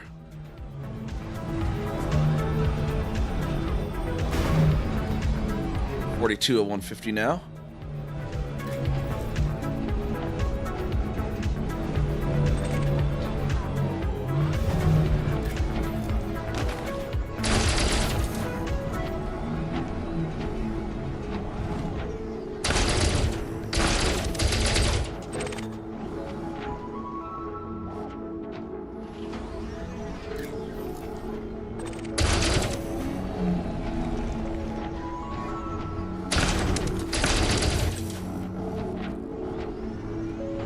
Falls, we can skip this one. Maybe. Yeah, it's this is my Friday of my work week, so I don't have a hard cutoff on these on the Sundays.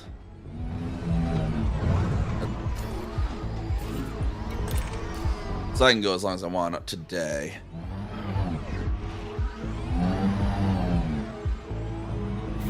Yeah, 73 bodies.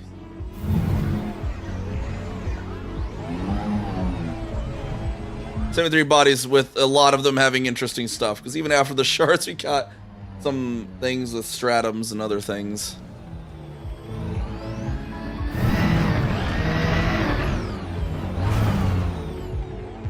We'll hopefully reach Beagle on Monday.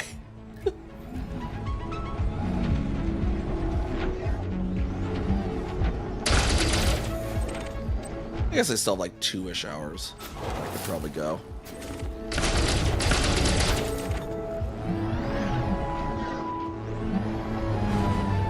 Oh, you jumped into a system with 73 bodies. Yeah, I think, yeah, this one was, what, 74? Yeah, I thought you were referring to mine for a moment first, but yeah, I think mine was 74.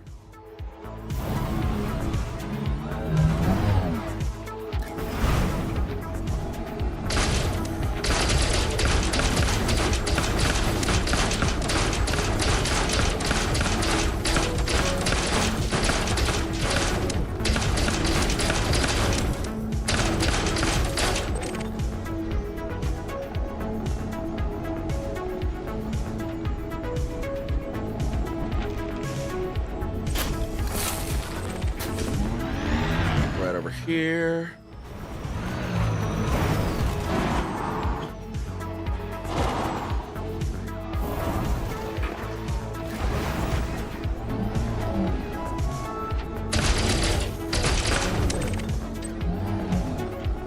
I don't think that one's scooped. Fuel at 25. Okay.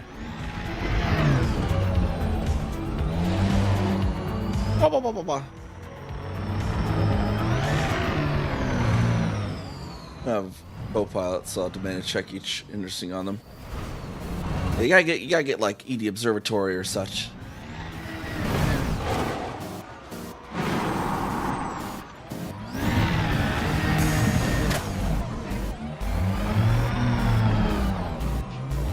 That really killed all my momentum that I was hoping to have to go up this darn hill.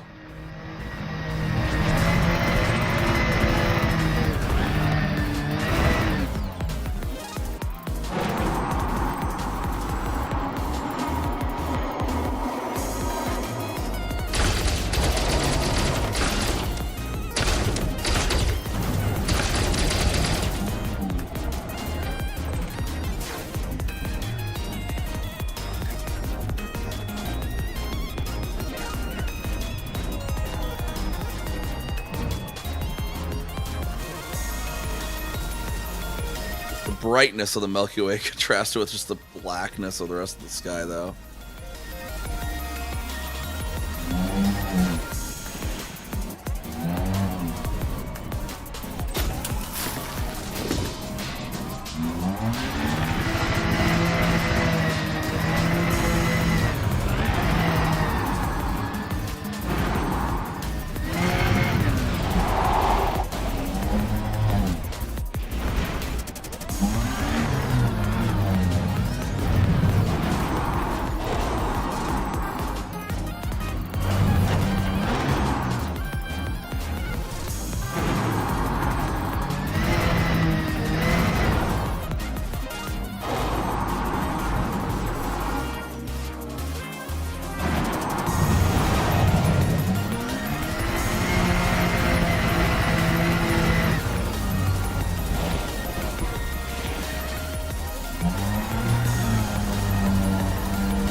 this one.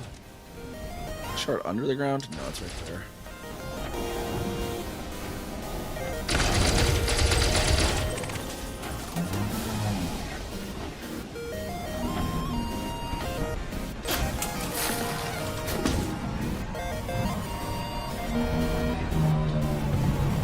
Got some more shards again.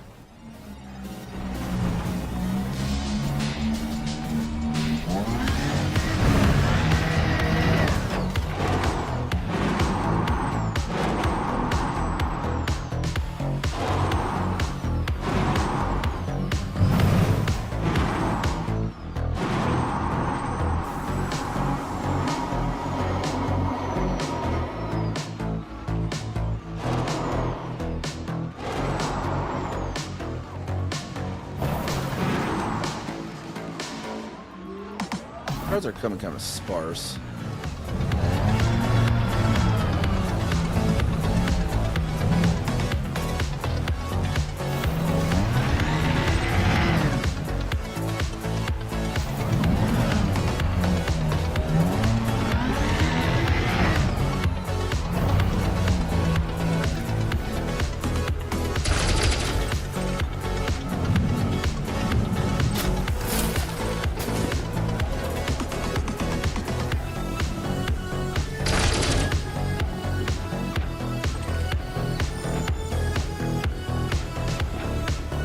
I targeted the thing right as it went over my head.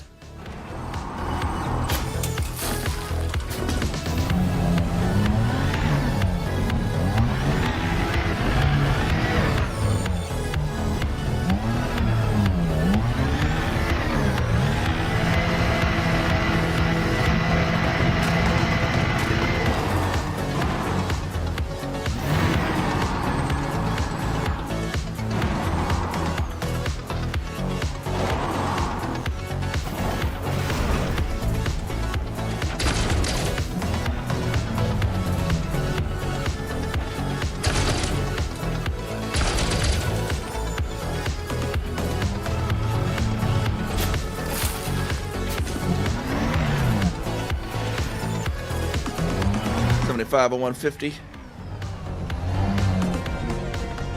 It's a moon or a planet. This is, what was this one? It's a moon of a gas giant.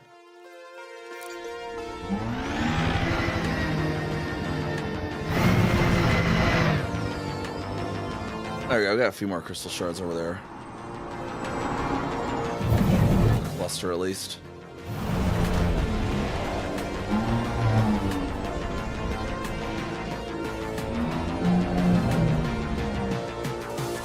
Follow this. We just stay on this little, like, almost like a road. This nice little smooth section. We just stay on this. Just stay right on the road. And get over to those.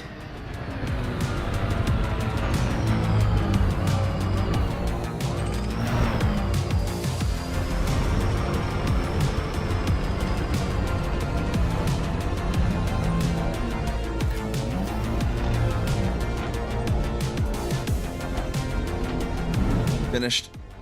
Oh, find much interest in stuff in your 70 plus system?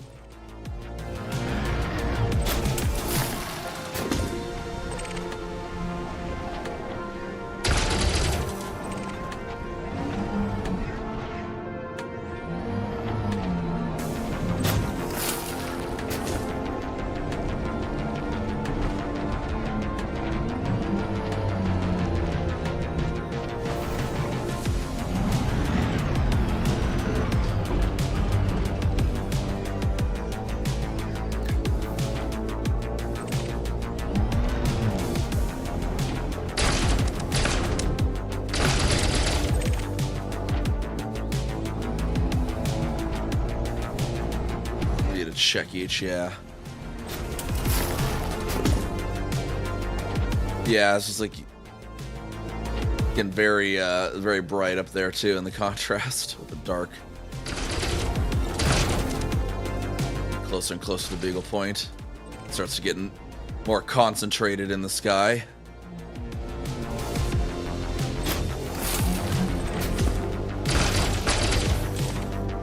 Got a very good Jumponium refill system, though. Yeah, the Polonium at least. Antimony, I think, was used. I can't remember what it all was because I have the perk on. In any case, it's Antimony, Polonium, and Ruthenium in this system, so pretty decent nonetheless for crystal shards. Well, some other bios we'll be hitting as well. We were planning on hitting Beagle Point tonight, and then the game threw this system at me.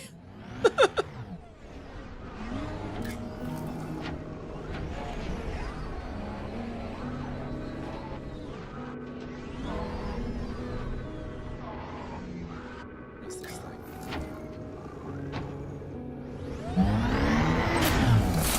Ah, behind me. There we are.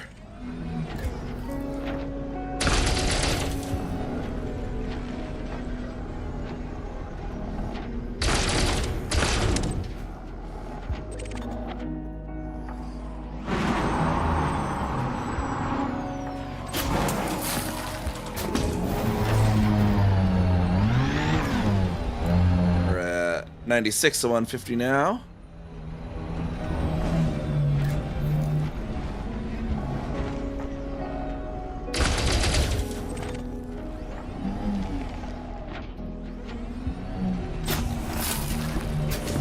More over this way, I saw.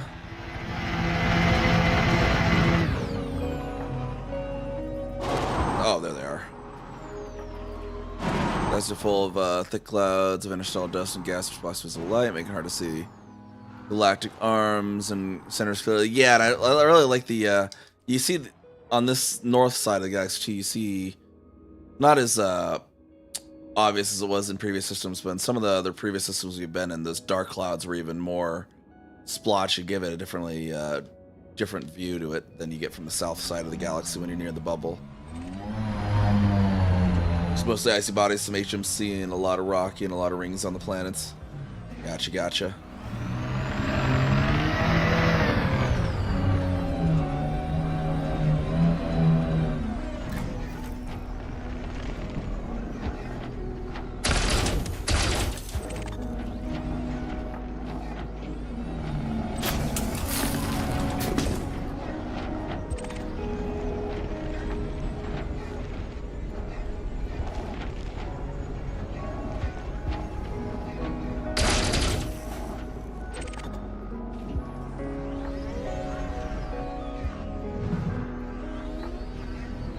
HMC at the ring, that's the most interesting. Is it a landable HMC? Landables can have good views sometimes too. You get the ring in the shot with something else in the view, and you can get a pretty good wallpaper generator kind of thing going on.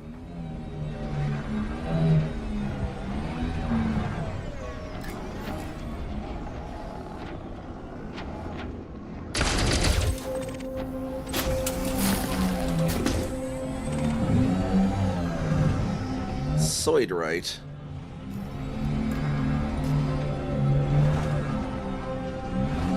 Just a soidorite.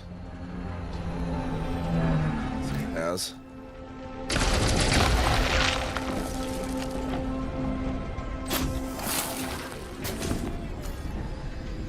Oh, selenium. That's actually decent then.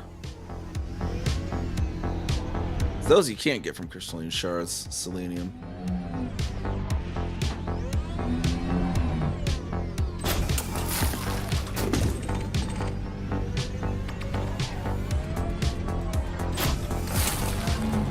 And niobium. Already full on niobium from the last planet, though. We're just full on in general, actually, not from the last planet.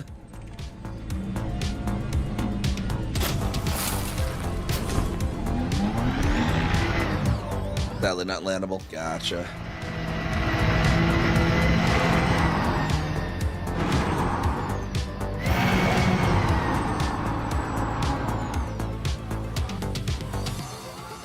Some over to my left there.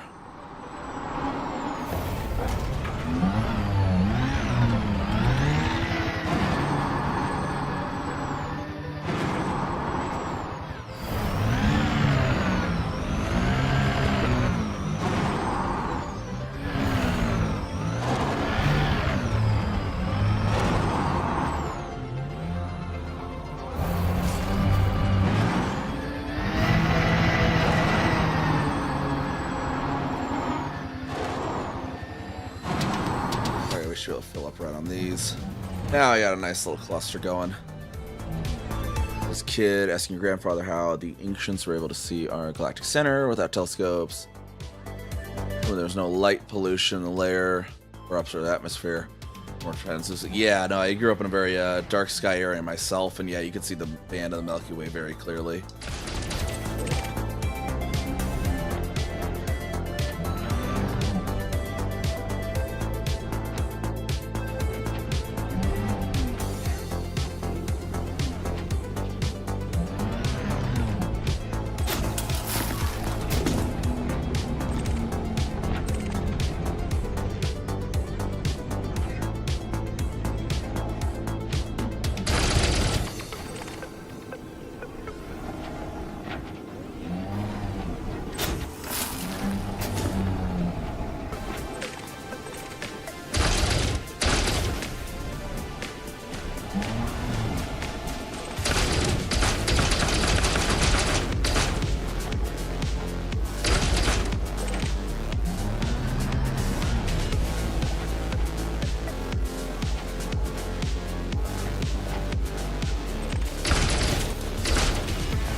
Throw that other one falls.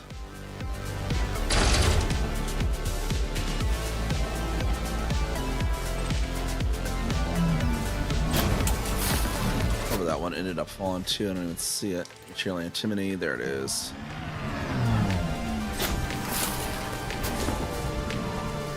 $20 and $150.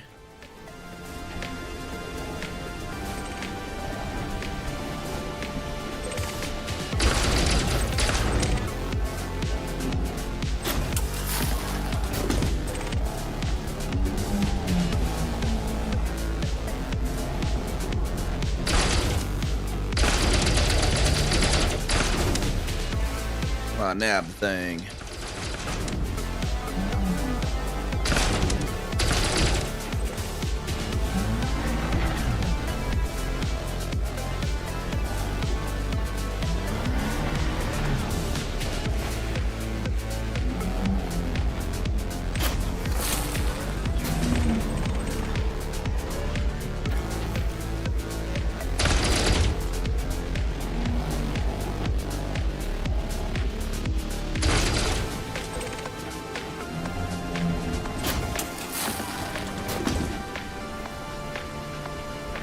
To me somewhere on this pillar. There we are.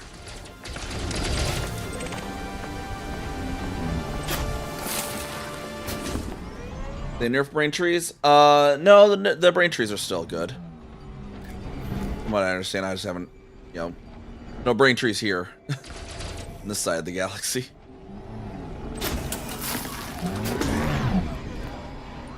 I've always liked the crystalline shards anyways. They tend to be, you get the G4s real efficiently around than a G4 and a bunch of other stuff.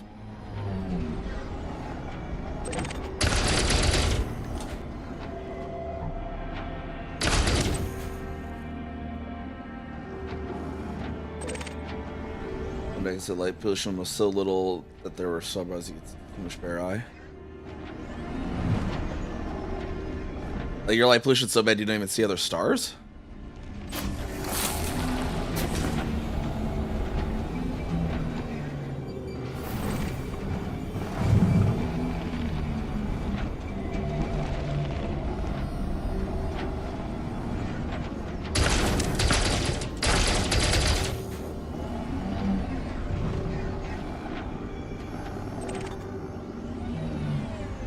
Oh, planet solar system. I mean, if you can see like Orion's belt, you can definitely see like Jupiter and Venus because they're even brighter.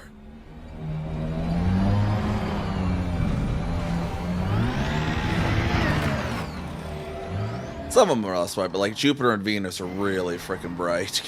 Like some of the brightest ones out there.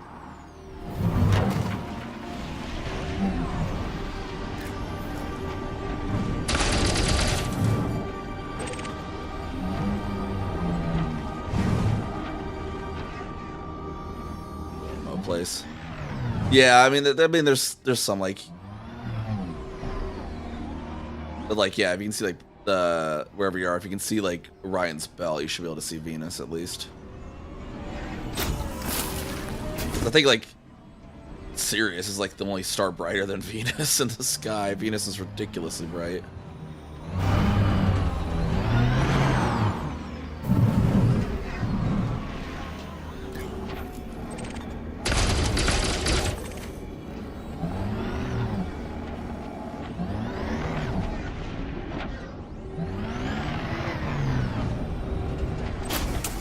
Jupiter's a little more dimmer side, but yeah, like Venus, like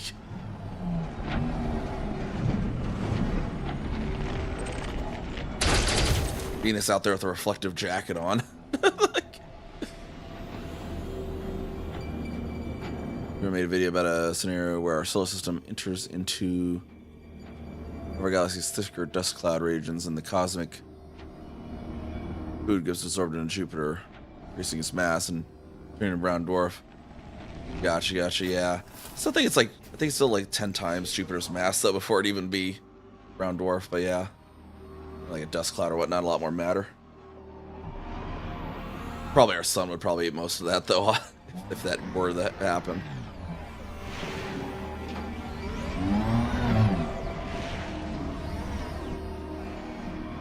Alright, let's see where our ship comes in at.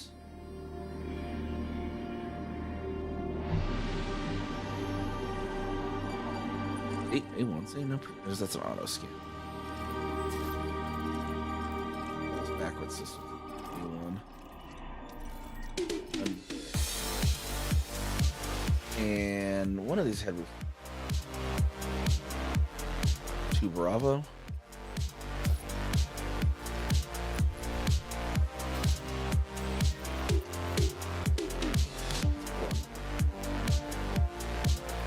For Alpha. That's gonna be our Ruthenium on here on 4 Alpha. Might as well fill up the Ruthenium while we're out here too.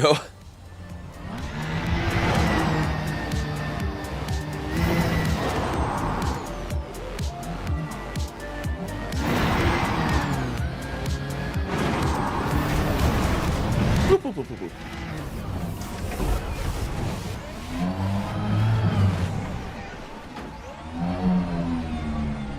Right, your system's a little. What'd you do?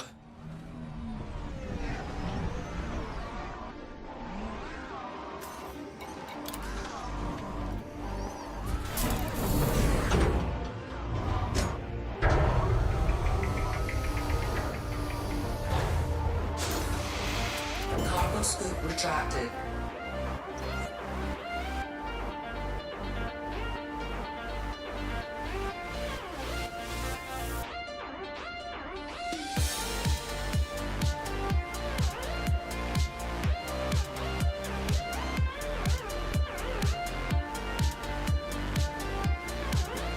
Changes between the two.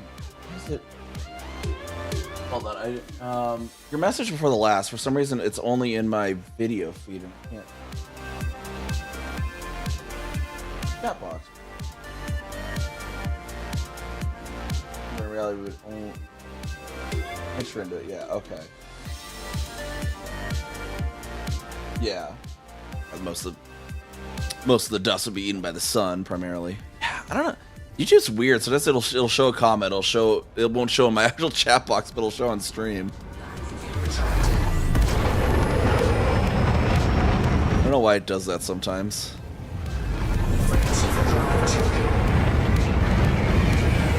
It takes a ridiculous lot of mount render Venus invisible. Yeah, Venus is like one of the last things that's going to disappear from the night sky.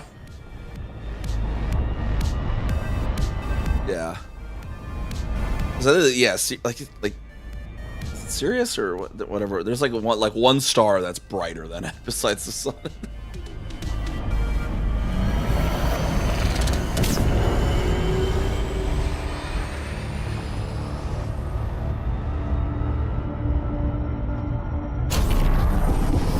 Or Alpha over here.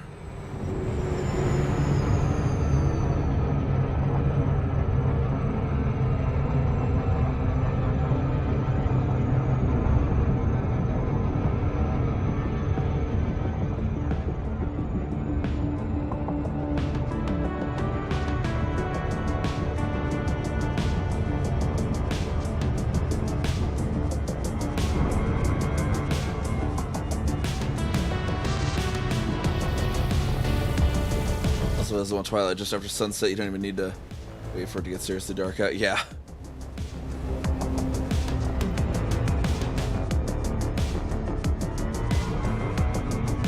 Venus is like that one meme that German YouTuber did as a short where it's like shine bright, and this is like his German roommate is putting on every single piece of reflective clothing known to mankind to go biking.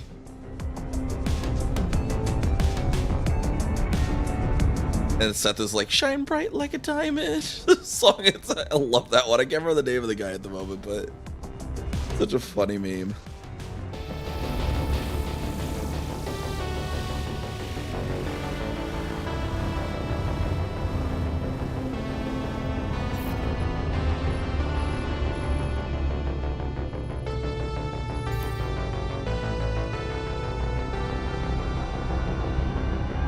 Oh, a little tiny planet here. Get a little closer, maybe. Still pretty small, though. 2 probes.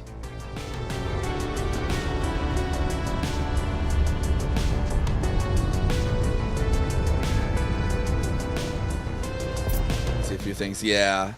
Yeah, like in the city where I'm at, I don't see many stars at the very least. Surface scan complete. Got like a face on it. Some screaming Halloween face there.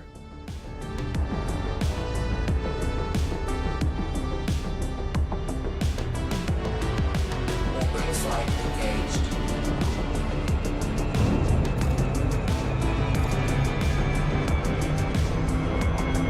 It's too fast, apparently.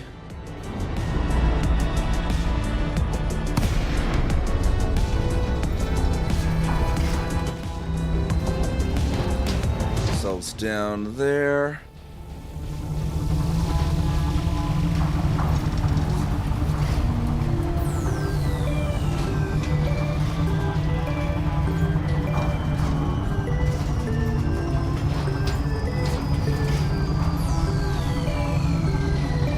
Budget debates as to what planet has the hottest surface. Let's see, Venus is the hottest of all planets, moons, but that's how we define for surface, yeah. I know another little fun fact that kind of goes contrary to what a lot of people expect is that for most planets, Mercury is the closest planet to them in our system, most often. And the planet that is most often closest to Jupiter is Mercury. The planet the most often closest to Mars is Mercury. Same with Saturn, Uranus, just because of how the orbits end up working.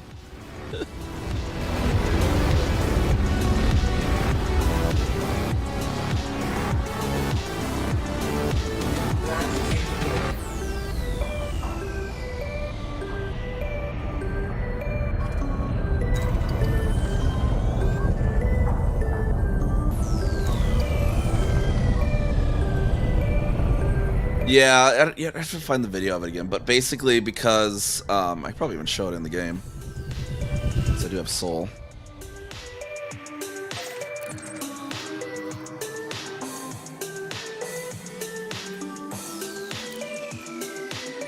Architect Orrery.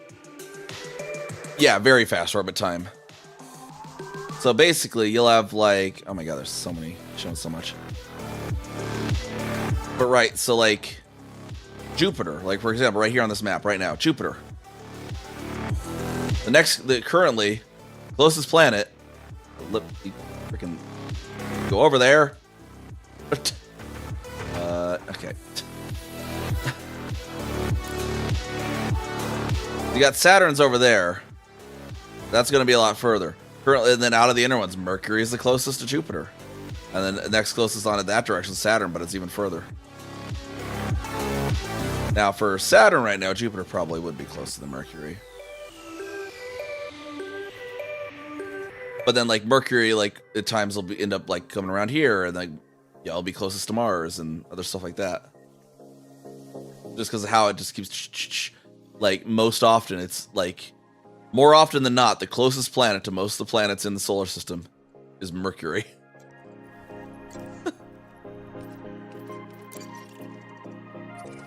I think it was CGP Grade that actually did that one. I can't remember. It was exactly, but I think that sounds right. Fuel's at 11%. I should probably send some fuel then in any case.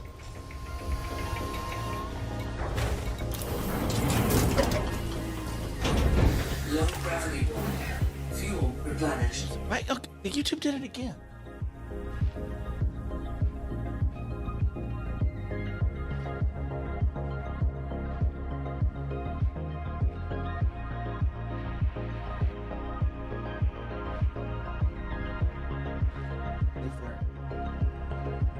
Brothels on any of the planets, and it's not really my cup of tea.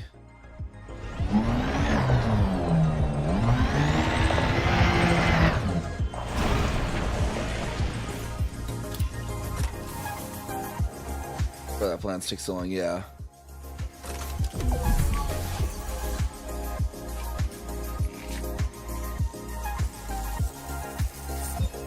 Crystalline shards confirmed present. Base value 1.63 million. Minimum sample distance 100 meters. Looks around the time that the game is set in that, like, the Saturn and Uranus and Neptune are kind of on the same side as Jupiter, so Jupiter ends up being closer, but like right now, nowadays, that's not the case. Cargo scoop deployed. Search for fast food joint. Yeah, definitely. We got our ruthenium fast food here.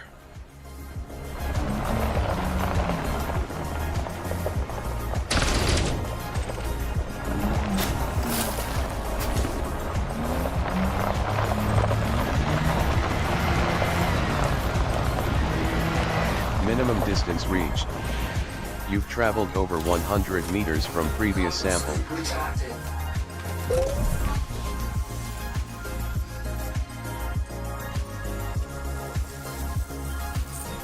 Second partial sample collected.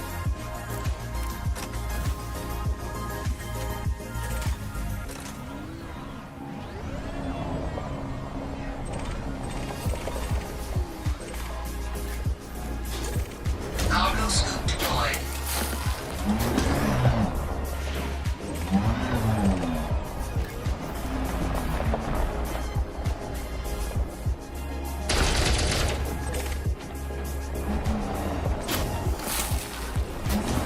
Nah, no space McDonald's. Minimum distance reached. You've traveled over 100 meters from previous sample. We get space Taco John's or a space Runza. Space Culver's, that's where we can go. Get some space cheese curds.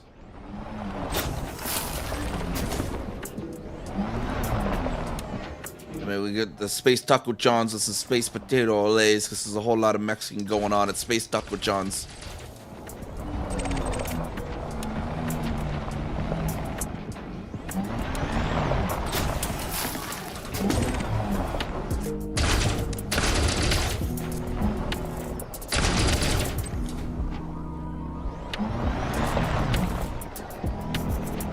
That one just disappeared on me. That one just like disappeared into the void on me.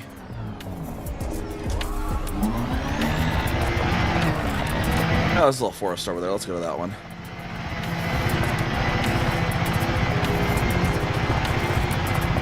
Terrain on this planet is much more friendly for driving.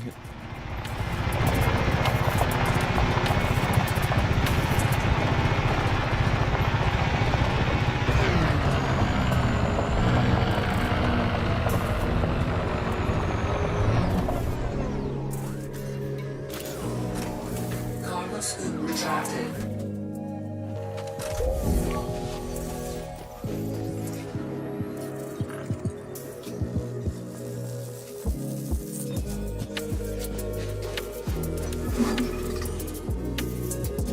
Sample collection complete.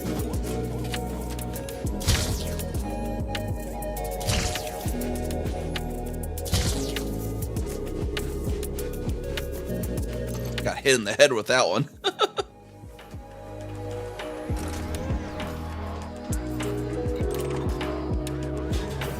Cargo scoop deployed.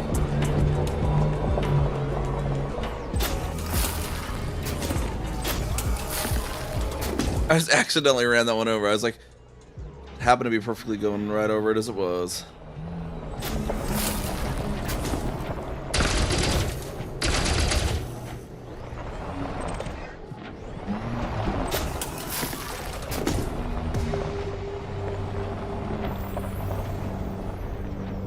of Jupiter without a spacesuit. I don't know what would kill you first, the space, the freezing temperature, or the radiation. There was a YouTube video that actually like was simulating like how fast you die in different bodies. I think they did do that. I think it was the radiation, I think.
$40,000 bananas in 10 minutes would kill radiation quicker. Yeah, that'd definitely be a lot of radiation from those bananas there. What about like unspooling like 40,000 rolls of Scotch tape? How much radiation would that be? Because when you unroll Scotch tape, it emits X-ray.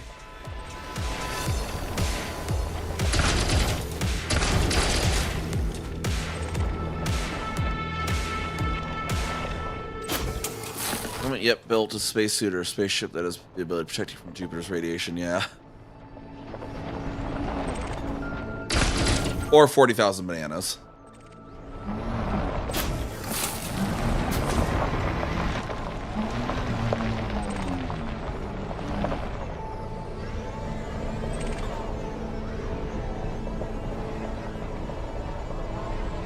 Yeah, the radiation with the 40,000 bananas. I wonder about 40,000 rolls of Scotch tape being unrolled, though.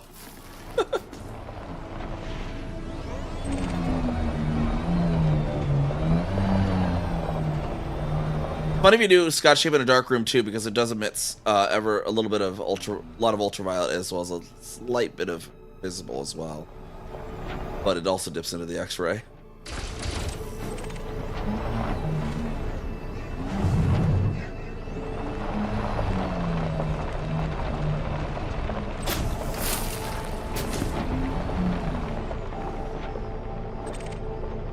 From the heat of them decomposing. There's that too.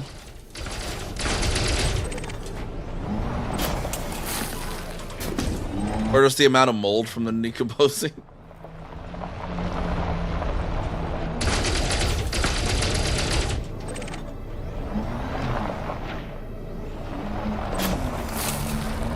How's a ruthenium looking?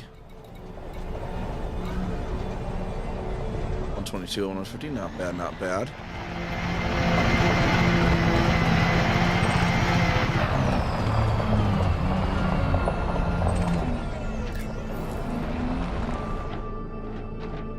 The LD50 of sugar, yeah, probably.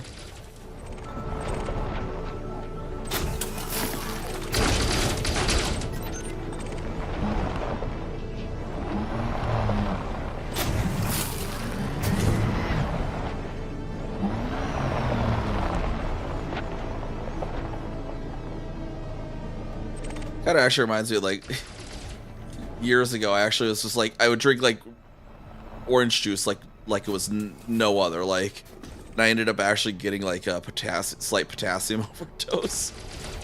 I kept constantly feeling ill, and then like the doctor ran lab tests. They're like, "What the fuck is with your potassium?" They finally like got to that. They're like, "You're drinking way too much orange juice. There's your problem."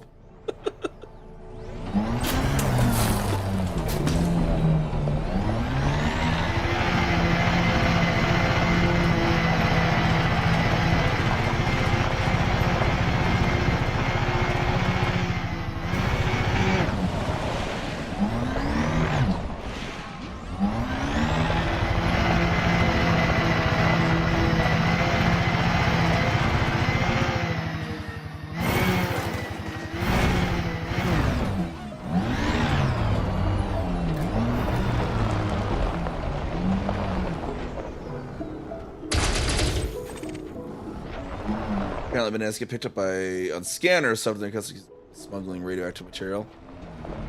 Like airport scanners.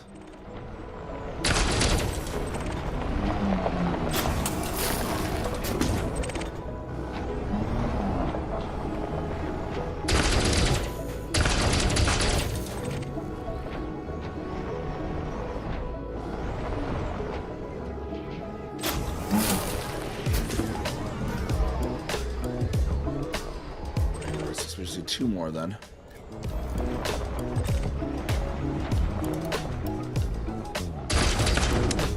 Shipments of bananas. Oh, okay.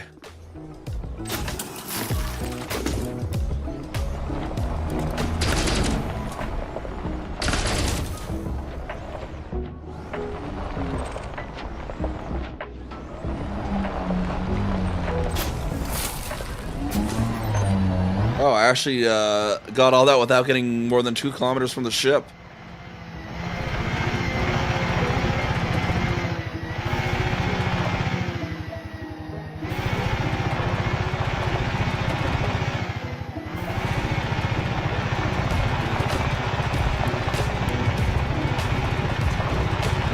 Let's go. Okay, now we need to hit the other ones with the other life forms.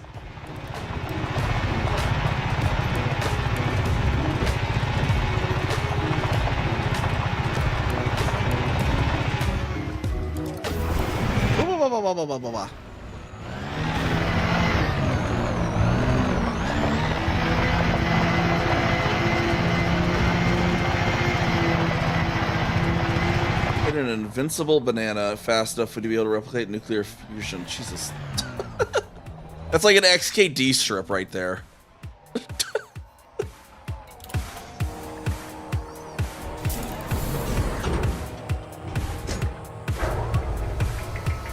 Glass paper is known for setting off radiation schemes as well, since it's made with kaolin clay, which has traces of uranium and thorium. A lot of magazines to it.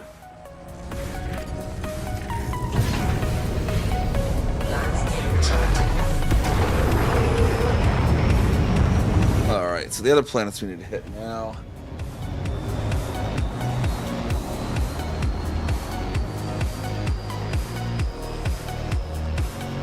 Or A, just probably bacterium. We'll check that last because it's way back the other way, isn't it? Or alpha.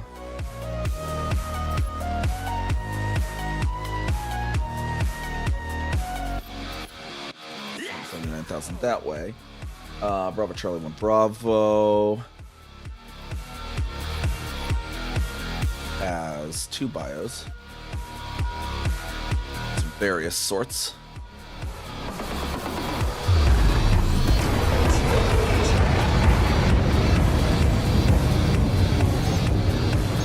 Thankfully, all these are like a lot of options, but few actual ones. So we'll see what they are.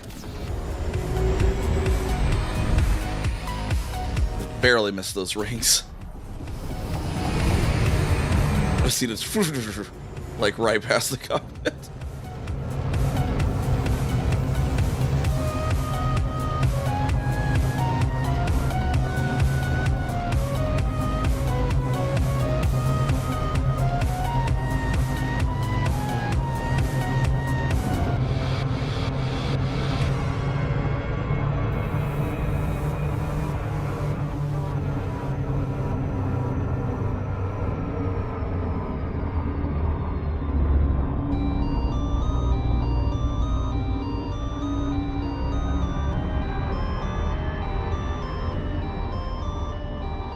got this ringed Earth-like in one of his colonies. Ooh, that would be a fun one. Yeah, because those aren't terribly common.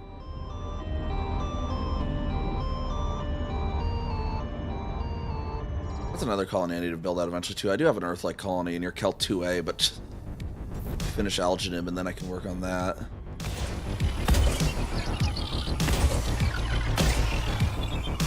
Part of why I sent Kessica back as well, so I need to work on my colonies.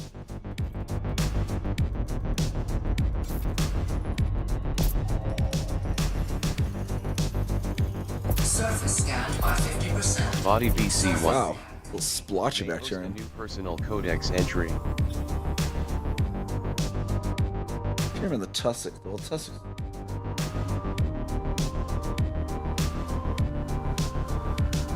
Just like in little tiny patches all over the place. What is this? What is this bio pattern?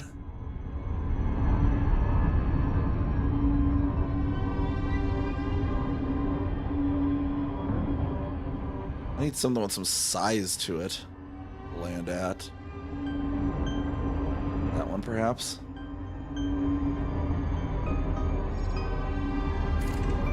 Orbital flight engaged.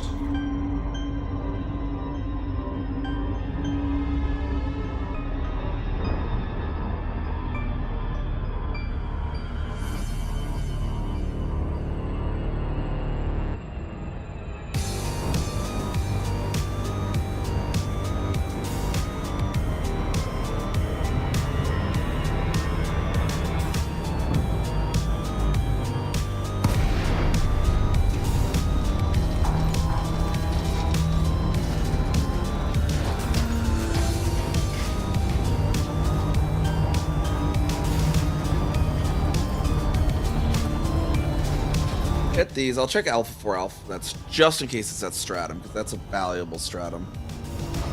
Tecumseh is the other one that's kind of pretty valuable.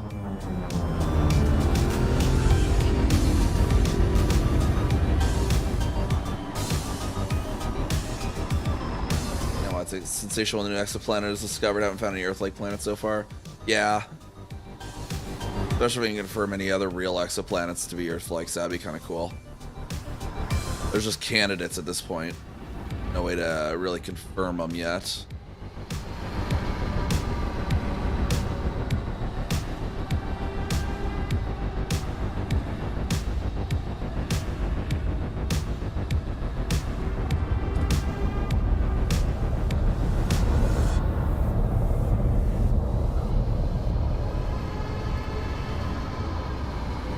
Those should be some tussock in here somewhere.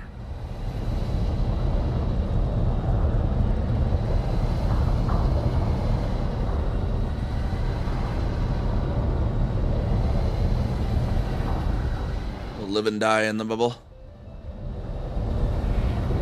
You're born here, you die here. What was that from? That Fallout 3, we're born in the vault, we die in the vault.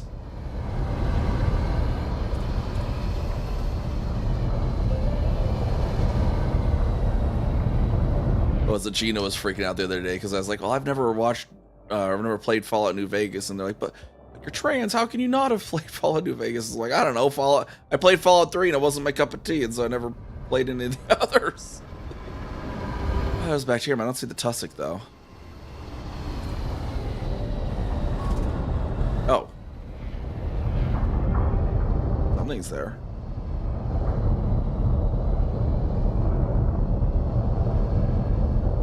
Where was that? Let's land. There's... Oh wow, that's small tussock too. Landing gear deployed.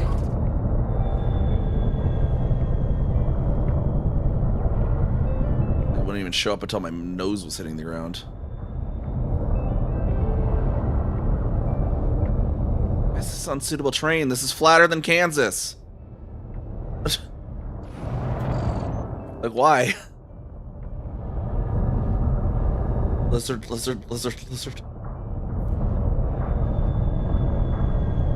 I have not played Celeste either.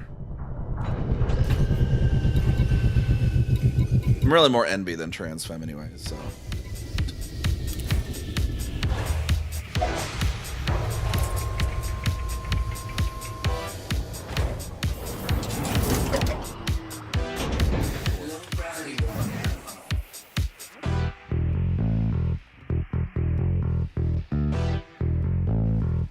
platformer.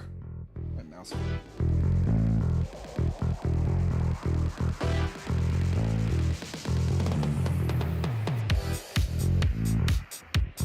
Never really liked platformers.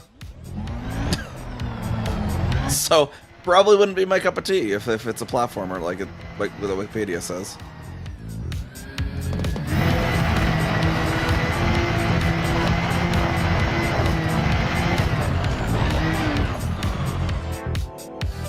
I've heard of Celeste. I know it's a meme in the.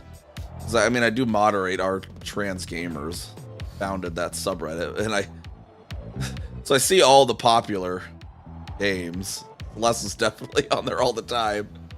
There's the Tussock. Jesus, small Tussock.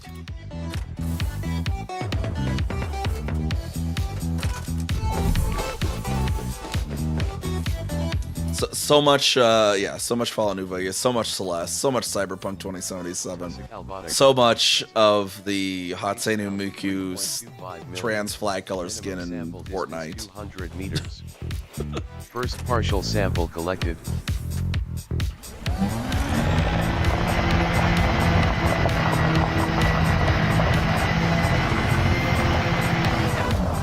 Minimum distance reached.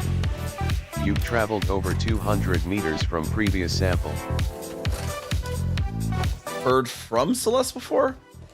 I mean, heard from it.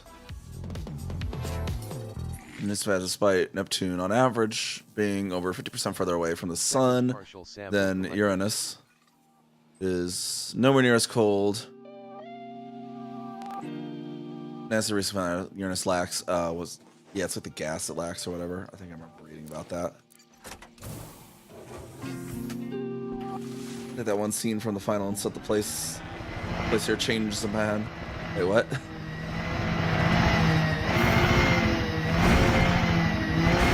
Minimum distance reached.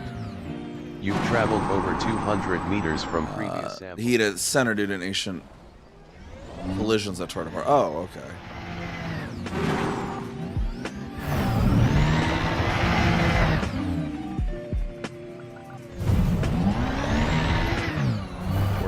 Where's more grass to touch?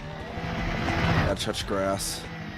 People always tell me to touch grass, and I need to go touch some more here.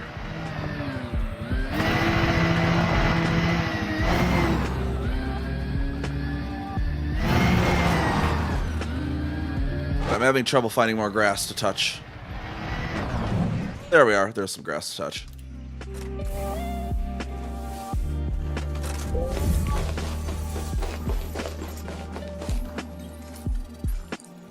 Bluegrass, look at that. Got some bluegrass going on.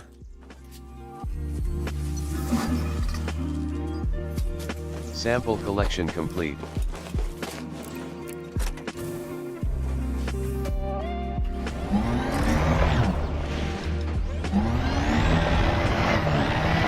Let's make it back to our ship.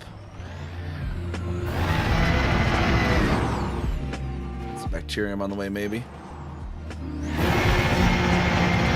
Apparently drove by some more of the bluegrass on the way. There we go. There's some bacterium way over there. Oh my gosh.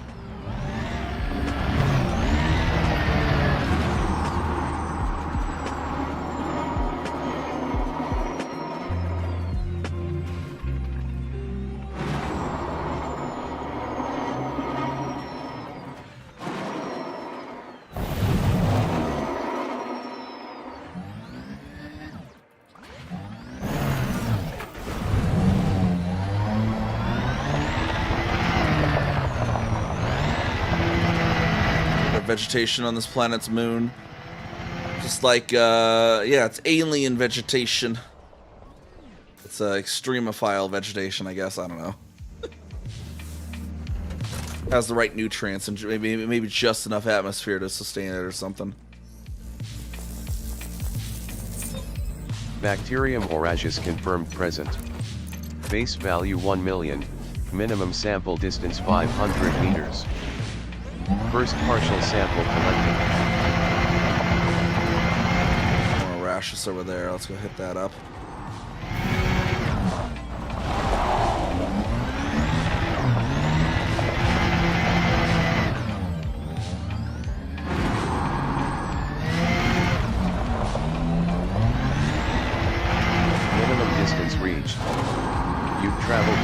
500 meters from previous sample.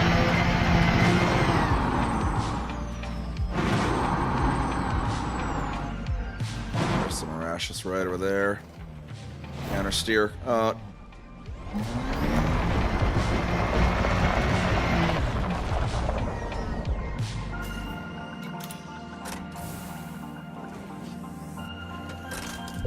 it's the same everywhere. Yeah, but you get some like some sort of extremophile, possibly life form. Second partial sample collected.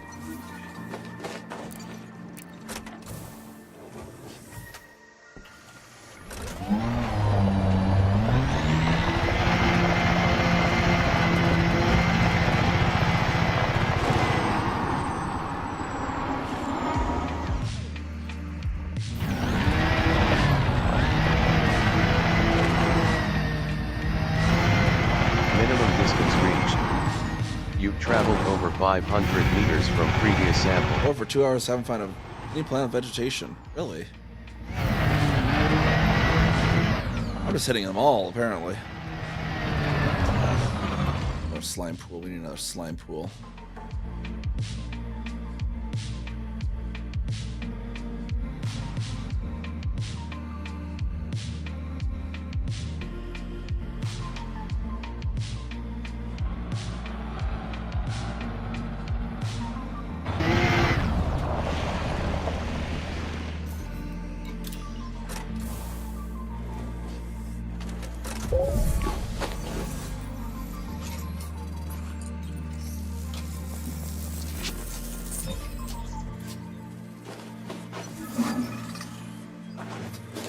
Sample collection complete.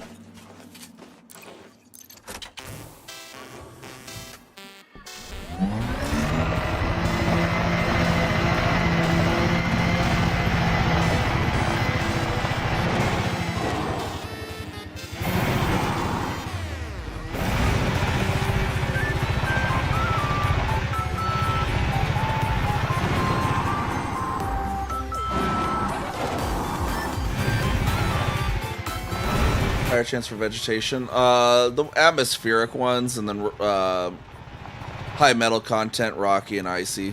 Icy, they just have different types, basically.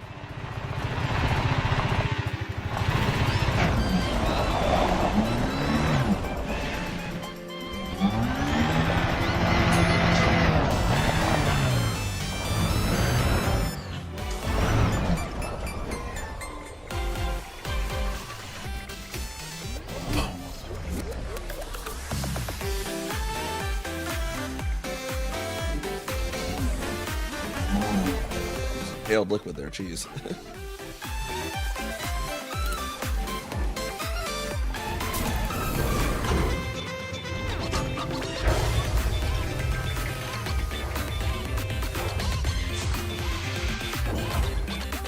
Alright, and that one that potentially had the space moss was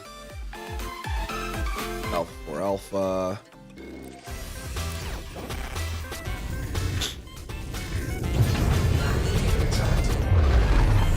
Zoom over there and see what it has. Probably just bacterium, though. And if it is, we'll move on.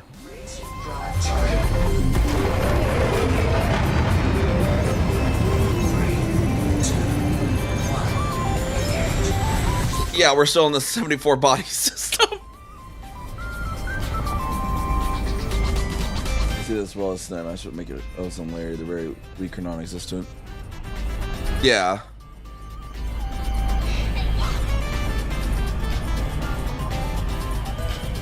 I don't know, there have been hypothesized extremophiles like that, though.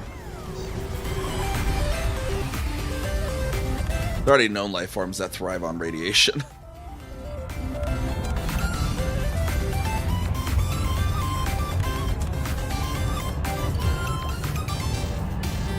There was an actual doctorate of astrophysics that was behind the Stellar Forge and the new bioplanets and stuff, too. Based on hypotheses that exist on those. Like when you're in the full spectrum scanner mode, as well, the sounds you hear, they kind of hear the radio sounds when you're tuning in the planets too. Those are from the actual British Antarctic survey. From actual radio sounds from our own solar system. We're near in this thing here. My hawk needs me to, but yeah, this thing when you're tuning into a planet. Our actual sounds from the British Antarctic survey down at Amundsen Scott South Pole Station. And the ice cube.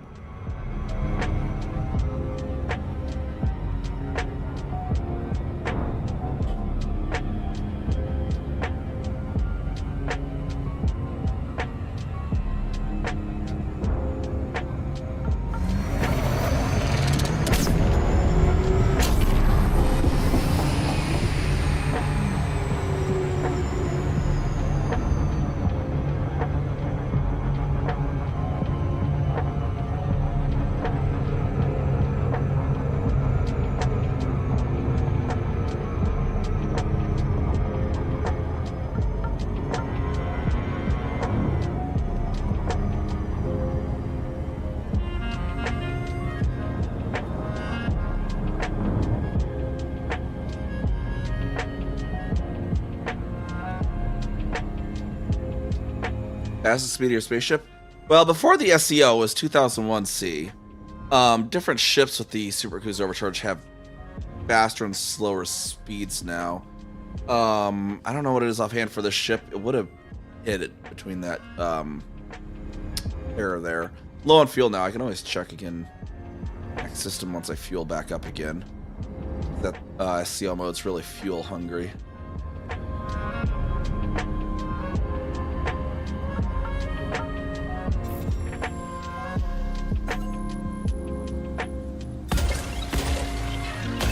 Yep.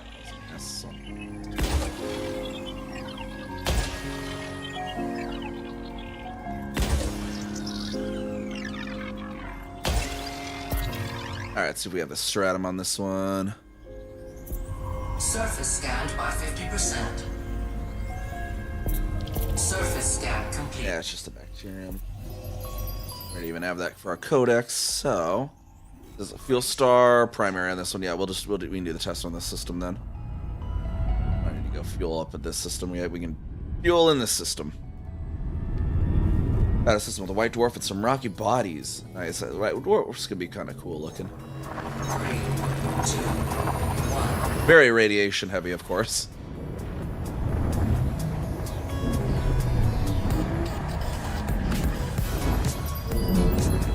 All right. We have about an hour. See if we can get to Beagle.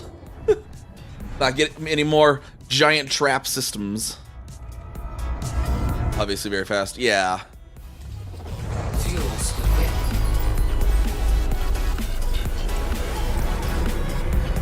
Scoop up the star as fast as we can. In any case, what do we got going on here? Oh, jeez.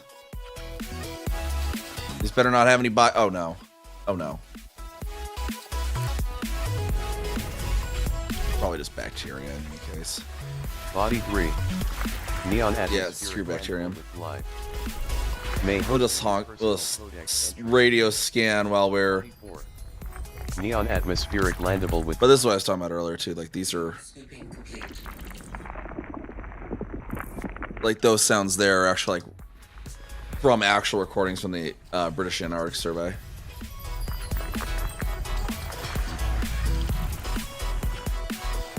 Of radio emissions. All right, we got all that. Okay, so let's see what the speed does if we see where it tries to top out at.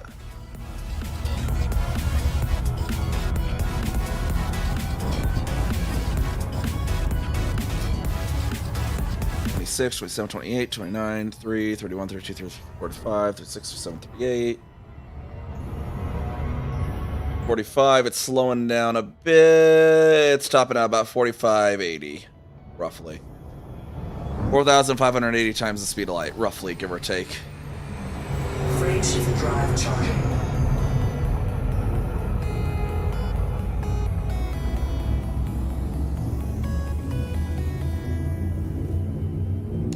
engineer too many Mandalays, like 5 of them. Hey, I mean, when I was doing the Caspian only in systems personal expedition, I had 8 identical Caspians. So 5 Mandalays ain't too bad. Travel time though, so yeah. So the travel time is like a this little thing we're in right now is called witch space in this game. If you're not familiar with this game, and it's like it's a wormhole basically to a subspace dimension of sorts. So that's why that one's so quick. That one's effectively infinite speed, potentially, depending on your range. Sort of infinite speed. It's a glorified loading screen, really. But yeah, so, you know, that one there, you know, obviously, that was like 70-some light years in the matter of seconds.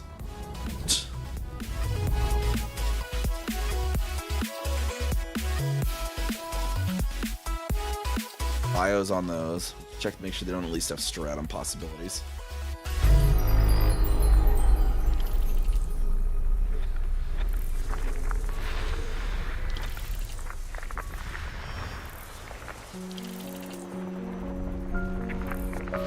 Body 7. Neon atmospheric landable with life. Bacterium.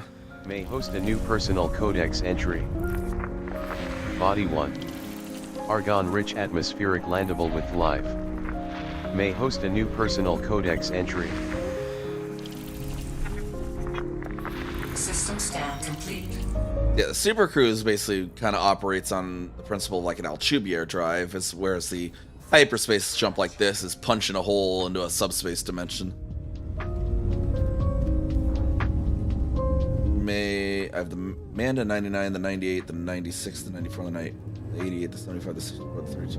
Light year additions. 3, 2, 1. So yeah, when I was going down and doing those various systems that only Caspians can reach, so I just to make it easier, so I could didn't have to jump the carrier back and forth the neutrons without the so you had to hold a neutron charge for those. I just made 8 identical Caspians, so I still have like 7 spare G5 engineered class 5 Caspian drives. I have nothing else I could do with. This is like the only ship those drives go to. Fuel scooping complete.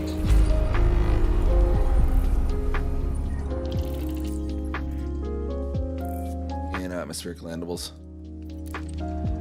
Frameshift drive charging. Here at Astrotex, we will need cheap, unique, and keep all prototypes for scientific history purposes. Yeah, mine weren't even unique. They were exact copies of each other. Why would I need that many? So it was a very specific thing. So like that HD 21503 where I discovered that lowest record-holding Earth-like was one among various other systems that I went to that only Caspian explorers can reach with their boost.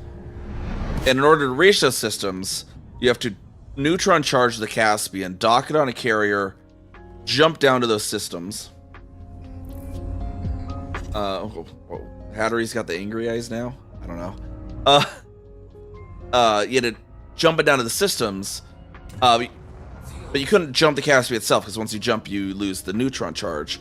And a lot of the systems that were you had to jump from to the Caspian only system weren't neutrons, so you had to ride the carrier with the neutron charge. And so instead of having to jump back and forth, potentially thousands of light years each time just to go get a neutron charge, you could just have multiple ships. Concerned face? Okay, I don't it just looks like, Can't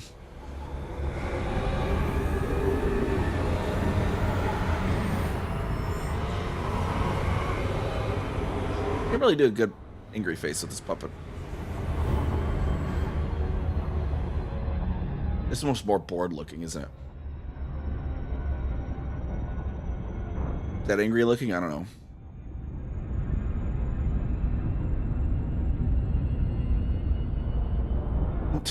Puppeting the frown is hard. I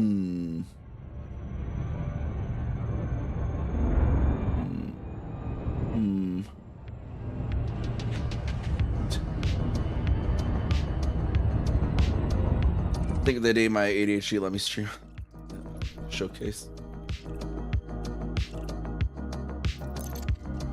Frameshift drive charging. Oh yeah, all the solar flare activity on these stars, yeah.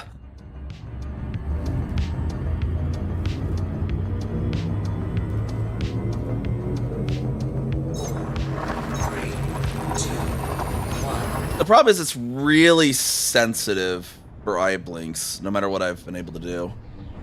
So if I'm trying to like do like where I'm like the Rock, like one eyebrow raise, it just does this.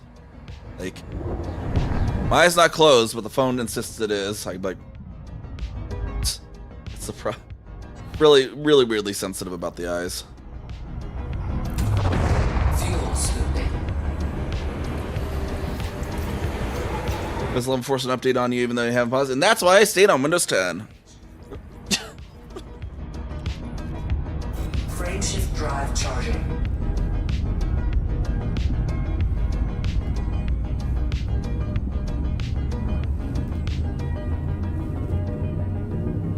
Beyond other reasons, like Windows 11 just being changed for the sake of change and removing features because, oh, it's different. Justify our shareholders. It's different. See, new product. See, it's different. Not that it's better, it's different. In fact, it's worse, but hey, it's different. I don't know, Windows 11's so bad. Fuel scooping. System scan complete.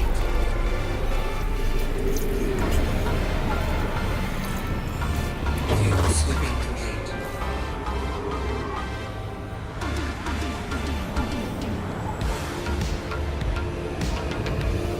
Frameshift drive charging. I'm showing you some. Yeah, I don't know. It's freaking. It just looks ugly. They one of my favorite. This is sarcastic favorite features of Windows 11 is how you can have you right click and you get a right click menu, and at the bottom of that is a show more options button, which just brings up the old school Windows 10 looking right click menu. It's like why not just have that be the right click menu? Why are we needing to have two right click menus now? What is this? Fuel scooping. Or how in Windows 10 you used to be able to just right click new folder and you'd make a new folder. Now it's like right click and then you have to click on new and then you have to click on folder. It's just dumb changes. Don't even get me started on all the taskbar shit. They removed small icons. Use small icons. They made it so that when you click on the clock, it doesn't show the seconds. It just shows the calendar in Windows 10. They made it so the start menu has to be either on the top or the bottom only. And when you do that, it applies to every monitor, regardless. So I can't do it like my setup because like my bottom 3 monitors, I want my taskbar on the bottom, and my top 2 monitors, I want the taskbar on the top. Nope, can't do that in Windows 11. Not allowed. Like. Windows 11 is so stupid. Frameshift drive charging.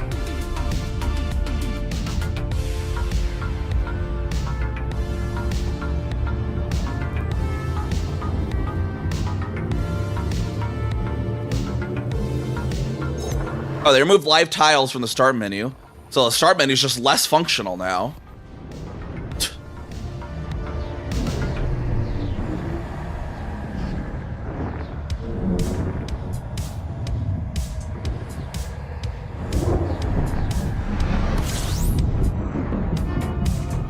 Little surface bacterium on sand background. It's easy to spot. Nice. Yeah, it's always annoying when they're on like a camouflage surface pad of a planet. It's like, yeah, the surface of this planet would make great forest camouflage. It's unfortunate that I'm having to look for bacteria on it. But that's really what I would like. They should have really done. It's like, okay, if you want to, because like they already have it where a Windows 10 and a Windows 10 license is a Windows 11 license. A Windows 11 license is a Windows 10 license. They are one license. Like if you go like Micro Center right now and you buy a Windows 11 license, you can take it home and you can download your Windows 10. You can download the Windows 10 installer thing from Microsoft. Put it on your computer, and when it asks for the key, put that Windows 11 key in there, and it is a valid key. And in fact, actually, Windows 8.1 as well. Since Windows 8.1, the Windows keys have been Windows keys, basically. It's like it's not like they're even really selling a new product. Like, just like, oh, it's free upgrade, whatever. Like, just what would have been great for Windows to do is like, hey, we got these new features and we got this new design. If you want to have it looking all modern, more modern, fancy, just release it as a new theming and an optional upgrade, optional feature pack, you know, or something. Like, why did it need to be a whole new operating system? I don't know.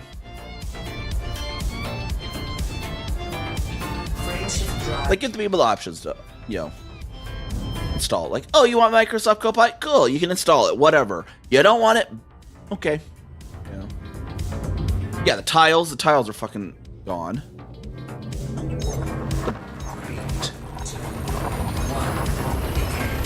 Tiles, the best thing that Windows 8.1 introduced, and they're gone.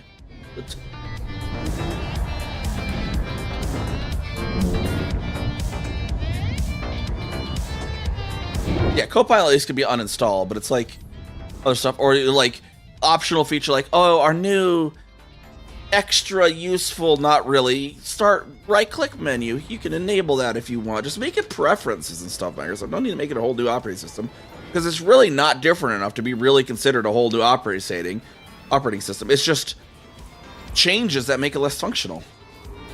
Like, like it's really mostly theming, and theming in a way that is just bad. Like, the under the hood is barely changed, except for the stupid requirement to acquire TPM.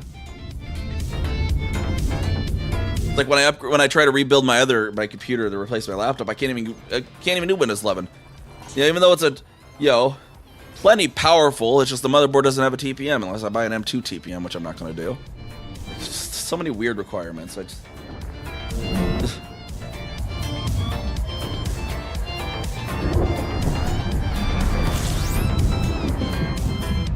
Maybe Windows 12 will be great. Knowing Microsoft and their weird back and forth concatenance. Although 8.1 and 10 were both good.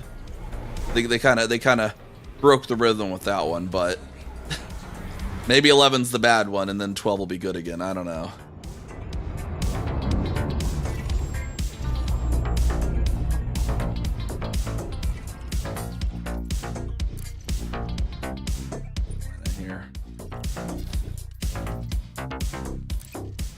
Frameshift drive charging. 10 script version.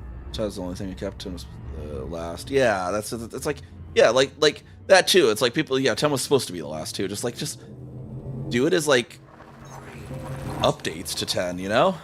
Like, just do it as optional features and shit you can add on.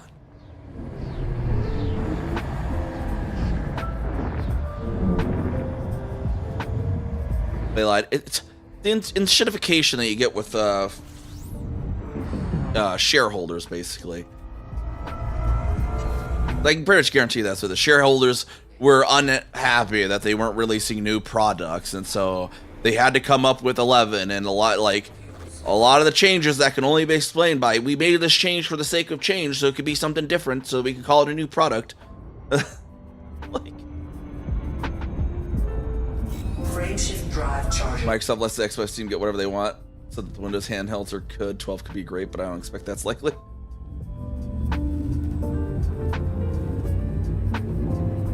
I don't know. I think what matters for 12 is, will the AI bubble pop before 12, you know, like a good deal before 12 comes out, or not? If not, 12 is going to be an AI slop fest. If it does, then maybe we have a chance.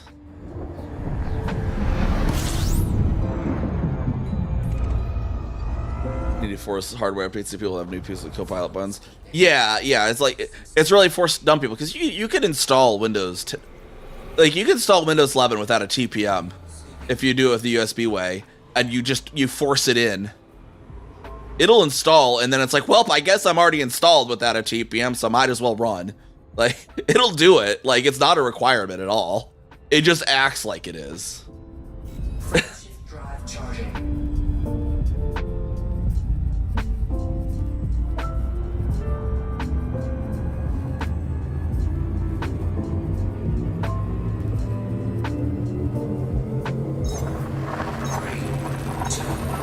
Yeah.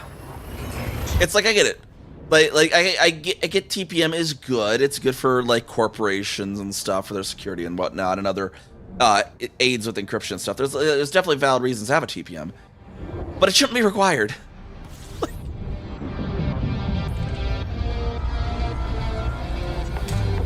Fuel scooping.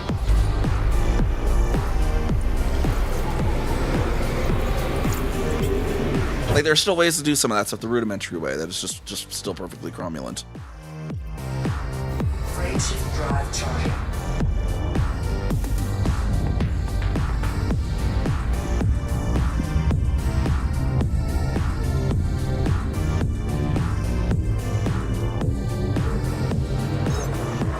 So yeah, like my old board's an X99. TPM was like, it was a thing then, but not every motherboard had TPM in 2014. I mean, my new board's a workstation class, so obviously it's going to come with TPM. That's just... it's a business-aimed motherboard, so it's going to have one, but...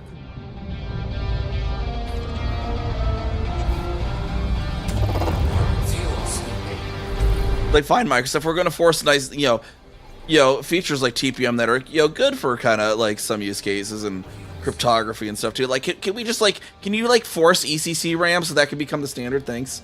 Like... But no, they're not going to do that. Frameshift drive charging.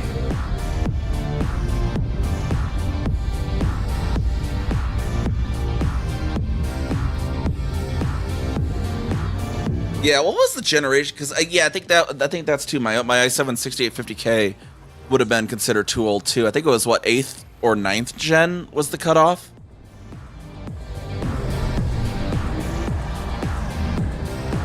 Whereas, like, yeah, like, I mean, of course, there are definitely 6th gen CPUs that would be pretty old and slow, but 6850K is still quite powerful.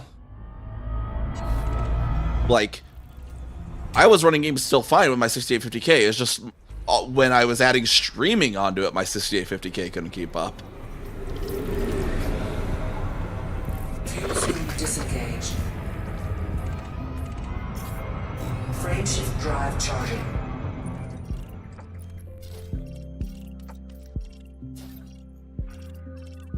One, we're just a spree on our way to Beagle Point at this point.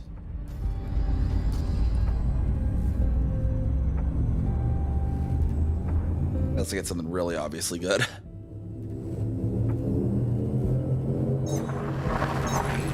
2, 1, engage.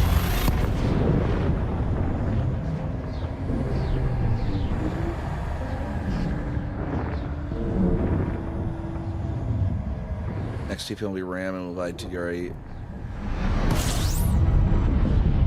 That's another one too. Like I think too. Like ECC should become more of a like DDR6 should have ECC be the standard and non-ECC be the budget option, rather than how it is now, where ECC is the premium. Frameshift drive operating beyond safety limits. Frameshift drive supercharged. There's so much like data loss, even with consumers, that could be solved with ECC and being able to give warnings from that, than rather than people just having unknown bit flips.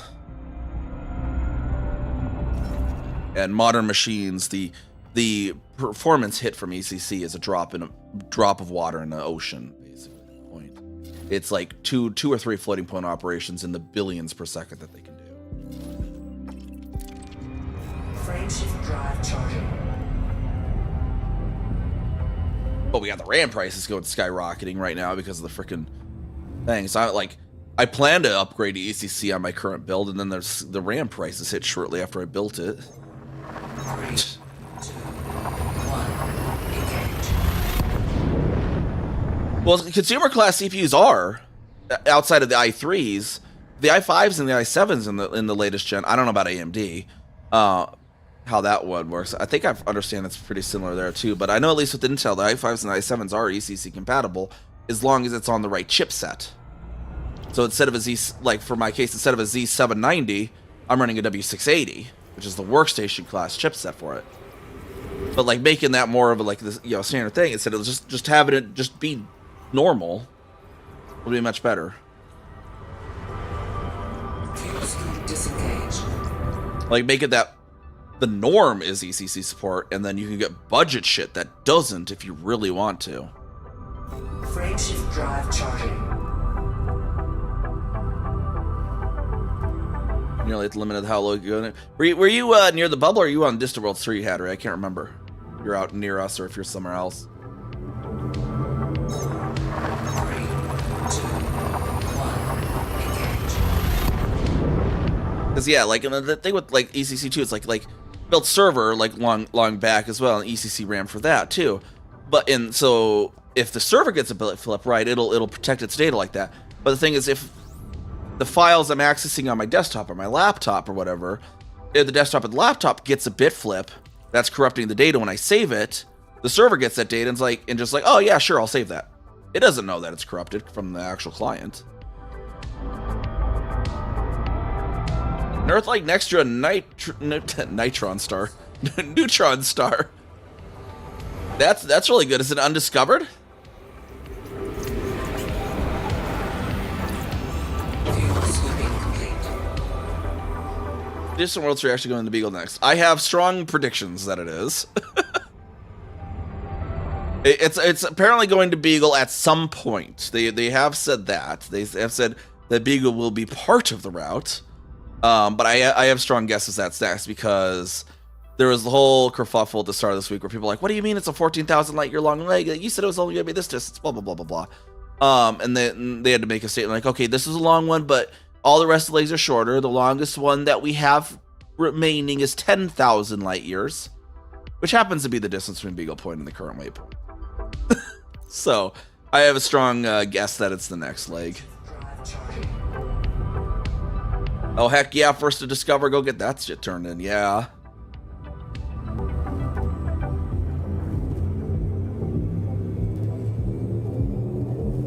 But you will be part of the hunt too? What hunt? I don't know, I've been good on some of my predictions so far with Distant Worlds 3. So, my predictions have so far been pretty much right on track.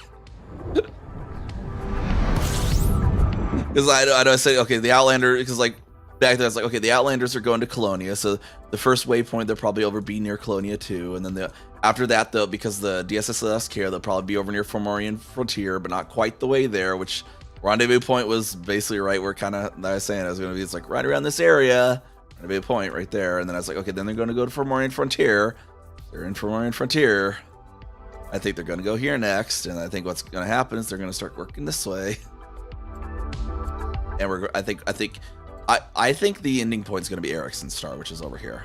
I think that's what's going to. They're going to start working over this way.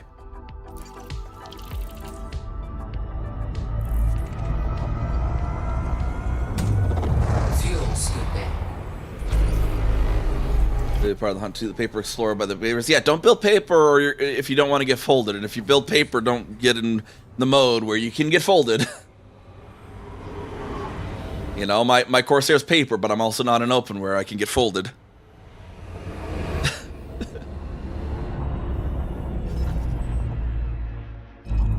I'm normally a ganker myself. I'm not ganking on Distant Worlds 3, obviously, but I do gank in the bubble.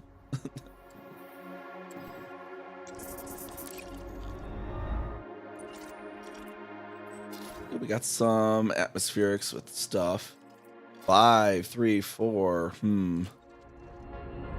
Just scan this. We're gonna see if there's any stratum. If there's anything not stratum, but that I want, I'll just bookmark and come back, because we're only a few jumps from Beagle now, so I can always easily come back. Ammonia atmospheric landable with Hi, Stratum Tectonicus. may host a new personal codex entry and has high biological value. As I was saying, we have found stratum.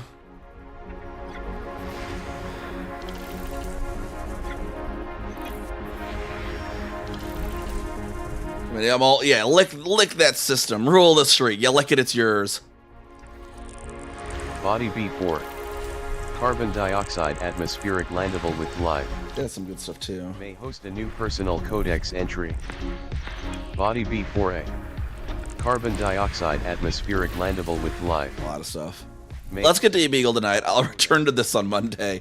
I'm gonna get the stratum tonight, though, at the very least. Atmospheric landable. Not all this other stuff. May host a new necessarily, because I can always re-hit this on Monday or something, or just one of these other nights off stream. Bookmark this once I scan it all.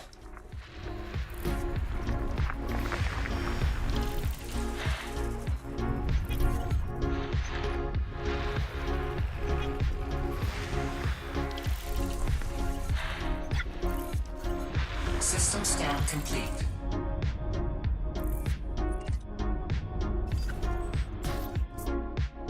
Not that one. Where am I? I'm currently here.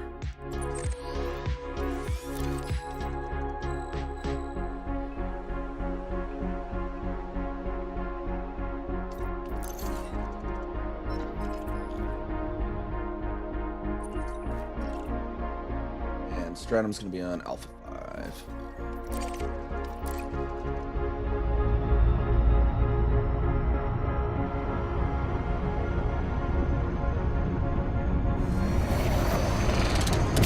Trying to get the Milky Way all more small now.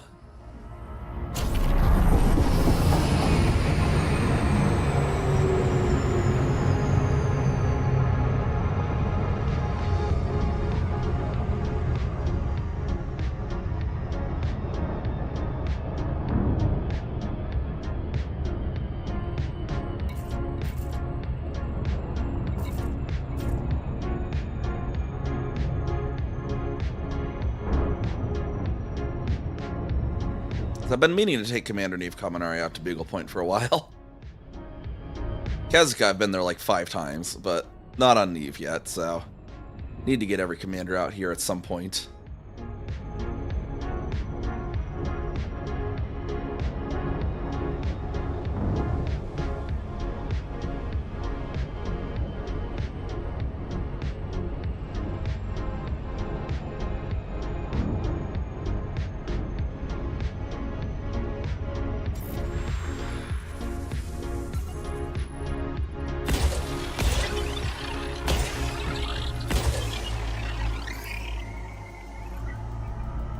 None of the planets are landable in the system. Darn. Yeah, at least the Earth-like, though. Pretty good. Surface scanned by 50%. Body Surface A5. scan complete. Judging going away Personal 1,600 light years away, no codex scoop. has high biological value.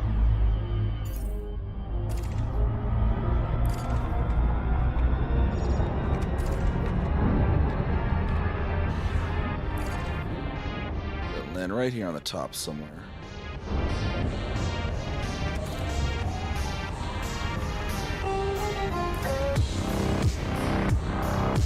Got a good light blue splotch here. Orbital flight engaged. Earth-like, yeah, the Earth-like's obviously not going to be landable. What is the orbital line doing? What in the world? What's wrong with that boy?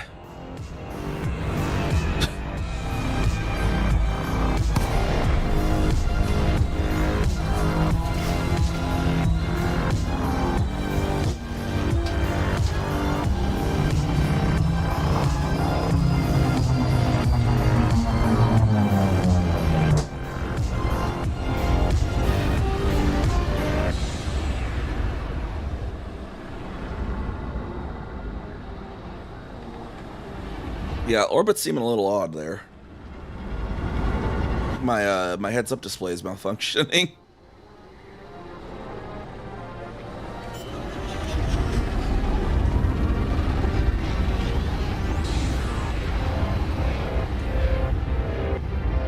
Landing gear deployed. Right here, Stratum Tectonicus.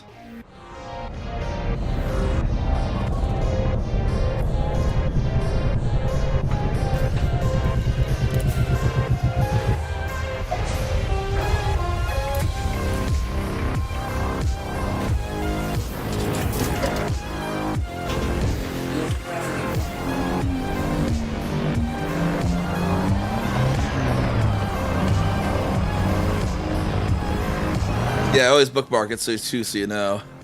But if you're actually your first undiscovered or first discovered Earth-like, that's always a good one to bookmark as well. I still have my first discovered Earth-likes saved on EDSM at least. Especially guys, I actually have Stratum tectonic is confirmed present. Base value 19.01 million. Minimum sample distance. then I actually went back there on Neve and like first mapped some of them First too. partial sample Or first footfall selected. something in them.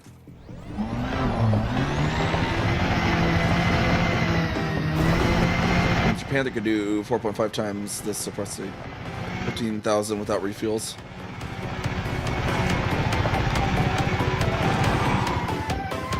Yeah, it gets even crazier when you get the neutron stars in on the Caspian, though. Traveled over 500 meters from previous sample.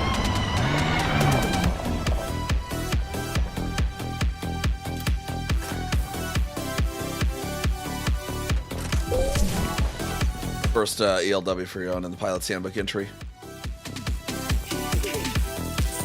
For that sector, or have you never had a first discovered Earth like before?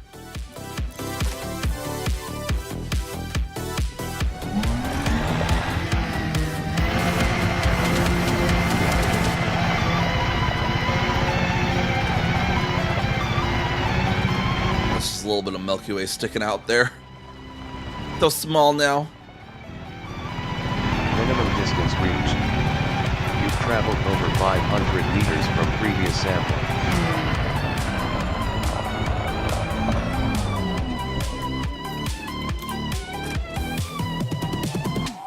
Probably this even beat the 20,000 light year range. Yeah, I think the Panther is able to do Colonia without a scoop, technically.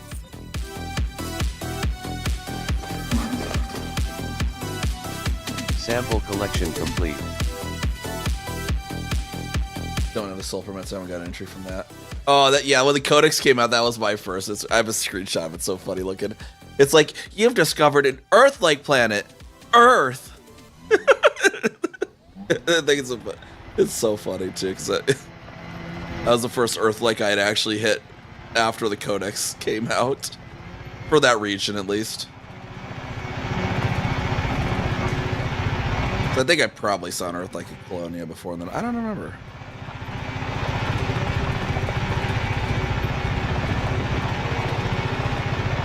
Well, it wasn't one of those that caused a snippet of webpage info as Firefox, because that have AI. Yeah, because everything has to have AI nowadays, apparently.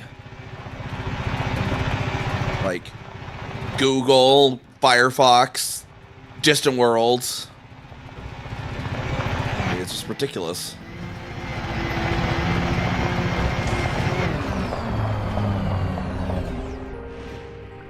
I did scan 3 right. Hold on.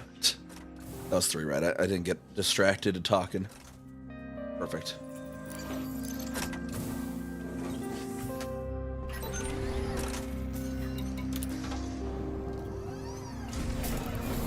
Libra Wolf.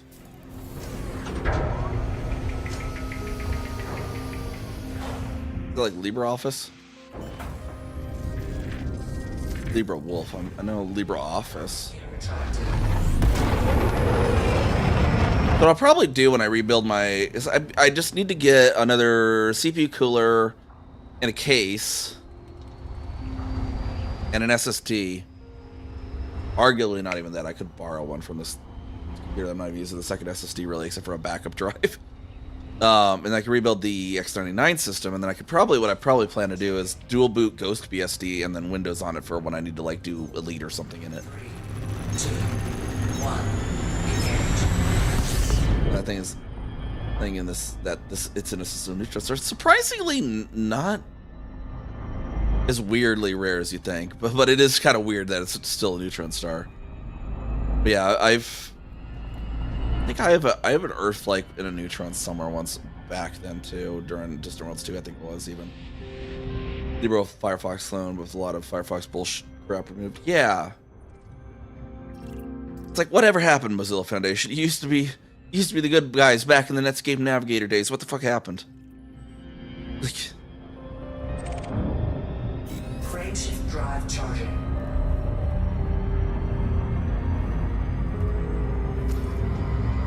like 15 from Beagle. I'd definitely make it back out of here easily. 3, 2,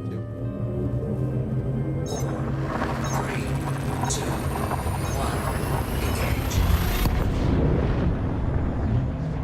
Like I remember back in the 90s using Netscape Navigator. It was better than Internet Explorer, but which is what eventually became Mozilla Firefox.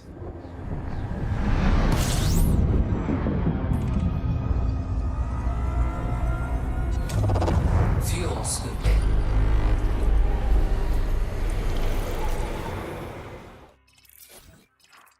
Spherics. Fuel scoop disengaged.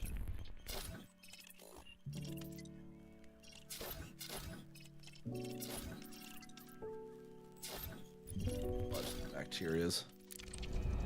Frameshift drive charging.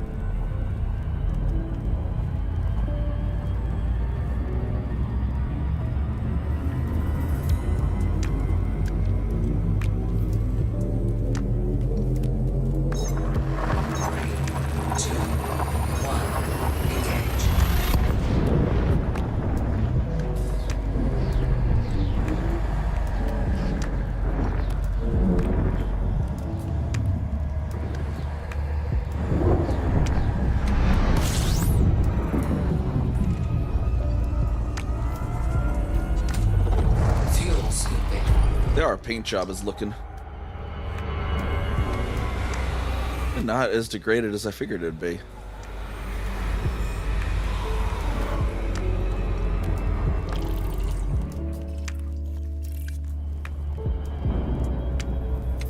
Nope, we got the water. Oh, I'm out of. I need to do a quick. Be right back, anyways. So to do some other stuff. Be right back.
Have a clear coat applied. Well, I think all the micrometeorites take the clear coat away too.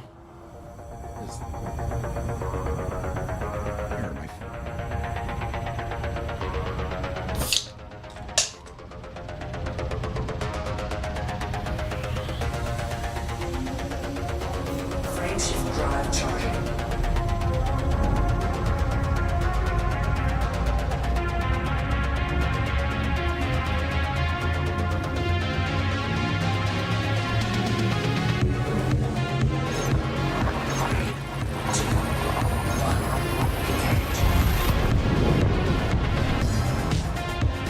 It's being Earth like there's a lot of water on it. Yeah, maybe just like an archipelago Earth like kind of.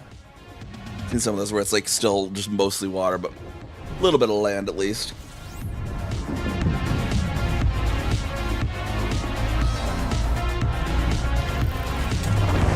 Now you miss encoded mats? On like doing engineering or whatever. Fuel scooping complete.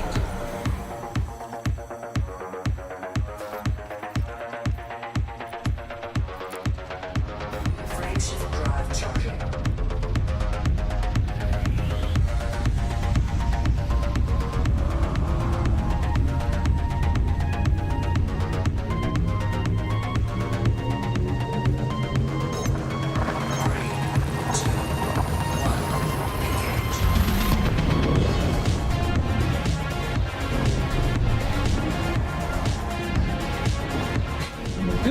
The one with that continent there, it's like we have Europe at home. It looks like dollar store Europe. You have like the little peninsula like Italy. It has a little thicker at the front like Spain, but it's like different.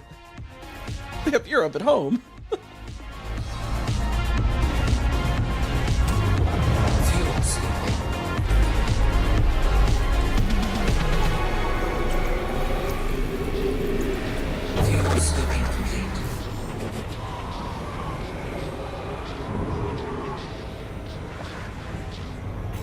Frameshift drive charging.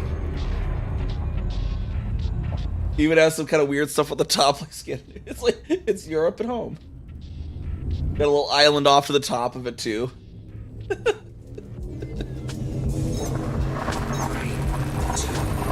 1, engage.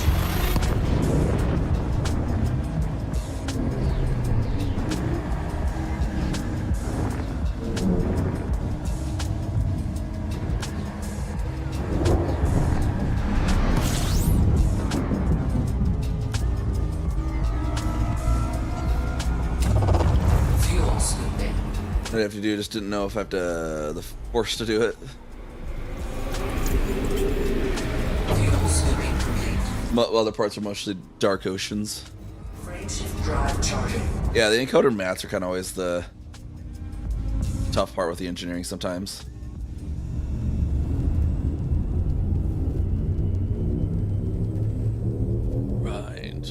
Grind, never change. 3, 2, 1, engage. Got a heck of a hurricane on that one there, though.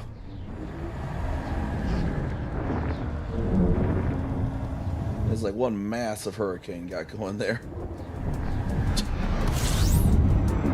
It's like a Category 7 hurricane or some shit going down on that planet. Fuel scooping.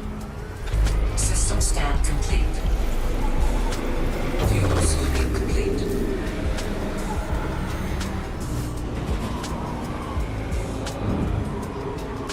It's like inflow alarm is like going over the freaking horizon. Frameshift drive charging.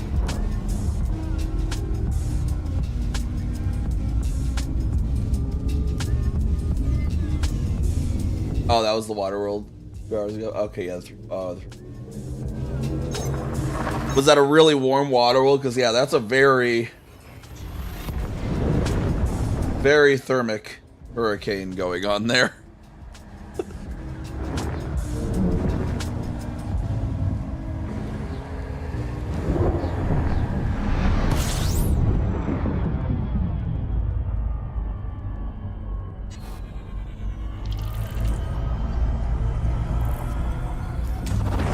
Fuel scooping. 8 jumps to Beagle Point. 8 bodies in the system with 8 jumps mark. Fuel scooping complete. Frameshift drive charging. Sky in front of us is all dark now. Mostly. Thin man of the Milky Way left. Southern galaxies separated from it. 3, 2, 1, engage.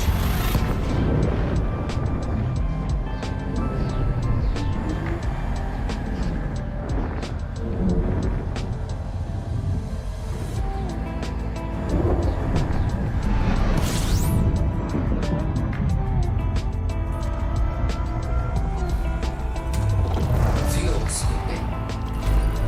32 bodies. So we got footfalls on these base, so Fuel we're scooping. getting a lot closer to Beagle 2, where there's going to be a lot more concentration of people Frameshift drive charging. funneling into Beagle. A higher likelihood and all that. Because now we're in the Seaskia system, and Beagle Point was a Seaskia system, so before the rename. Engage.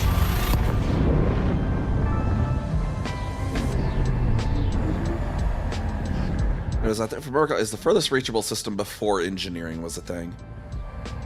So the 35 light year Asp Explorer was the furthest capable non-engineered ship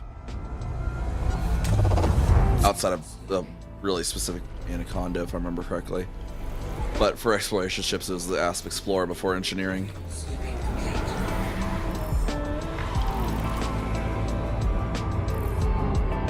Frameshift drive charging. Frameshift drive charging. Stay in private, right? Yep. Frameshift drive charging. Miss your Hespecs. See, I have an Asp Explorer that I completed Distant Worlds 2 with, and now it's my ganking ship. It's been retrofitted for a little bit of a different purpose.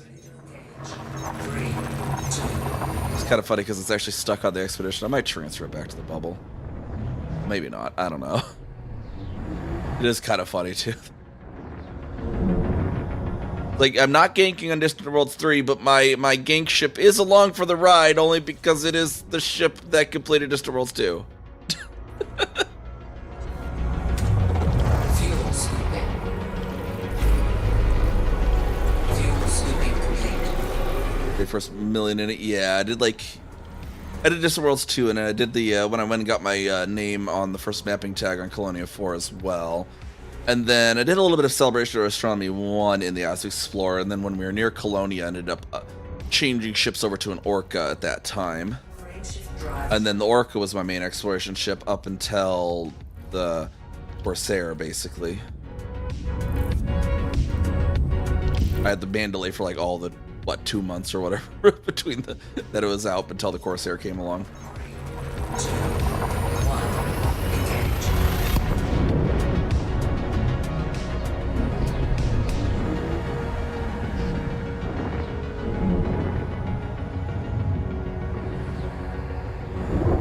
And I had Type 6 before the Astro Explorer for like a hot minute.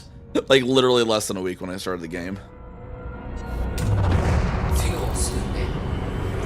But I did also retrofit the Type 6 for some other types of exploration. Fuel scooping complete.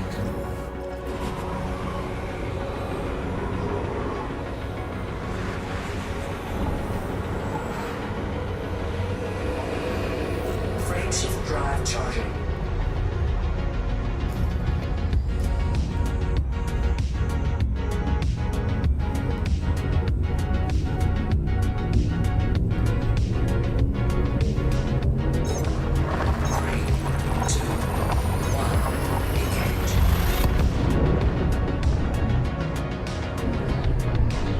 Oh yeah, that's right.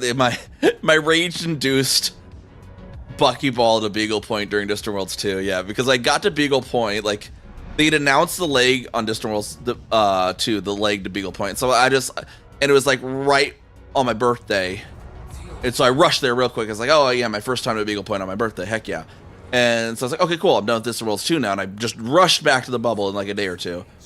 And then it was like a day or two later, they had announced the Distant Worlds 2 decal, and they're like, oh, if you arrive at Beagle Point between this day and this day, you know, you get the decal. If you're slightly after that day, you can put a ticket in with FDev and they'll get it too. And I'm like, well, I was there like 2 days before that window, and I put a ticket in with FDev for getting there 2 days early.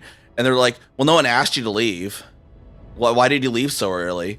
Blah, blah, blah. Like, why did you fly ahead? It's like, I didn't fly ahead. It was the announced waypoint. And they're like, well, no one asked you to leave. Like fine, I'll fly back. They're like, why would you fly back? I was like, I can get there in 12 hours. They're like, no, you didn't ask back. No, you can't. I'm like, fuck you, I can't. I can get there in like 11 hours, 45 minutes worth of flying. They did that thing. Was like, yeah, the boy's like, oh, challenge accepted then.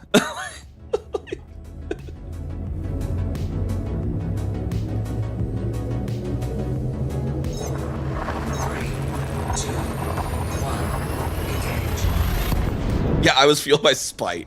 It's funny too, because Sinbad Regime, like the squadron I was in at the time, those of us that were on Distant Worlds 2, we put our journals together, and I want to do this for CEA 2 as well when we're done.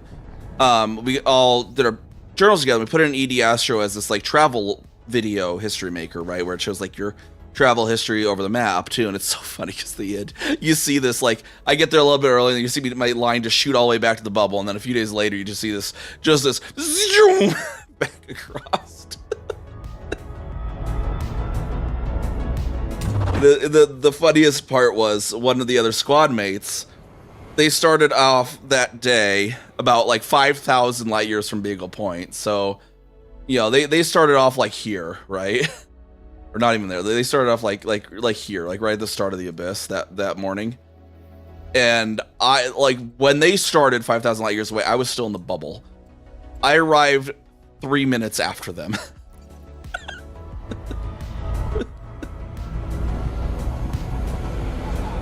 And then ended up actually, and then they went straight to Ovasi SGYD0, and I beat them to Ovasi. Frameshift drive charging. But it's so funny because you see on the thing, and then and so I did 65,000 light years, and the time it took them to do 5. But yeah, the video's out there. I could put it in the Discord as well later if you want to see it. But it's so funny then because you just see this. I think I was yellow lining it if I remember correctly. This video, you just see this yellow line go like zoom all the way down, kind of slowly, but still fairly fast. Because there was like a BGS war starting up, so I was like, oh, I'll get back and help with that. Because I was one of the BGS officers for that squadron. And then yeah, the decal thing happened. You just see just across the galaxy, and then just pew back right after. That's one thing I have never it's just my kind of personal thing. I like the immersion, and so I've never done Suicide Winder. Like never done it. And so, like that week, I had flown. Within the span of a week, I flew from Beagle Point to the bubble, back to Beagle Point, back to the bubble. Just completely out of spite. There we go, Beagle Point. Frameshift drive charging. Let's go. 27 light years away. Yeah, I'm not even gonna check the system map for this system. I'm sure it's well discovered at this point. 3, 2, 1, engage. Eliminate a neutron cone. As low in the galaxy I can. Remember, I have important data. Yeah, very careful with the neutron cones. I mean, once you're familiar with them, they're not really dangerous once you know what you're doing. Here we go. We got Beagle Point. Heck yeah. Fuel snooping. Scan our data so we have all the data for this system. I'll just do the scan real quick. At least sell it to the carrier. That we can always have the map data, just in case we die or anything weird.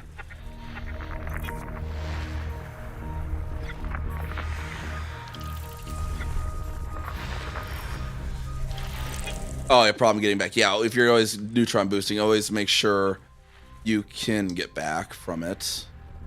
At the very least, if it's less than 500 light years, you could get a carrier to rescue you, but that's complicated. As I understand, the fuel rats will do that. They just want you to please pay for the fuel. Why do you do that?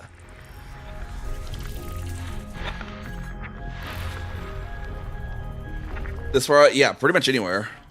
Chista did actually do that for someone already once this expedition, as I understand. But you obviously want to avoid that if you can.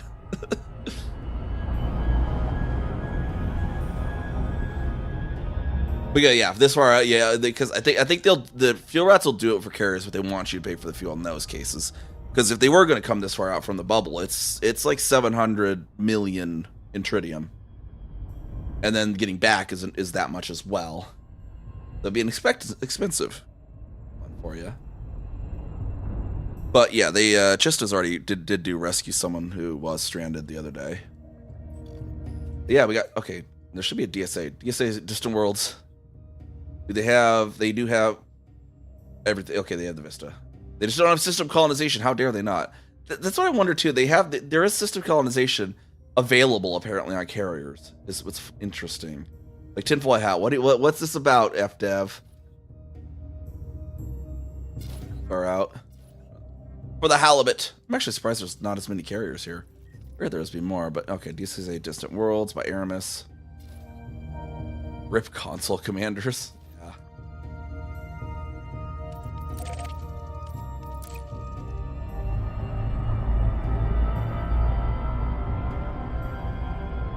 Yeah, the Galaxy map's not very good at scrubbing around to find like systems.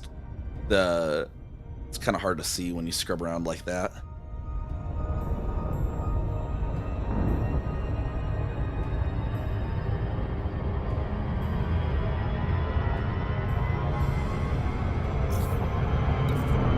I'm visiting in system chat.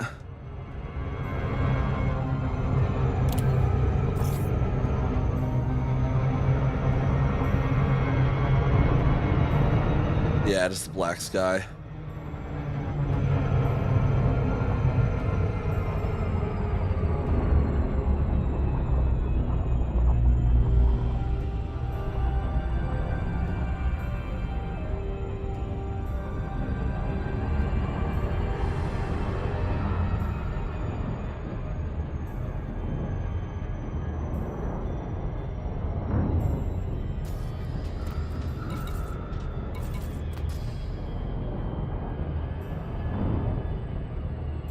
I can't remember if I don't think any of the planets are even interesting necessarily here, even after Odyssey. They're just whatever.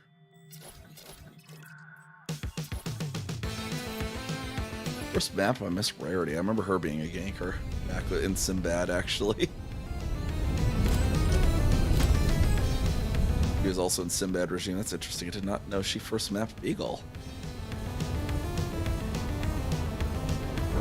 Yeah, we heard Beagle now.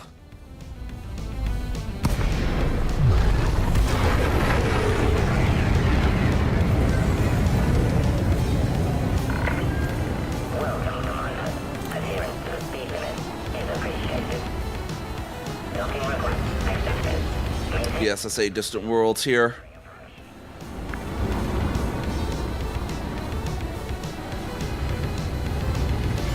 Just in time too, because I was planning it in and no later. 6 was going to be the cutoff, so I wanted to make sure I got here tonight.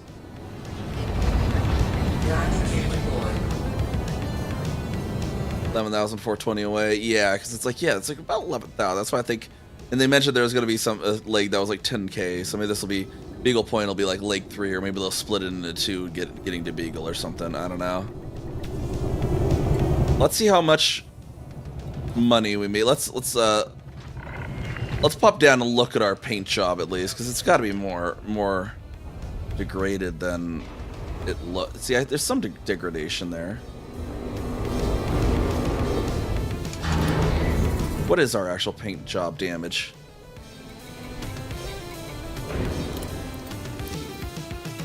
Paint job is it's only at 78%. Okay.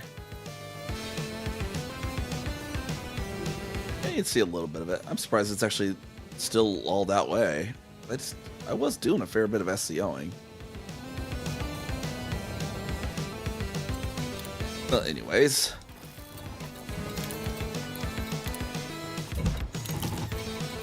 Now, the big moneymaker we're going to have is going to be the Vista Genomics. So let's see what we get in Vista. No gravity. Magnetic contact active.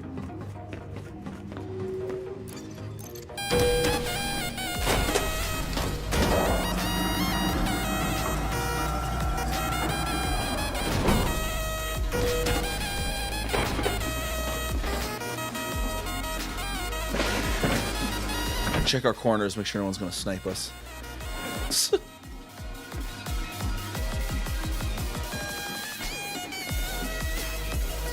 Welcome to Vista Genomics. You wish to contribute to Vista our Sell our organic data. So our base price is already $319. A lot of that was for Footfalls. 319 mil base here.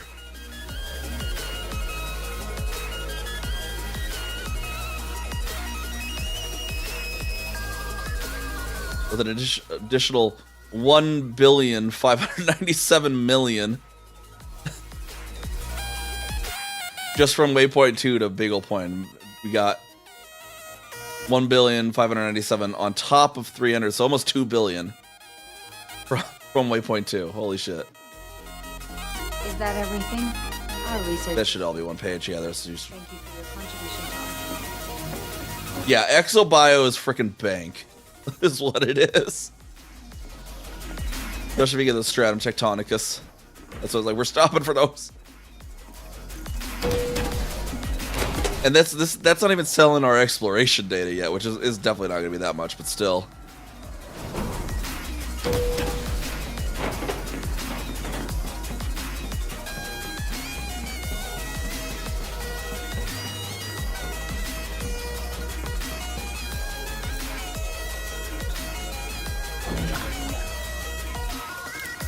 Promotion to Elite 2 in ExoBio, apparently. There we go.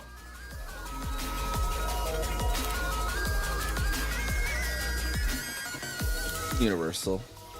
Oh, redemption options too. So we got all our codex interest. Well, it's a negative 25% on that one though. Which is whatever. Codex discoveries too. The other thing was then. And Universal, there it is. Because this one does have the 25% hit, so it's not. It's whatever when we're out here though. I have enough money from the Exopio. 6 million on that page. Another 4 million on that page.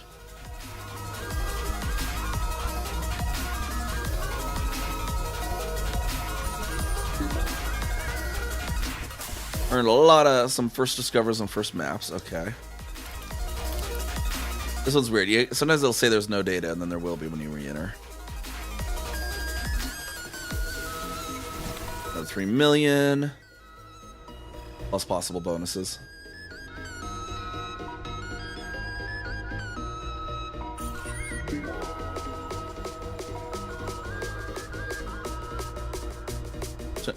Another 97 bonus for a bunch of first discovery bodies. There we go. There we go. All that. So yeah, a lot of more money. Now we're at almost 4. We were just like barely over $1 billion when we started this World Street. Now we're at like 4 billion. So Exobio is at least very profitable. Let us, in any case, let us see who we can raid.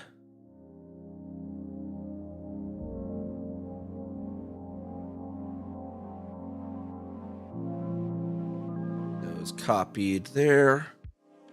See if anyone else is currently that I know in Elite Dangerous.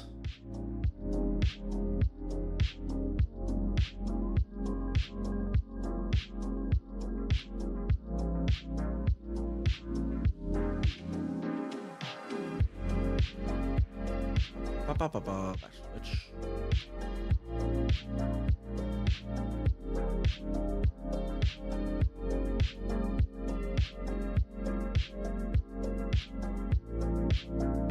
Really, nobody I really know. Is Nikki's live? Doing some sort of on foot stuff. Prepare for like way too much energy for this time of the morning though if we send you to Nikki. Yeah, not many other people that I know online at the moment. I'm third in the category apparently. I'm gonna consider it second because that radio rack, so that shouldn't really be in the category, honestly. They're not actually playing the game. We'll consider myself second in the category apparently. Nikki's first. They're doing some on foot combat, looks like. This one, so you're gonna buy an FC. If sure, I'll have money to buy one fully equipped. Oh yeah, for sure, probably.